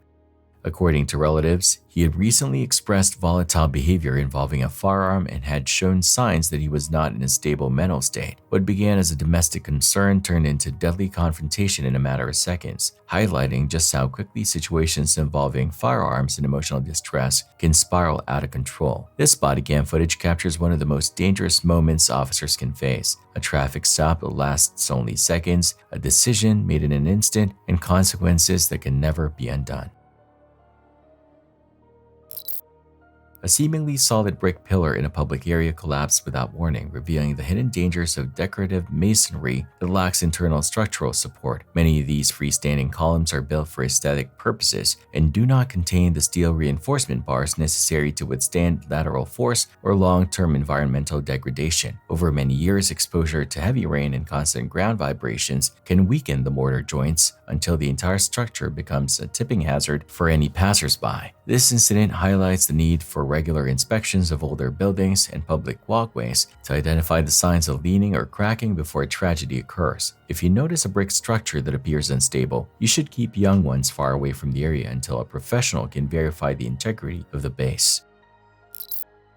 Darkness can be found anywhere online, even in places that are designed to look harmless. Travel vlogs are often seen as comforting escapes, featuring beaches, local food, and adventure. However, every now and then a channel appears that uses the idea of travel as a disguise for something much darker. One of these channels belongs to a man named CM, who runs a page called Pro-Life Traveler. According to him, he left his European life to live in the Philippines, meeting locals and living freely on the road. At a glance, it looks like any other travel channel with busy markets and friendly strangers. But a closer look at his video titles reveals a pattern that has alarmed thousands of viewers. He uses titles that are openly disturbing and suggestive.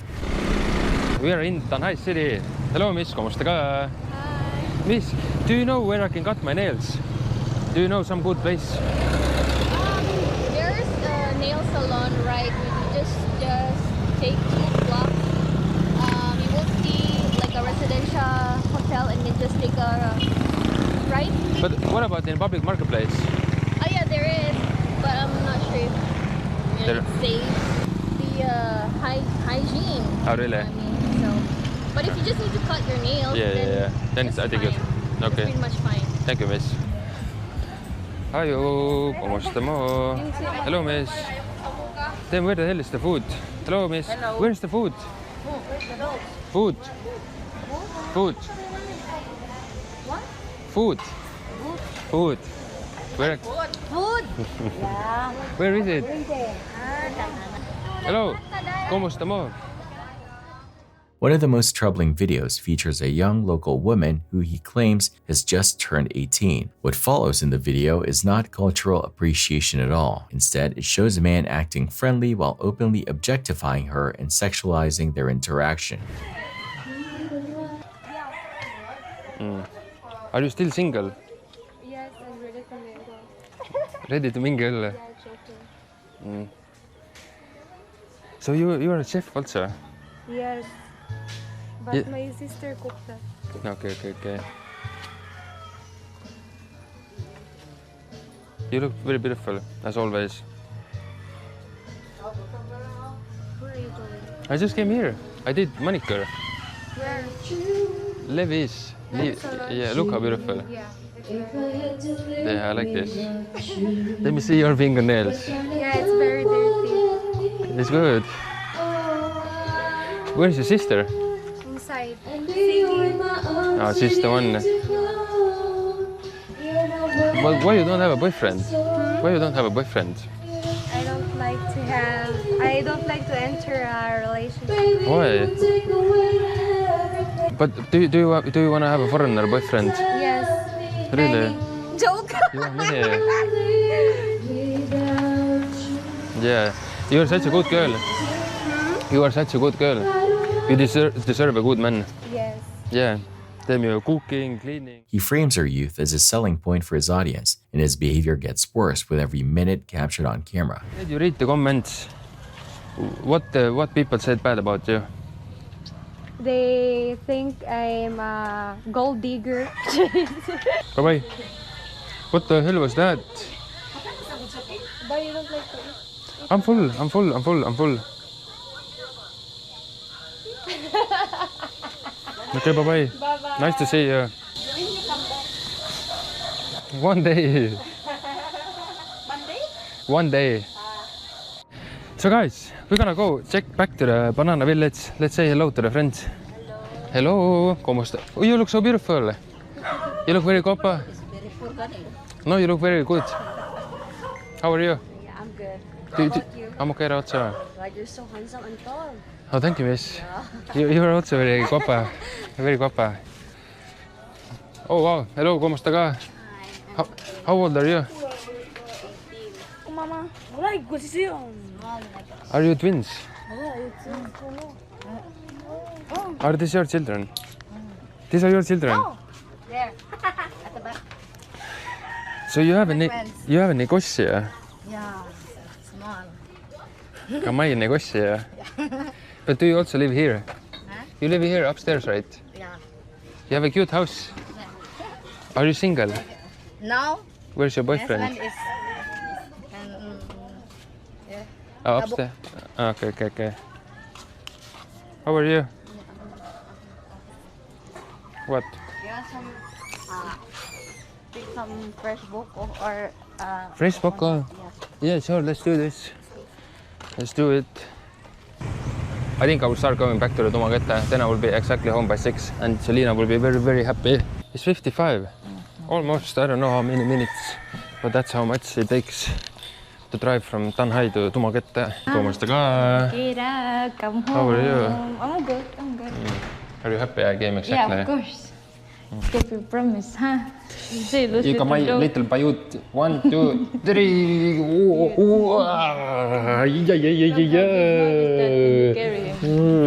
Come here. Little pata. Look at this. Look at this. That's my baby boy. That's a big bully. He's gonna be a big bully. Why bully? He's gonna kick all the Filipino boy ass. Throughout his content, CM treats women like products rather than people. He frames these inappropriate and disrespectful actions as entertainment for his viewers to laugh at. Ayo, Maina Poon, kumusta mo? Are you shy? Shy on the camera. Last time I was over there, there was one whole Rotsa came to me right away, tried to offer her services. She was quite young, 24 years old, and she charged 1,500 pesos. Hey, how are you? Kumusta mo? What are you guys doing? What? We're sorry, but we're Why your voice is like that? Why your voice is so deep? because I'm a trans girl. Oh, really? Yeah, I'm a naturally born woman. Okay. What about you guys? Are you real one? Yes. But you guys don't want to be a boy. You guys don't want to be a boy. But in the Philippines, why is like that? That the guys want to be a girl. Because it's not a choice. But the girl doesn't want to be a boy. Why is it like that? It's it's a choice. Something like that. Questioning my gender identity or my Wallah, sexual preferences. wallah, don't get offended. Yeah, I already get offended. Really, why? Because you're questioning about my gender. It's about gender sensitivity. Oh really, I'm so sorry. But it's okay. I didn't want to offend because you. not everyone have enough wide vocabulary about that. Yeah, my English is so bad. I'm very stupid, guys. Guys, No, they know you're I'm not stupid. but, Yeah. I just want you to be aware of your words because not all people are aware of your. I'm very of sorry. Your words. I'm very sorry. Okay, it's okay. Yeah. Have a guys good day. Yeah. Jesus Christ. Guys, I offended the lady boy. What are you doing? Miss, Want to go boxing? are you a pok-pok? Pila USA hour. 1K. You're very nice. Very nice. And you are you the pimp? Ah? Are you the pimp? No. You are. Is But how old is he? Pila na ka gani, nak? Pila ka na gani? 21. 21. Okay, Yes. maybe later. Maybe later. Okay. Okay, maybe later. So hello. So 21 years old for 1,000 pesos. He brags about how easy it is to approach young women in the city and jokes about how cheap their time is. The camera often lingers on women who clearly did not consent to being filmed and look visibly uncomfortable. Many viewers have called out his behavior in the comments, describing it as predatory and exploitative. They question why a grown man is wandering around filming and sexualizing strangers who appear to be barely adults or even younger. This is not real travel content. It's a man broadcasting inappropriate behavior under the guise of exploration. It normalizes a pattern that puts vulnerable women at risk and hides a horror in plain sight behind fake charisma.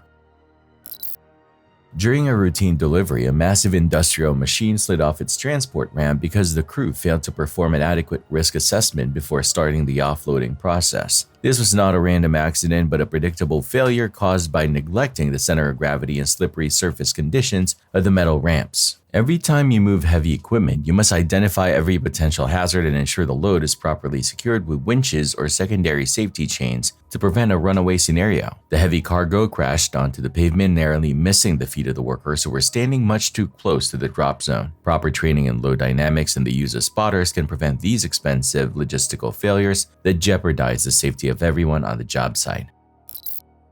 A massive concrete pump truck suffered a catastrophic stability failure during a major construction pour, causing the entire vehicle to tip onto its side as the boom extended.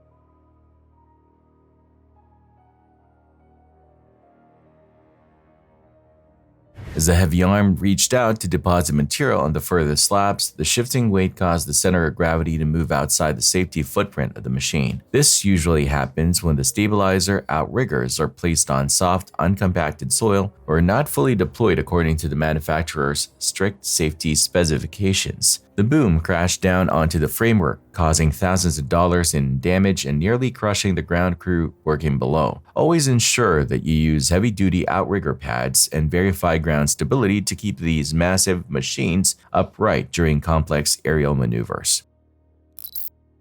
Just after midday on November 17, 2025, a routine patrol call quickly spiraled into a life-or-death confrontation. Officers from the Topanga Patrol Division were dispatched to the 83 block of Northgate Avenue following reports of an assault involving a firearm. According to the initial radio traffic, a man had pointed a gun directly at another person and then fled the area. LA City 911. Hello? This is an emergency. There's a man with a gun. He was pointing at us. What's the address? 83 Northgate Avenue. The police is just like nearby. 83. What did he do? 83 Northgate Avenue. He has a gun. He was pointing at us. We just ran, but he's there. There was another lady that he was pointing at too. Where? Okay, is he black, white, Hispanic, Asian? Oh, sorry, say that again. Is he black, white, Hispanic, Asian? He's white. What color shirt and pants was he wearing?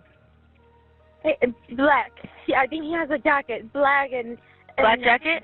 Black pants, yes. Black jacket, black pants. Okay, stay on the line for me. I'm going to dispatch officers, okay? Both. He's bald. Bald? He doesn't have hair. Okay. Yes. Don't he hang doesn't have up. hair. Don't hang up. I'm gonna dispatch officers, okay?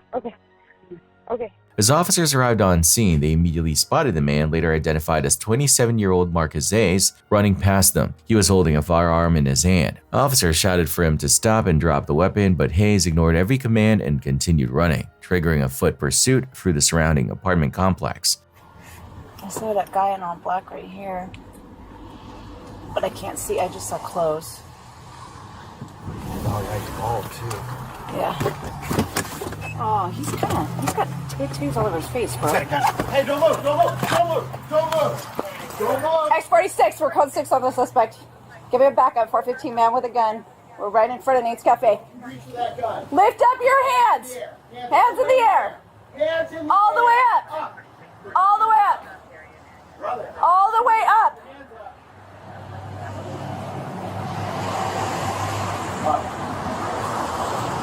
Hey, can you leave me alone, dog? I'm on probation. Hey, don't move! Don't move! Don't move! Don't move! Don't reach for it! Okay, we gotta go less lethal. Okay. Go! Hey! He's got a gun, He's got a gun, guys! Shit! Hey, drop it! Yo! Hey! Hey!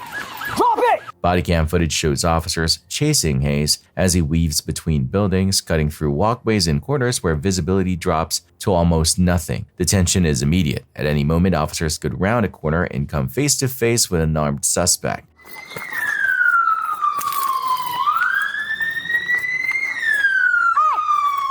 Drop it! Drop it now!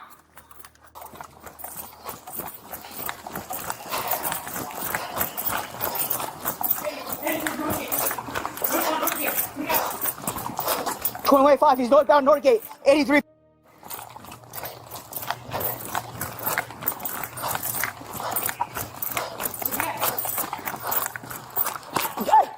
Get on the ground now! After several seconds, Hayes emerges back onto the Northgate Avenue and suddenly stops. Instead of surrendering, Hayes turns and faces the officers head on. The firearm is still in his hand. Officers can be heard repeatedly yelling for him to drop the weapon, their voices growing sharper as the distance closes. Get on the ground now! Drop it! Drop it now! Drop it now! Air Force One! Drop it now! I'm gonna shoot you! I'm doing this. Drop it! It's alright! It's alright! Drop it now! Let's go, sir. Drop it now! It's okay! I'm gonna help you! Hey! It's not a big deal! Nothing happened! Hey! Nothing happened! You're not in trouble! You're not in trouble! Okay, drop it! Okay, drop it! Drop it or you're not in trouble right now! I don't want to hurt you! Don't be stupid! Then, without warning, Hayes raises the gun and fires. In that instant, the situation crosses a deadly threshold. Officers return fire, believing their lives are in immediate danger. The sound of gunshots echoes between the buildings as Hayes throws the weapon into the street and raises his hands, signaling surrender only after shots have already been exchanged. Don't be stupid! Drop it now, bro! Come on! Hey! I'm gonna take care of you, bro! Trust me! Trust me, bro! Trust me, bro! Hey! I'm gonna take care of you, bro. Hey, you're fine. Hey, let me help you. Let me help you. Drop it now. Shots fired, shots fired. Officer needs help. Air Force One! Get down! Get down! Drop it! Drop it! Get on the ground now! Drop it! Air Force One! Drop it now, I'm gonna shoot you! Drop it! Drop the gun or I'm gonna shoot you! It's alright, drop it now! Watch crossfire! Crossfire, crossfire! I'm gonna help you! Hey. Up!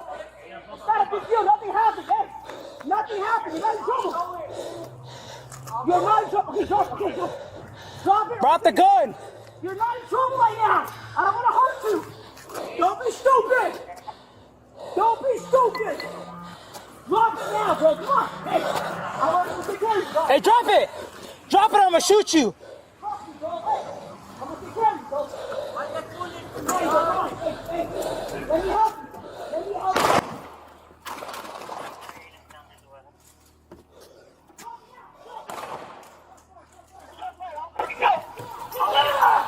Northgate, Tango, Northgate, Tango, shots fired,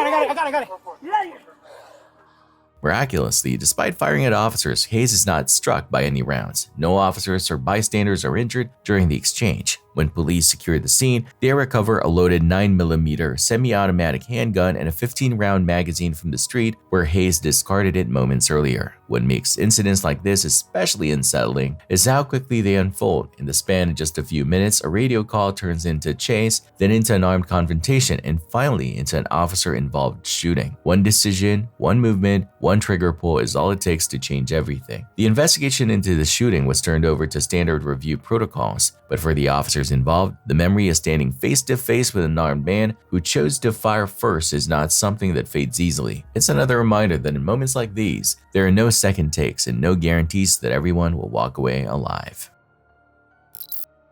A warehouse worker made a life-threatening mistake by trying to manually stop a massive pallet of water as it began to slide off a delivery truck's lift gate. With a total weight exceeding several hundred kilos, it's a physical impossibility for a human to hold up the load, yet instinct often leads people into these dangerous crush zones. You must never place your body between a falling object and the ground, as the momentum will easily overcome any amount of physical strength you possess. This incident underscores the absolute necessity of staying clear of moving parts and allowing a load to fall rather than risking your life to save the product. These types of loading dock accidents are far too common and usually result in permanent disability or worse for the employees involved.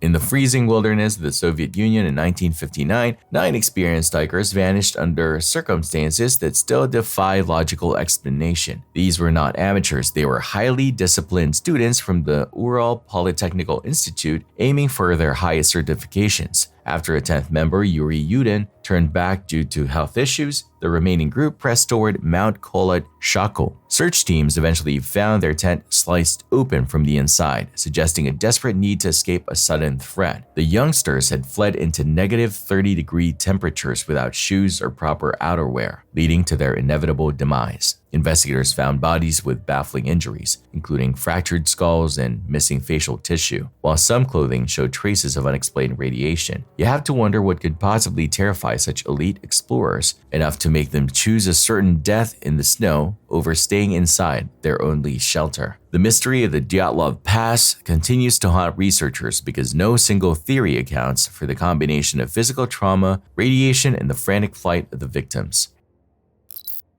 It started with a rush of 911 calls coming in just after 1:30 in the afternoon. Multiple callers were reporting the same thing, a man standing near the intersection of 42nd Avenue South and South Othello Street, openly waving a gun in public. 911, what's the location of your emergency?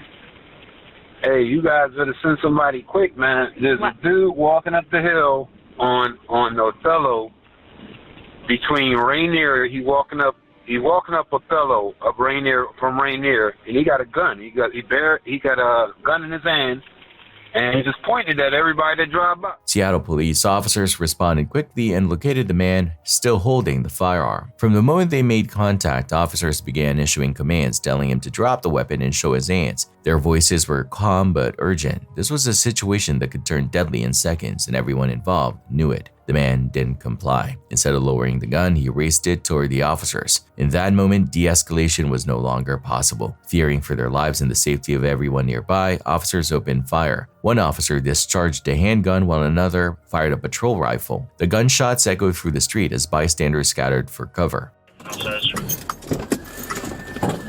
Move. Drop it! Drop it! Drop it! Drop it! Drop the gun! Drop it!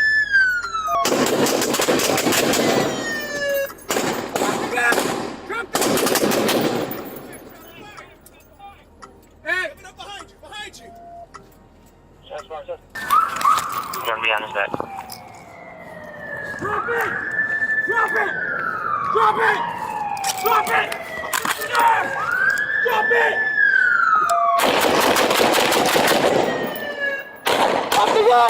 Drop the gun! Hey! Behind you! Even after being shot, officers reported that the man was still holding onto the weapon. In an effort to stop the threat without further lethal force, police deployed a 40mm less lethal round. The impact knocked the gun from his hand, finally separating him from the weapon. With the immediate danger neutralized, officers rushed in and began rendering medical aid. CPR was started on the pavement as additional units secured the scene. Despite their efforts, the man was pronounced dead at the location. His identity has not yet been released. No officers were physically injured during the encounter, but the chaos didn't end there. A bystander inside a nearby apartment building was struck by shattered glass caused by the gunfire. That person was taken to the hospital with minor injuries and is expected to recover. In a matter of moments, an ordinary afternoon turned into a fatal police shooting. What began as reports of a man with a gun ended with a life lost, a neighborhood shaken, and unanswered questions lingering in the air. As investigators now review the incident, the body cam footage tells a chilling story of how fast a tense situation can spiral and how little time there is to stop it once it does. Gloria Ramirez entered a California hospital in 1994 and inadvertently triggered a medical emergency that sounds like a plot from a science fiction film. Known widely as a toxic woman, Gloria was a 31-year-old mother battling advanced cervical cancer who simply wanted to maintain a normal life for her young ones. When she arrived at the ER with heart palpitations, the medical staff noticed an oily sheen on her skin and a powerful garlic scent on her breath. As a nurse drew her blood, a strong ammonia odor filled the air, and small crystals appeared inside the syringe, causing multiple staff members to collapse instantly. Asked the nurse to start an IV that about coincidentally at the same time I smelled, ammonia. To me it was ammonia. And I kind of made a comment that, that's really strong ammonia. The entire wing required a full evacuation as workers suffered from fainting, nausea, and even long-term tremors after being near her body. Scientists later theorized that a home remedy Gloria used for pain reacted with scientific equipment to create a rare poisonous gas. This tragic event remains a chilling example of how little we sometimes understand about the chemical reactions that can occur within the human body under extreme stress. Armin Meiwes became a global name for the most disturbing reasons after he turned a dark internet fantasy into a horrific reality in a remote German farmhouse. Raised by a controlling mother, Meiwes grew up feeling isolated and began creating imaginary friends that he eventually fantasized about consuming to make them a permanent part of himself. In 2001, he posted an online advertisement seeking a volunteer to be slaughtered and eaten, a request that was shockingly answered by an engineer named Bernd Brandes. The two met and recorded the entire gruesome process on video, which Meiwes later described as a way to achieve a perfect inner connection with his victim. Emailing and chatting on the internet since January, and we talked about exactly what he would. He lived with the remains in his freezer for months, consuming the flesh as if it were a standard meal until a youngster in Austria saw his messages and alerted the authorities. This case forced the legal system to grapple with the complexities of consensual crimes that fall outside the typical definitions of murder. It serves as a grim reminder of the dark corners of the internet where the most depraved human impulses can find a voice. Inside a gym in Santa Catarina, Brazil, what started as a typical day of people lifting weights and following their routines suddenly spiraled into chaos. It began with something almost absurdly small, an argument over a workout machine. One member, a man known both for past legal trouble and a habit of stirring confrontation, became irritated when another gym-goer used equipment he wanted. Voices rose. A physical fight broke out. Before it escalated further, a personal trainer rushed in, using his strength and training instincts to restrain the aggressive member until he calmed down. But the situation didn't end there. Moments after being released, the man stormed out of the building. Those who saw him leave hoped the incident was over. Instead, he returned with a pistol. Without hesitation, he opened fire and shot the trainer in the leg. Panic swept through the gym as people dove for cover, screaming and scattering between machines. What the gunman didn't expect was that an off-duty corrections officer had been working out nearby. The officer reacted with instinctive precision, drawing his service weapon and firing in defense, incapacitating the attacker before he could shoot again.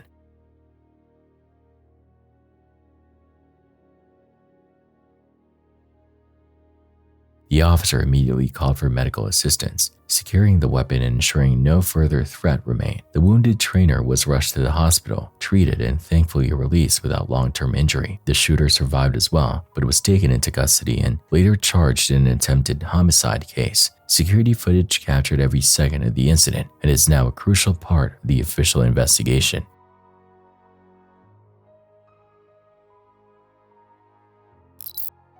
In Lahore, Pakistan, what should have been an ordinary day suddenly became a street-level nightmare when an 11-month-old pet lion escaped from a private residence. The moment the massive young predator leapt over the property wall, panic rippled across the neighborhood. Security camera footage shows the lion landing on the pavement and immediately lunging toward a woman who had been walking nearby. It knocked her to the ground with terrifying ease, digging its claws into her as she screamed for help. A nearby man sprinted over, waving his arms and shouting in an attempt to scare the lion off. The animal hesitated for only a moment before turning its attention toward her two young ones, around 5 and 7 years old, who were standing just feet away. The lion swiped at them, injuring their arms and faces as they tried desperately to break free. The scene was pure chaos, the kind of unfolding terror most people only witness in wildlife documentaries. Emergency responders transported all 3 victims to the hospital, where thankfully it was confirmed that none were in critical condition. Meanwhile, the lion's owners attempted to escape with the animal by loading it into a van, but authorities intercepted them within 12 hours. Officials determined the lion had been kept illegally, setting off a much larger crackdown. In the days that followed, 18 lions across Punjab province were seized from illegal owners, and 8 people were detained for harboring exotic wildlife without permits. The captured lion from this incident was placed in a wildlife park, where staff reported it appeared healthy and unharmed despite the chaos it caused.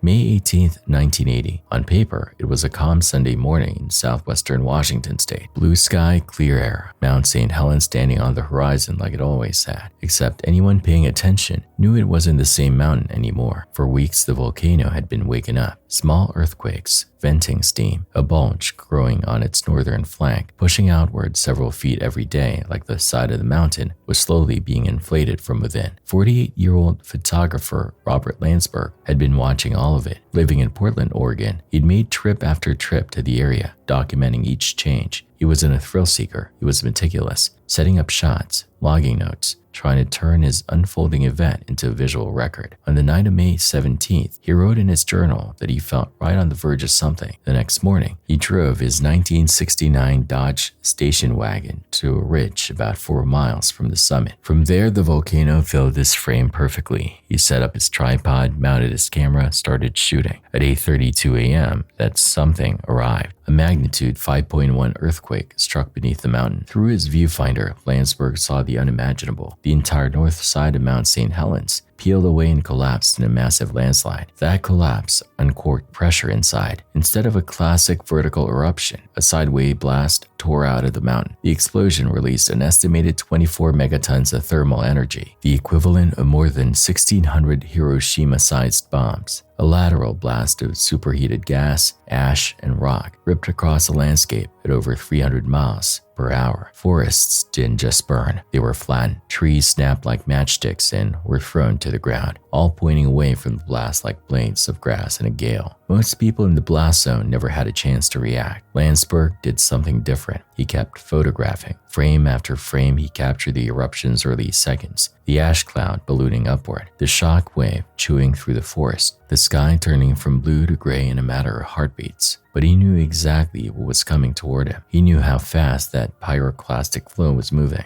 and he knew there was no outrunning it from where he stood. So he made a decision. Instead of trying to escape, he focused on saving what he'd already recorded. He rewound the film in his camera. He placed the camera in his backpack, then he laid down on top of it, using his own body as a shield against the incoming blast. Moments later, the pyroclastic flow hit. Temperatures inside the flow had been estimated at over 800 degrees Fahrenheit. The air wasn't just hot, it was lethal. Superheated ash and gas tore across his position, killing him instantly and burying him under layers of volcanic debris. He became one of 57 people who lost their lives that day. For 17 days, His body lay where he fell. On June 4th, rescue and recovery teams found him. When they moved his remains, they discovered the backpack underneath, damaged, scorched, but still intact enough to protect the film inside. Incredibly, the film could still be developed. Those images were later published, including in National Geographic. They became some of the most important visual records of the eruption's early moments. Scientists used them to better understand how the blast unfolded, how fast it moved, and how it transformed a mountain in seconds. Other observers died that day as well. Photographer Reed Blackburn, working closer to the summit, was overtaken by the blast. His camera and film were destroyed by heat.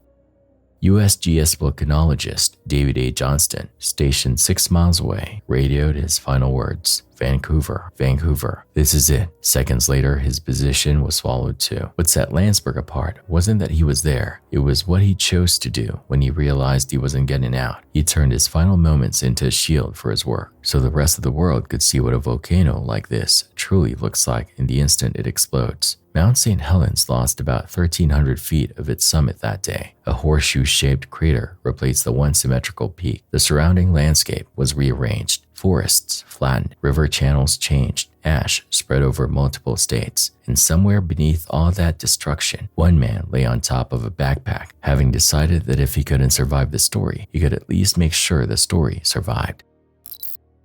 The final clip was filmed in late October of this year at a market in Baghdad, Iraq. The market appears busy and crowded, full of stalls and people, everyday life, commerce, noise. Then something goes wrong. Smoke starts to rise. At first, it's not clear how serious it is, but it builds fast, much faster than you'd expect from a small fire. Thick smoke billows upward and over the people recording. The camera is right there on the ground, so you see the smoke from below, not from a safe distance or a high vantage point. For a brief moment, a rainbow appears through the haze, created by light cutting through the particles. It's an eerie contrast, something beautiful appearing in the middle of something potentially deadly.